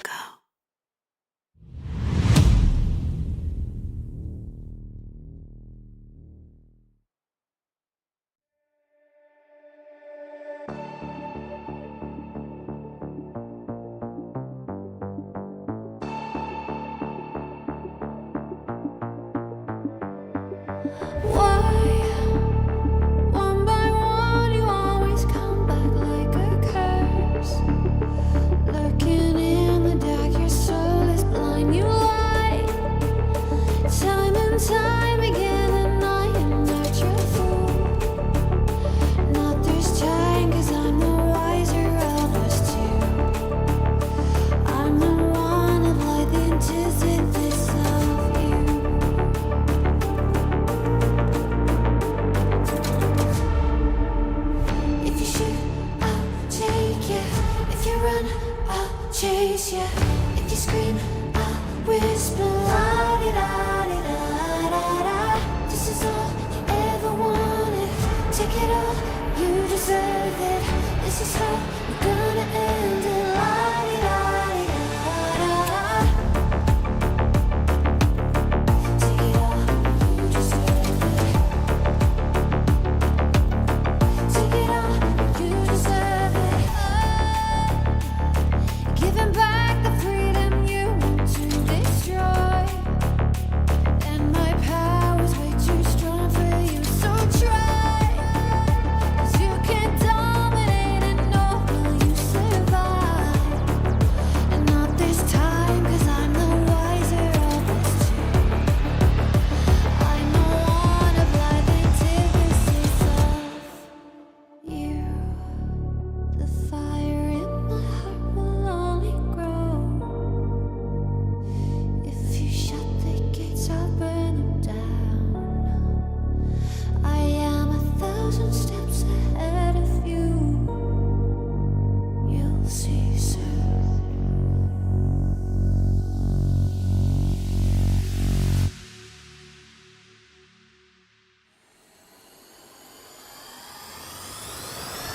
If you shoot, I'll take it. If you run, I'll chase it. If you scream, I'll whisper. La-di-da-di-da-da.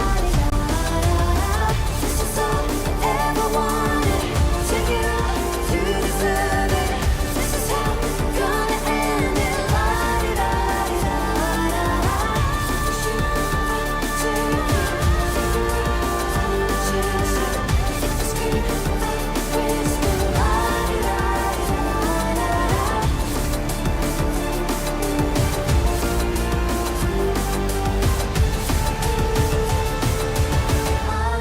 La-di-da-di-da-da-da. I am 1,000 steps ahead of you.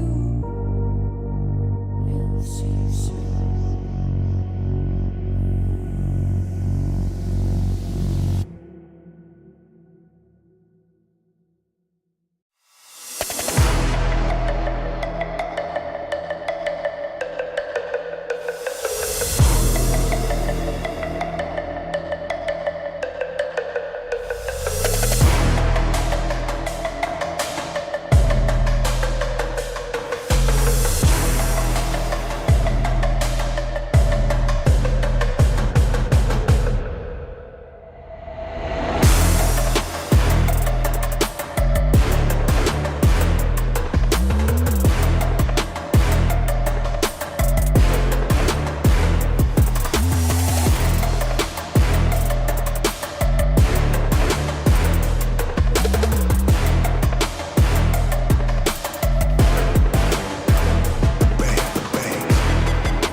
How appropriate it is. We've got a barn burner map 1, blowouts in map 2 and map 3, one way or the other, and then another tight one in map 4 to get us all the way to 5. One more map to decide who makes it to the Esports World Cup and who will have to wait to do EWC things until next year. I'm Shift, with me Avril, and this has been, again, like we already framed up, a really tight matchup. Both teams have gone back and forth pretty much evenly for one way or another, and as we look to Pearl as the decider, it's tough to lean one way or the other, I think, just based off of how the maps have been played to this point. But the history and the statistics does lean a little bit towards MIBR based on the record they pulled on this map to this point this year. And we've seen like bits and pieces in terms of Pearl being played already by 100 Thieves twice. They were able to completely destroy Evil Geniuses on this map in our first day, 13-5. But then it's the same thing happened on day 2. We had a look at NRG dropping their own 13-5 on Pearl against 100 Thieves, and it just didn't look good at all. Cryo never got his moment to shine on the Yoru as he did versus Ye and the likes of EG playing with that operator. He was actually bottom on the leaderboard for his team. It was mostly Xander and EU holding it down. They only got the 5 rounds defensively in, nothing on the attack at all. So we've seen both sides of this map for a team like 100 Thieves, where they've found a lot of success and then no success at all. So a bit of a coin flippy situation, and a little unclear about what version of that we're going to be seeing today. But MIBR, I'm getting a little bit worried for them, because based on what they did in that last map, you could argue Ascent just isn't their map. They haven't won Ascent in a long time. They got a long losing streak on Ascent. I did enjoy the fact that they played through a little bit more of a normal standard composition, didn't try and do anything weird, but towards the end there, so many sloppy mistakes, so many disconnected plays. That last round is extremely a great example of the fact that they were just completely disconnected. Half the team were already in, 2 players were locked out of market, mistimed everything, but even sloppy stuff like we saw one of the rounds, a single recon scanning 4 players, that 2 players failed to kill the recon. That ended up ending the round for them. They lost the round based on that because they did a full rotation, didn't have time to do anything. So really just small, tiny things that are costing MIBR now. They need to lock back in, because what we saw in the first 2 maps, particularly onto Split, was a far better, more consistent, stronger, scary-looking MIBR, a team worthy of going to EWC, a team worthy of that 3rd place finish they had in VCT Americas. And right now, 100 Thieves looking for the possibility of a reverse sweep, and momentum is starting to build for this team. Absolutely the case. And taking a look at the composition, which it looks like it should be locked in, this is exactly what 100 Thieves have played in this EWC qualifier. And it's like you mentioned, found equal amounts of success and equal amounts of lack of success. I think this in particular, like watching this composition versus NRG, this couldn't get anything going on offense. Like you mentioned, Crowd is really struggling to find the space that you would like to see Yoru be able to take. But on the other side for MIBR, like we kind of had talked about just a little bit there in the pre-setup, looking at just the statistics on the year, they have been good at this map. But the last time they played it was way back in the beginning of April, and they lost it playing a Vice Waylay against Cloud9. The only other match they'd played recently beside that one was a 14-12 win with the same composition versus G2. But they don't have that comp here. They're going back to what they started the year on, which is this combination of using the KO and the Jet. So Aspas is going to kind of get to business doing what he does best, and the rest of the team just trying to follow up on that by seeing what information they can gather from Verno on this attacking half.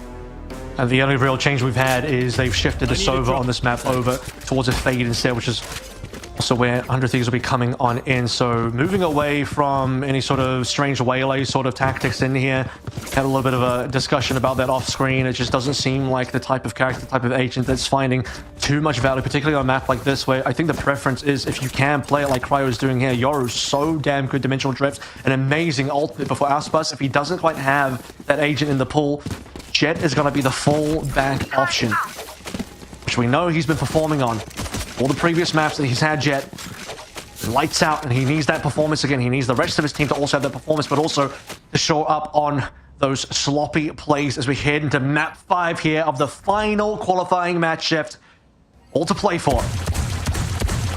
Oh, Boostio's already dealt some damage onto Aspas with those spam sheriff shots, but it's not going to stop MIBR from going quickly right on in. Flash over the top, knife also part of the Cryo, staying safe from a lot of it is on the Nebula, but not able to stay. I don't know how Aspas, who's on 50 health, can come away with both those opening eliminations, but it works nonetheless, and Artisan can get to work on the plant for a 3v5. A difficult 3v5 here as well. Luckily, there are 2 low members on MIBR to work through.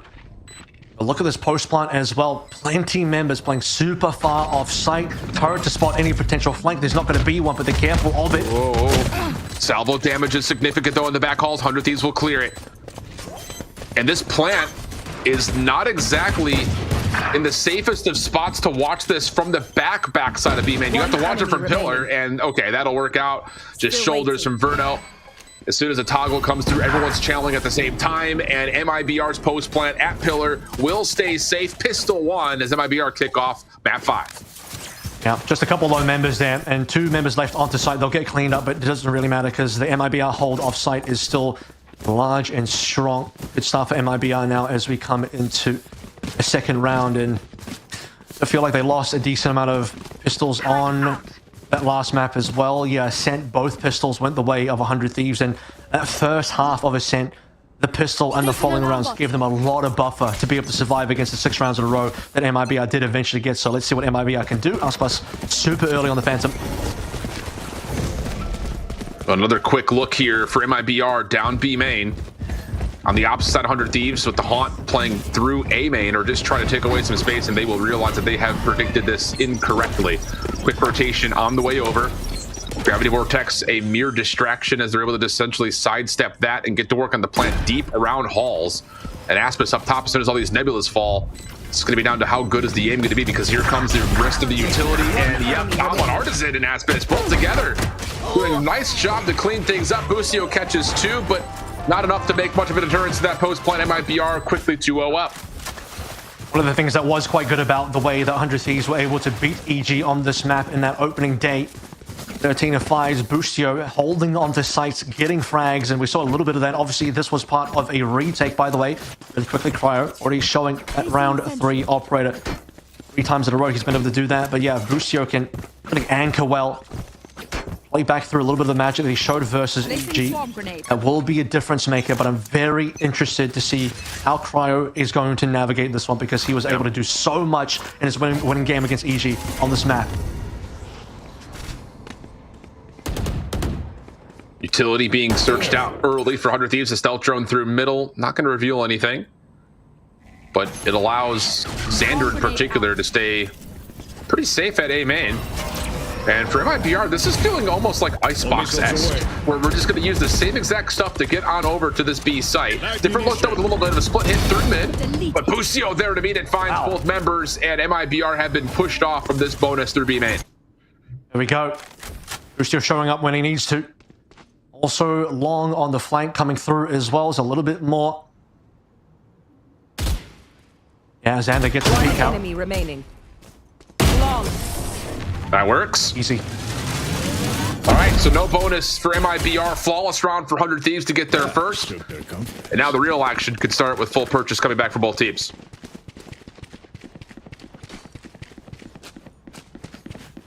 Again, looking towards which direction Cryo takes this one. Yet to get on the board, but make no mistake, the first kill will come through on this op.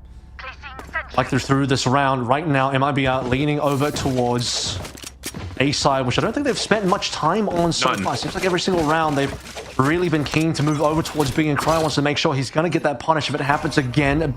Mid is going to be abandoned here by 100 Thieves. Salvos with the Haunt. Little exchange of utility for both teams vying for position around A main. Aspis going to step up forward with the offensive Haunt clearing the space. Star's still in position, though, for the defensive 100 Thieves to try to rely on if there is some sort of a quick hit. And the stealth drone has not seen anything over towards Art either. So defense feeling pretty secure for now. MIBR going to back off and try to reframe through mid by the look of it. And this is the gate crash burn as well, by the way. Cryo already walked up. He walked up super deep onto, I suppose, but he walked up super deep onto B. Didn't see anything. Right there. Looking for that A finish, and he's still there right now, and it will look like a bit of an A finish. Going to come through Link. Prowlers for information. I don't know how much of that sees. Special delivery out. Salvos to follow. 100 Thieves is trying to get out of this position at Art, but the reveal on the counter side of that is perfect. Aspis gets 2. Now the burst on towards sight. And Busio's nowhere to be seen, so it has to be down to Crowd to hit the first that he does, but he cannot get away. Art is unable to find the follow-up eliminations, and MIBR will have what should surely be a third round here. And mostly that just came down to the fact that 100 Thieves had no control on towards mid at all. Heavily stacking across the sites. Cryo pushing up over towards B, gate crashing back on towards A. And as mentioned, he did get that single operator kill, but it's not enough to really give his team much to work through. Busio will save what he can. Busio was very concerned about mid. You can see even on towards B, constantly checking through that link just in case. It ends up being the position they lose in.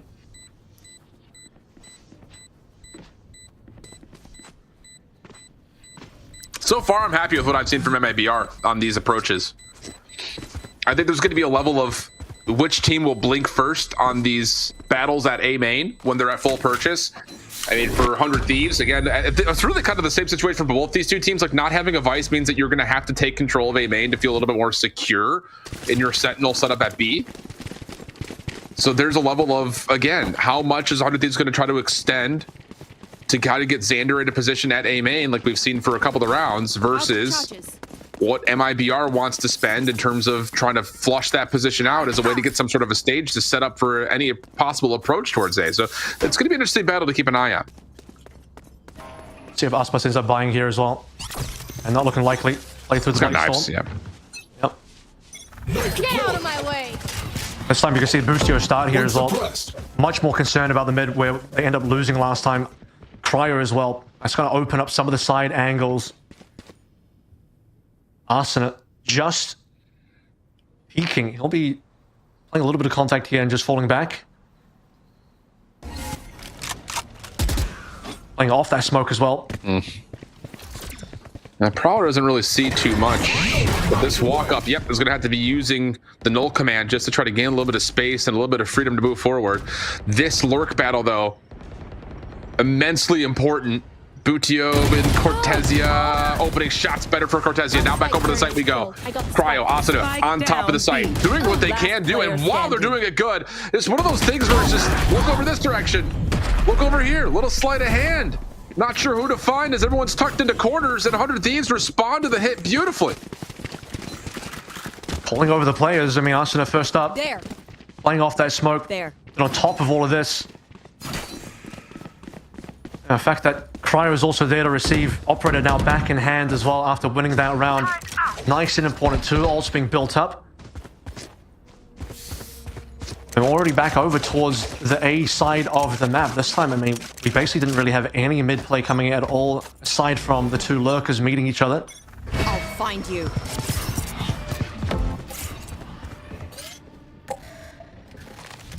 There's that utility exchange once again over towards A. Both teams throwing stuff out, and it will be just the Astras left to try to feel each other out over here. As we play for this A split again through mid, it's very important for MIBR, and Under Thieves know this. Applying a lot more utility in there. Most of Boostio's stuff, I mean, a lot of his stuff is in this location currently. The three-man setup over on towards A itself, so I mean, this is going to be quite rough to push through. Timing for Boostio could be everything, and well, he sees what he needs to, backs away. So the offense will get some space at Art, and ooh, re-clear out through mid. This could lead to a wrap back over to B if they want to. Yep. And it looks like that very well may be the case. It's just going to be the Tejo of Asuna in the ballpark, and he does have an Armageddon to try to delay this as long as humanly possible, and then a Nightfall could follow after that. I was going to say, how much can they really sell onto A? Not at all. They're not going to make any attempt to do so. But as that happens, really, maybe it's actually a sell on towards B. Spike is wrapping back over towards A, but 100 Thieves are not convinced. They've heavily now committed onto A, which is the correct play. Yeah, I think MIBR were trying to bait out that Armageddon instead. It's going to be saved and now utilized over towards Art. Nightfall going to follow with that. Cryo hits the opener. Verno responds. 3v4 on this side as everyone is muted up for MIBR from that Nightfall. Cryo still holding on the backside of the site as Verno gets to work on the plant. The salvos, though, in such a good position. And as the spike carrier will drop, now it's down to a 2v2, but the gunfights will be the one that determines the outcome of the round. Cortesia takes one, Auspice the other, and when just you thought 100 Thieves had done enough to stop the plant, all you got to do is kill the clock. They overpeak, and the individual 1v1s go the way of MIBR. Yeah, they thought they might be able to catch out a player as the plant has to come on through. They're thinking at least one of them has to go for the plant here, but both the remaining MIBR members win their respective 1v1s, and it's the entire round there. And I was going to say as well, losing Verno in that situation removes a Nightfall from any possible further play. But the rest of the players on his team end up just delivering when they need to. And a very precarious situation is we got a bunch of utility flying out through every direction. Nightfall coming through from 100 Thieves just about catches everybody. A little bit of back and forth with MIBR. We're trying to see if they can get tricky, force 100 Thieves away, pull back towards B, and then over towards A once more, but over towards A into all the remaining members, essentially from 100 Thieves, and yet still in position to win that one. 100 Thieves with a tactical timeout here, importantly. We'll note the dimensional drift, which has been a bit of a talking point, and certainly going to be a very large ultimate to play through. Yeah. Well, this has been a very back and forth affair, just like the rest of the series has gone. 100 Thieves, though, going to be in a little bit of a financial troublesome spot. Should be able to get at least some purchase here to help out this hero rifle. But the big key is MIBR working their way through the Armageddon and the Nightfall.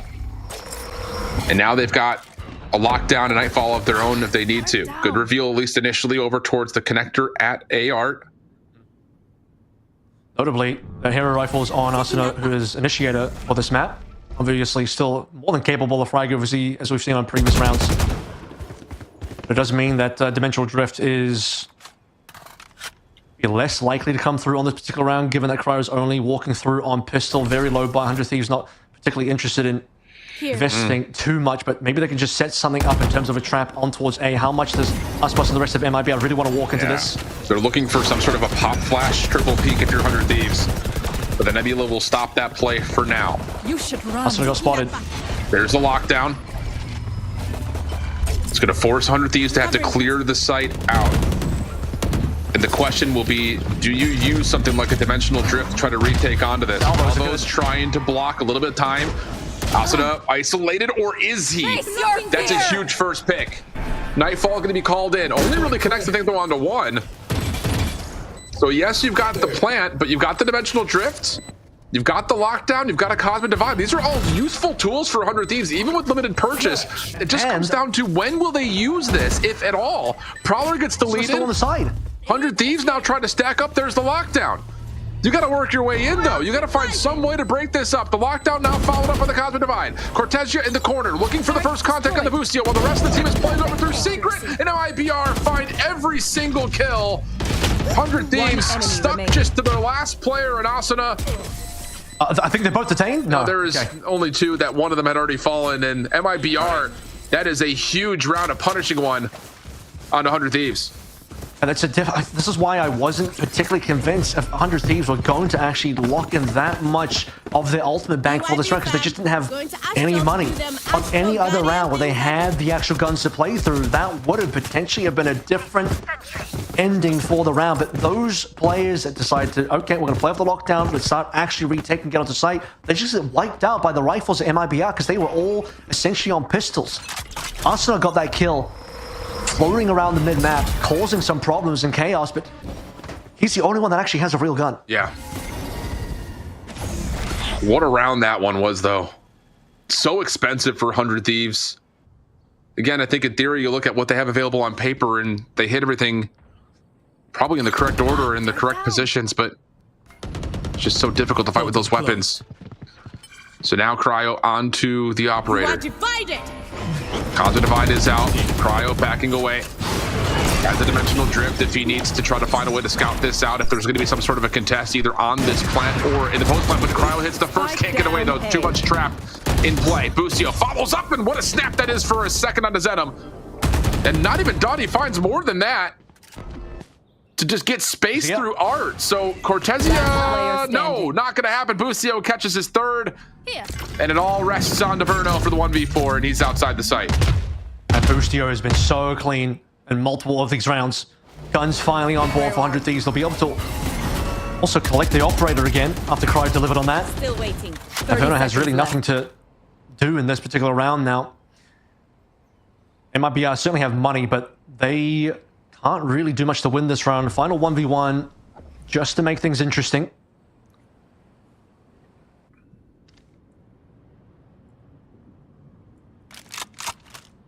Ten seconds left. Good response, though, for 100 Thieves to get the financial situations back into order. And I think that's the maybe even silver lining from the previous round, because, yeah, they lost a bunch of ultimates, but really because they only bought one gun. The economy wouldn't really get much worse than it already was. Yeah, fair.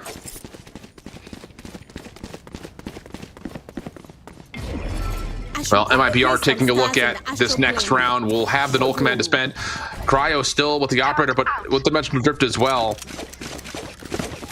Continues to allow him to kind of play for early aggression. And then if he needs the gate crash away and try to set his team up with the Dimensional Drift, that's always going to be an option for him. And lots of light armors here for MIBR, even though they got full purchase. So even in the face of a null command, weapons could get the job done quickly here for 100 Thieves on defense. They're not really doing much on the other sides of the map here as well. As Arsenal is about to find out, droning on through, it's completely clear.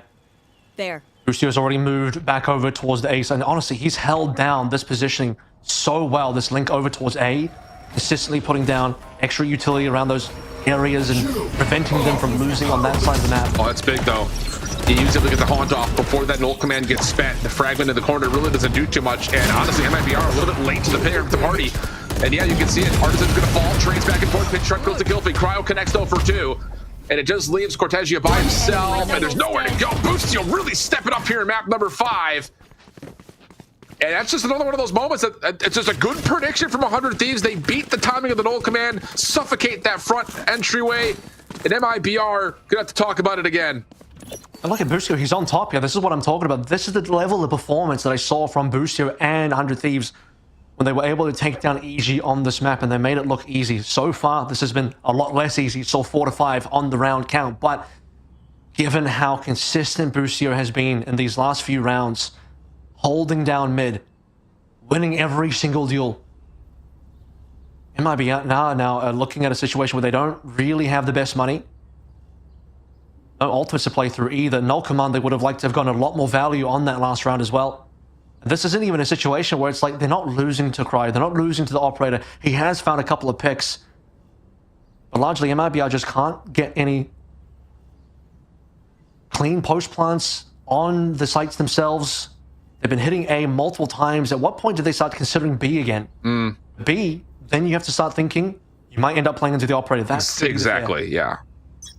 Yeah, that never feels good. Placing swarm grenade. Placing sentry. Well, they might give you some sort of an inference here, Avril, as they are stacking up at the B barrier and over towards mid.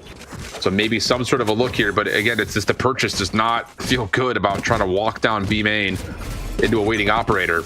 So unless a Guardian shot connects or something of the nature, it's going to be a really tough one to set up. Prowler out. Okay.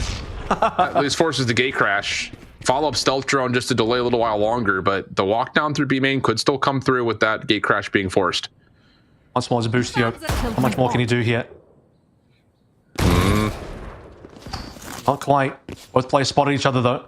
It does force Boostio away. Mid-map control's been a bit sparse for MIBR in the previous few rounds. It's good that they've been able to clear through that. Push Boostio off. They're transferring into Cryo's line of sight again. Will they get away with it? No, not even close. Yep, and then the second gate crash just get back to safety. So 5v4. And they're still stuck behind this nebula. Nanostorm to follow. Boostio stepping up into that. It's a considerable amount of damage he just took, but you hold the angle. And MIBR with 40 seconds remaining just going to have to force something here. Zenom getting to work placing stars. Little double swing opportunity here, and that's actually really well followed up on for Artisan. So 4v3, make it now 30 seconds left. as Cortesia connects onto another, and then you've got an ability to just use the pivot point of Auspice through mid to get over to B. Yep. So this is going to be a plant situation here. 4v3 Rose plant. The whole time, and by the way, because Auspice was able to essentially just walk through and entirely clear everything. He's killed the nanoswarm there as well, so it will just be a free plant. And will the salvage do anything here? Not quite. Oh. You have to imagine Drift potentially on board. Yeah, you need to feel out where this post plant is, and there it is. Get information on Cortesia, special delivery avoided. A couple of spam shots up top, also able to find the first, though it's on to Auspice and then another. And now it's just down to Cortesia. What can he do from the backside of Halls? Sees the decoy, avoids it. Other follow-up, hits a body shot. Does he know that Auspice on the corner here? All those shorty shots missed, though. Gives an opportunity for Zenom for the 1v1. EU, low on health. The Stinger can pack a punch from this range. Now to the classic. Oh, he whiffs it. Absolutely whiffs it. The timing is going to be really tight as well, but I believe he has it, and yes, he does. EU saves the round, and we're going to go 5-5. He saves it on a single health as well. Oh my god, and the Stinger had 3 bullets. They have no time to reload. Has to go to the classic. Needs to land a single extra shot. 1 HP was the difference. And probably less than 1 second for the defuse there as well. Between winning or losing that round, and winning it for 100 Thieves also means holding on to the operators. An extra bonus gift. Heartbreaking for MIBR. 2 situations now where the spike timing slightly off. Couldn't quite plant it on time, in a sense. Couldn't quite have it explode on time now on Pearl.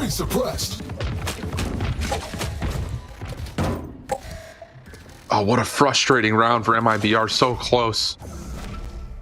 But still a tight half regardless. Cryo getting frisky with this angle. And it works out. Oh my god. Venom drops, that's your smoke. And if you're MIBR, you got to make a quick decision here. Here comes your utility to initiate, but they're not able to commit through that. There's still nanostorms in the way. The lockdown also just to fuel out the pressure. And MIBR are stuck. They've got absolutely nowhere to go here. Yeah, suffocated once more. Even over into water. EU takes down Cortesia. There's just nothing they can do. Every single angle has been covered. Cryo is all over the map. Gate crashing from B to A, then back to B, and 2 more members over towards mid. Stuck there. It's a long 45 seconds to wait this one out to potentially try and save. And I think 100 Thieves might be healthy enough on economy to even chase as well. They could. They definitely could. But wow. The difference of 30 seconds Cryo left. in this round instantly felt. With that opening pick, you lose your smokes. You got nowhere to go. You just have to commit through things like prowlers and knives. It's just there's no other way that you bring down a sight. This is what only Yoru can do on a map like this. How gross is it that he finds a kill over into B main, instantly gate crashes, then finds another kill, then A link as well. It's like, okay, he's literally just in 2 places at once. And that's why you play Yoru. Gossett wants to give this a challenge. But kill comes through for Auspice, and now we have the last round of the half. Armageddon at the ready. You also still have that Nightfall for 100 Thieves, whereas the lockdown is at the ready for MIBR with Auspice is really close to knives, and Verno is 1 off from getting a Nightfall of his own. I was going to say, for Auspice to also look towards a future Yoru on this map as well. Something he's got to get comfortable playing. The Waylay didn't work previously when they've tried that out on this map. Or maybe 50-50 success. Jet is a comfort pick and a fallback for Auspice, but just can't deliver what a Yoru can based on POV of Cryocell so far. 7-5, I think quite likely here for 100 Thieves. Yeah.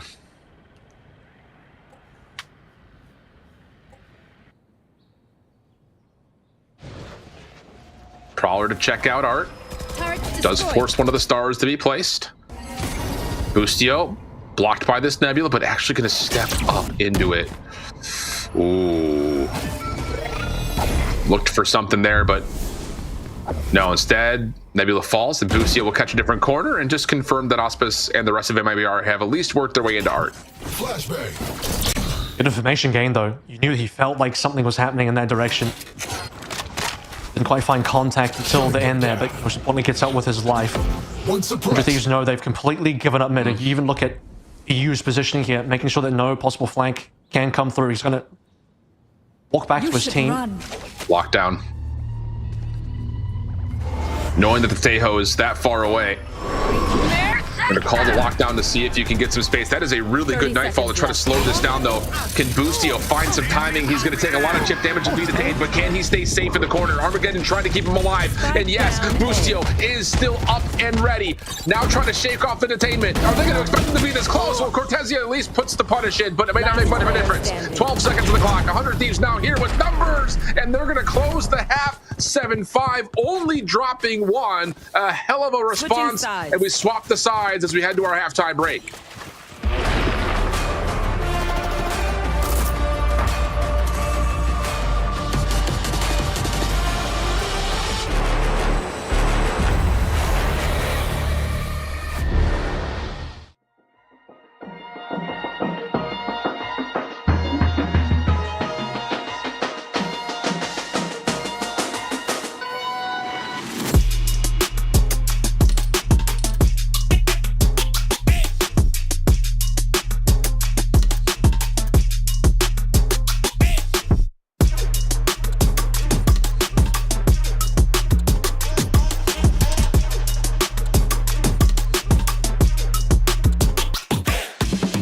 Two, one, go.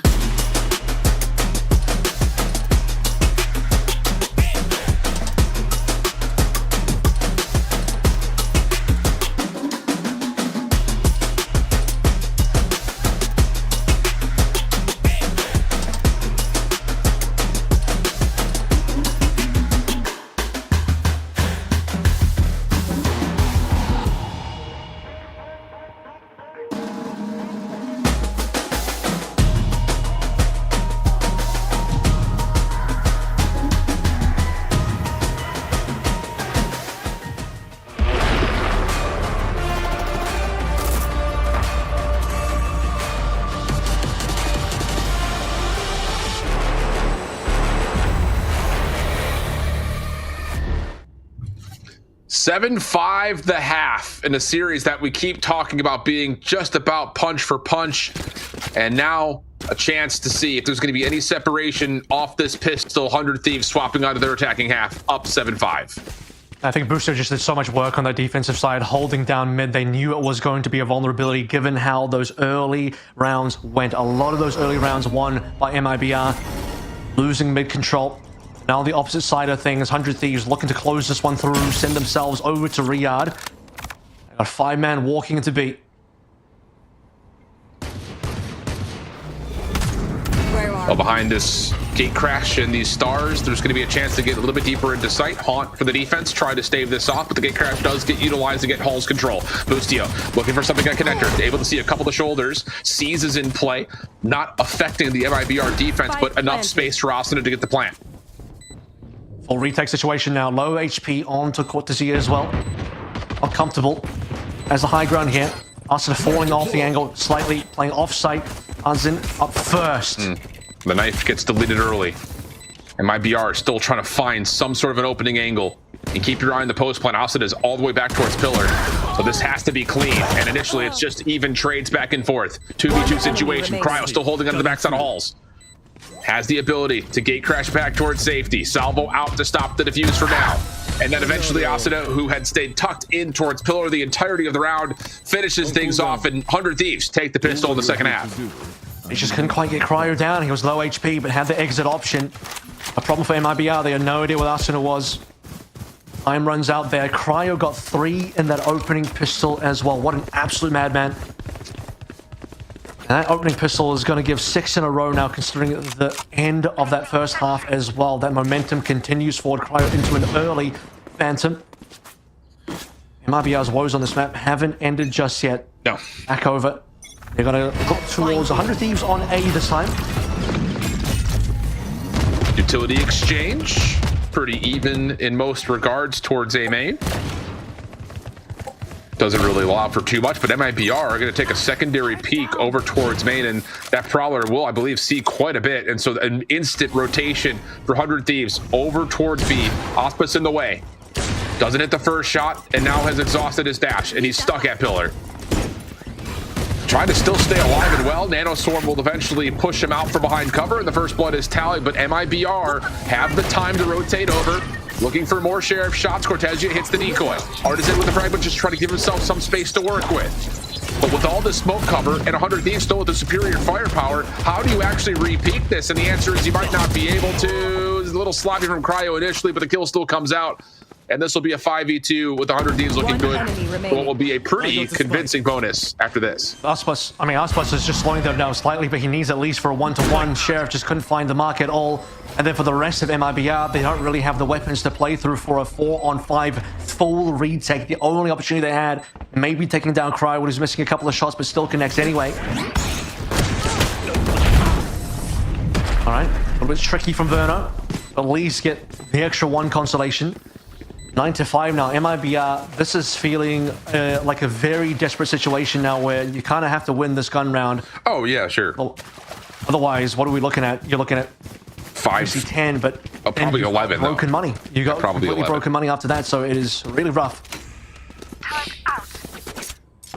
And how about you just look at the scoreboard? I never like to highlight it, but Zenom, who was so big for MIBR yesterday in a number of moments, and even in this series, he has not been a factor at all. 1-11 so far through 14 rounds of play. Not ideal, to put it plainly.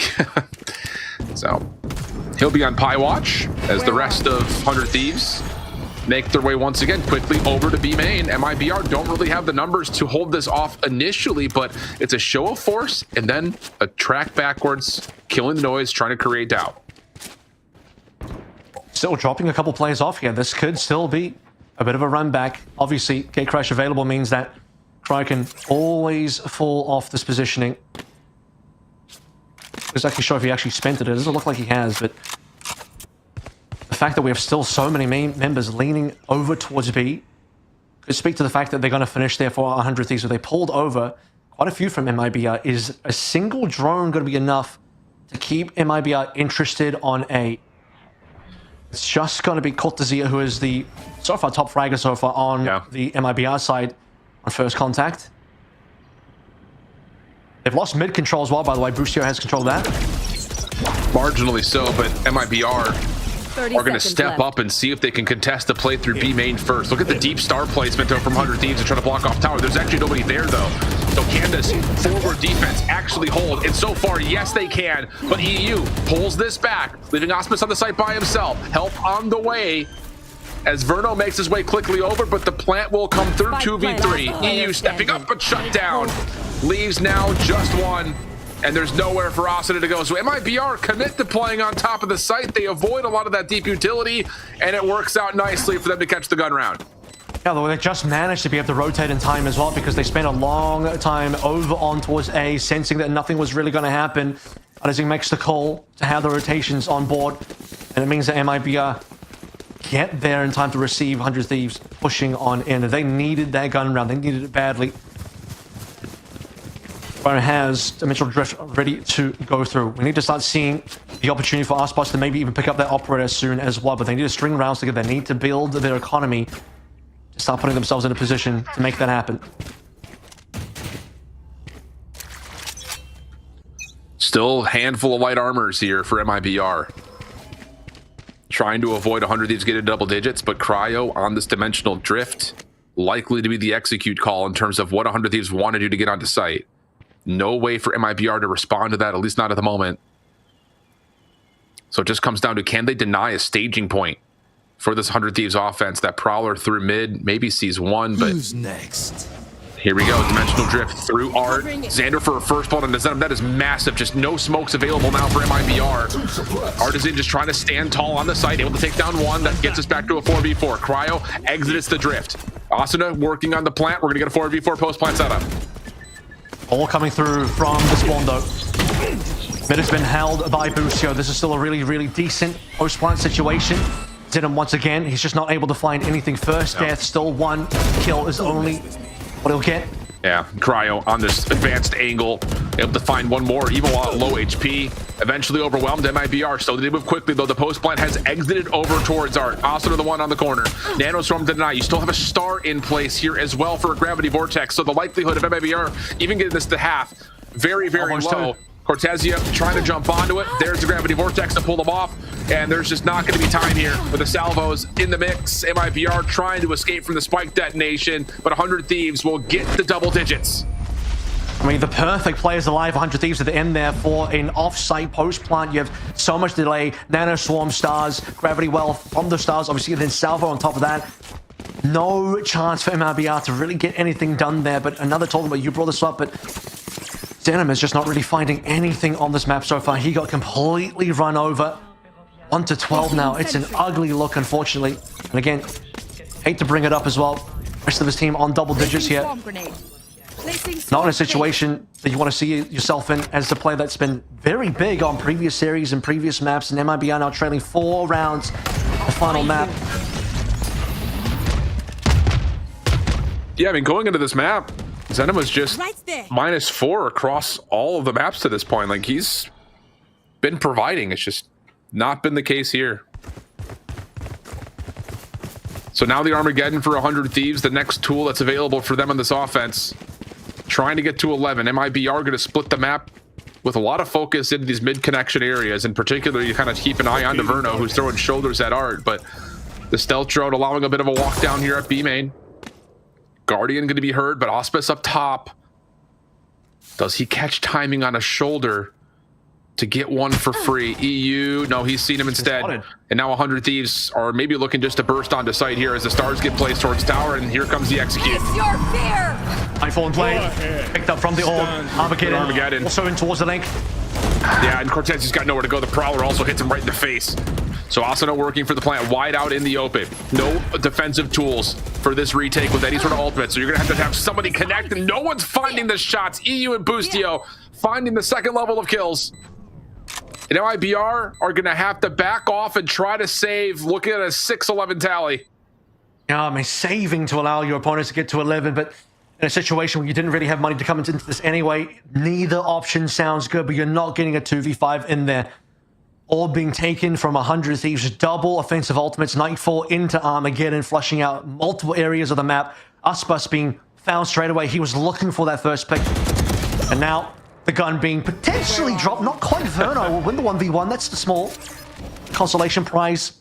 We'll be able to earn off that. I believe he even potentially got Nightfall off that as well. He did. So retains the gun, finds the Nightfall, gives MIBR just slightly more to work through, but you do feel the jaws closing right now on top of MIBR's 100 Thieves, poised to lock in 2 final rounds to get themselves a qualification into Riyadh in a couple of months. And for MIBR, after coming third in VCT America's playoff, struggling to keep this series still alive after being 2-0 up. They have the match point in there. They're about to get reverse swept if this tactical timeout doesn't find them a way out. Yeah. The turn up from 100 Thieves after the smackdown they faced on Split is next level, man. It really is. And it's hard to like point to one person or another, because like the whole team really does step up in a lot of ways across the map. Like, yeah, Austin is having a great overall series of maps. Boostio, we kind of mentioned, had a really rough start to this series and has brought it back just a touch in terms of what he's done in the last 2. But it is just one of those things that it's a full team effort right now from 100 Thieves. Not including this map, Aspus was at the end of Ascent plus 28 in KD, so I can't say that he hasn't put in his best performance today to get MIBR across the line.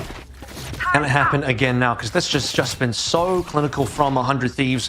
We talk about the fact that MIBR have had a bit of a mixed bag when it comes to Pearl, even deciding what comp they want to play. Yeah, facts, yeah. Decent ultimates here for MIBR, though, for this defense. And Zenom just needs to stay alive. I mean, Right there. you don't want to just make it sound so one-dimensional, but without having the stars to be used for retakes, you're absolutely up creek without a paddle. Like, you're just so limited in what you can do to break down the sights of your MIBR. So like, it's just so crucial that he stays alive. And Zenom will play backside secret for now at A, while you've got Auspice playing forward on kind of a contact play over towards B long, and he may get at least an opportunity here.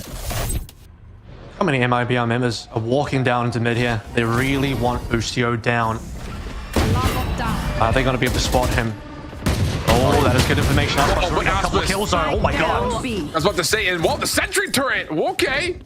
That's a way to do it, but I was about to say, like, this is a bonus kind of hero rifle for Auspice, and he just stays behind the heady, B long, and trying to make sure that 100 Thieves are trying to rush forward. They don't get the full check. Now the null command is spent, but EU, good contact position for 30 him. seconds left.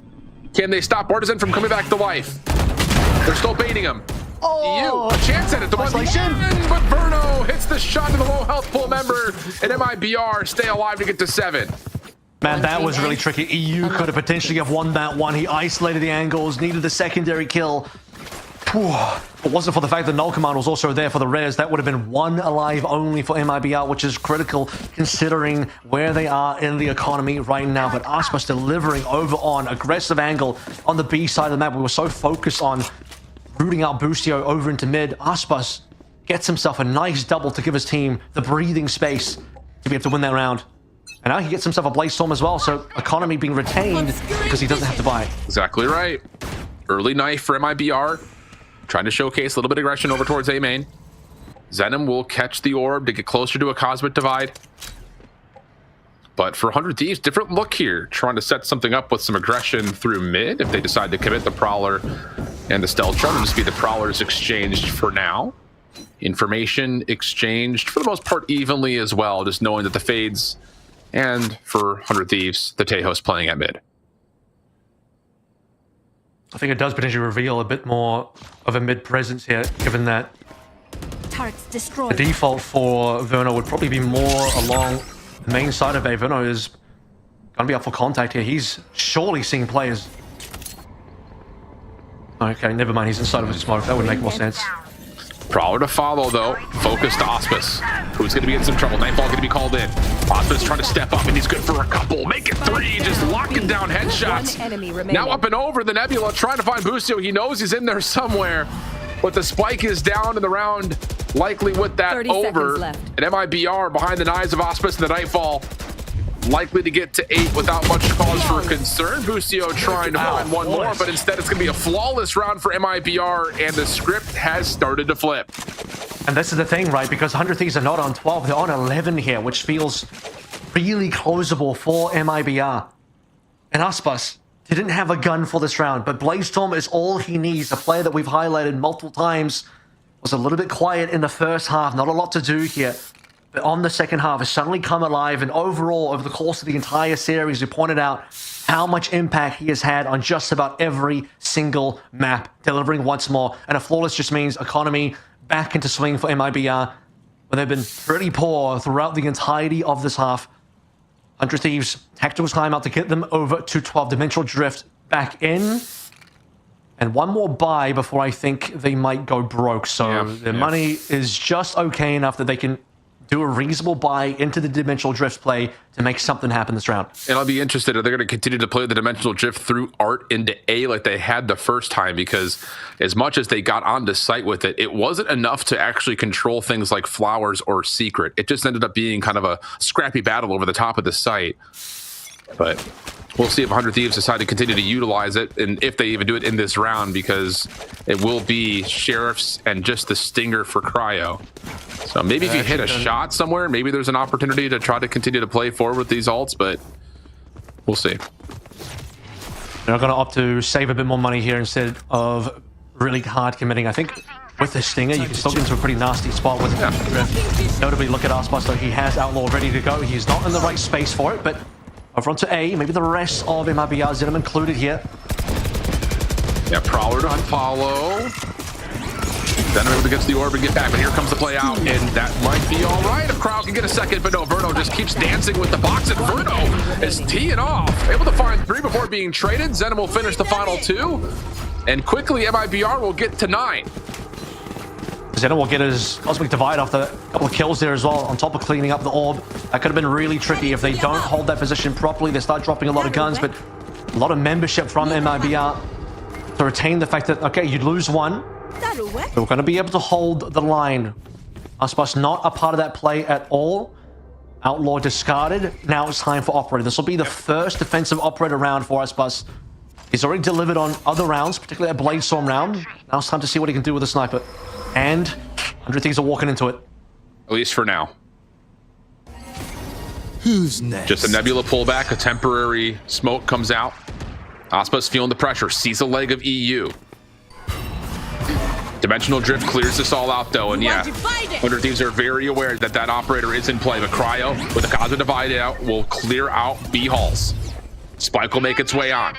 Lockdown as a response. You also have a dimensional, or going to be a Cosmic Divide of your own if you're MIBR. How do you want to spend it? Also, look at the 2 flankers as well. Need to buy a little bit of time for them to come on through. Nightfall coming in from 100 Thieves. Pressure's on. Cryo does get detained. Here comes the player on the back. Cortez is going to go ahead and hit for the defuse because there's enough opportunity. Boostio with the knife. Now he's got a lockdown of his own. And MIBR may have missed the timing on this. Zenom trying to defuse from the other side. We're continuing to hack and slash. And there's going to be 100 Thieves behind the knife of Boostio. He's going to catch 2 with it. And 100 Thieves will get the 12. That is disgusting. What a way to win a round. Boostio. He's the hero of this map so far. Unbelievable. 100 Thieves to get their way onto site. The extra plays from MIBR just needed to be the link up in time. Over on the flank, they do catch a single detained member of Cryo, but at the mess of the Cosmic Divide, the knives start flying through, and Boostio comes out on top of that. Unreal. So here we go. Hop out for MIBR again. What a flash. Early over towards the deep parts at A main. Has MIBR walking up and trying to control that space as the Prowler will ascertain that there is no one here. So here we go. It's once again going to be down to this action likely towards B main, and Auspice is in position. The Star's going to be really important here once more to be able to flush him out. They were able to defeat this angle before. Largely actually due to some extra utility being thrown in from EU, who's not a part of this push anymore, but the drone coming through from us, and it will be enough.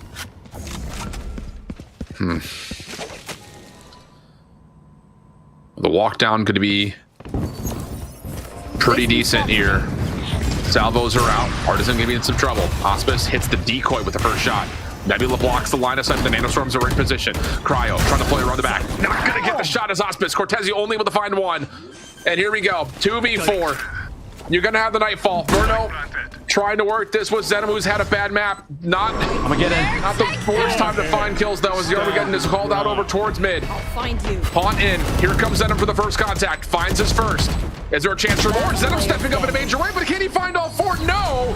It's Sander to get the final two, and 100 Thieves will reverse sweep for the fourth and final spot at the Esports World Cup. Yeah, a team that does not qualify into Toronto will find themselves at a different event instead, joining NRG, joining Sentinels, and joining G2, representing Americas in a couple more months in Riyadh. But to do it through a reverse sweep, to do it in a situation where they lost as heavily as they did on Split is absolutely impressive. Haven was a statement coming through from 100 Thieves. That was even more dominant by a singular round compared to how badly they lost to Split. But in Ascent, it doesn't go MIBR's way. They've been kind of haunted on that map before. Not really a good one for them win rate wise. And a Pearl that could have been very 50-50. We talked about the fact that for 100 Thieves, we've seen different versions of whether they can succeed or fail on this map. I think the lack of Yoru definitely hurts on the side of MIBR. Agreed. Their ability to play through Pearl properly. They experimented with other comps during the regular season, during stage 1 of VCT. None of that really worked out super well. They wanted to lean back into something a little bit more comfortable, but just couldn't quite find their mark. And it did get close at the end there. The scoreline was still reasonably okay in terms of retaining a little bit of feeling that they were competitive in Pearl. But 100 Thieves, man, they came out to play. Those last three maps, absolutely dynamite. And a couple of the things that we really touched up upon that potentially could have been large on that Pearl for me. A big one still is going to be Boostio, but then also Cryo delivering massively on the operators, or flying across the map multiple times on that Yoru, showing us why that is the preeminent pick on that map. Nade Shot smiling ear to ear as he gets the spot at EWC, and his Call of Duty team is actually still playing in Grand Finals right now. So it's a good day for 100 Thieves fans. But the story of it, again, that's the fourth seed out of America is confirmed for 100 Thieves. NRG qualifying yesterday secured the third, and then you still have Sentinels and G2 who had instant qualification because of their placement at Stage 1 playoffs. Will also be there to round out all four teams at Americas. This has been a lot of fun. I've been iHoldChef. That's been Avril. It's been a pleasure being with you guys. I know this is not maybe the first time, maybe it is the first time you've seen us in quite some time. So it's been a lot of fun being with you guys. Avril, final thoughts before we say farewell and we catch everyone in Saudi Arabia. Yeah, really happy to see NRG move on through after changes to their team, and for 100 Thieves as well to sort of prove themselves that exiting early in NA playoffs was a situation that they can come back from, and a close one versus G2, and now denying MIBR the spot, who themselves want to switch their focus onto Toronto. They still get to play in something before stage 2, so look out for them there as well. Absolutely. A huge showcase from all four of our squads. But as mentioned, it will be Sentinels, G2, NRG, and 100 Thieves to represent Americas on the Esports World Cup main stage. That'll do it for here and our qualifier and our road to EWC. We'll catch you guys in July when EWC hits the stage in Saudi Arabia. So long.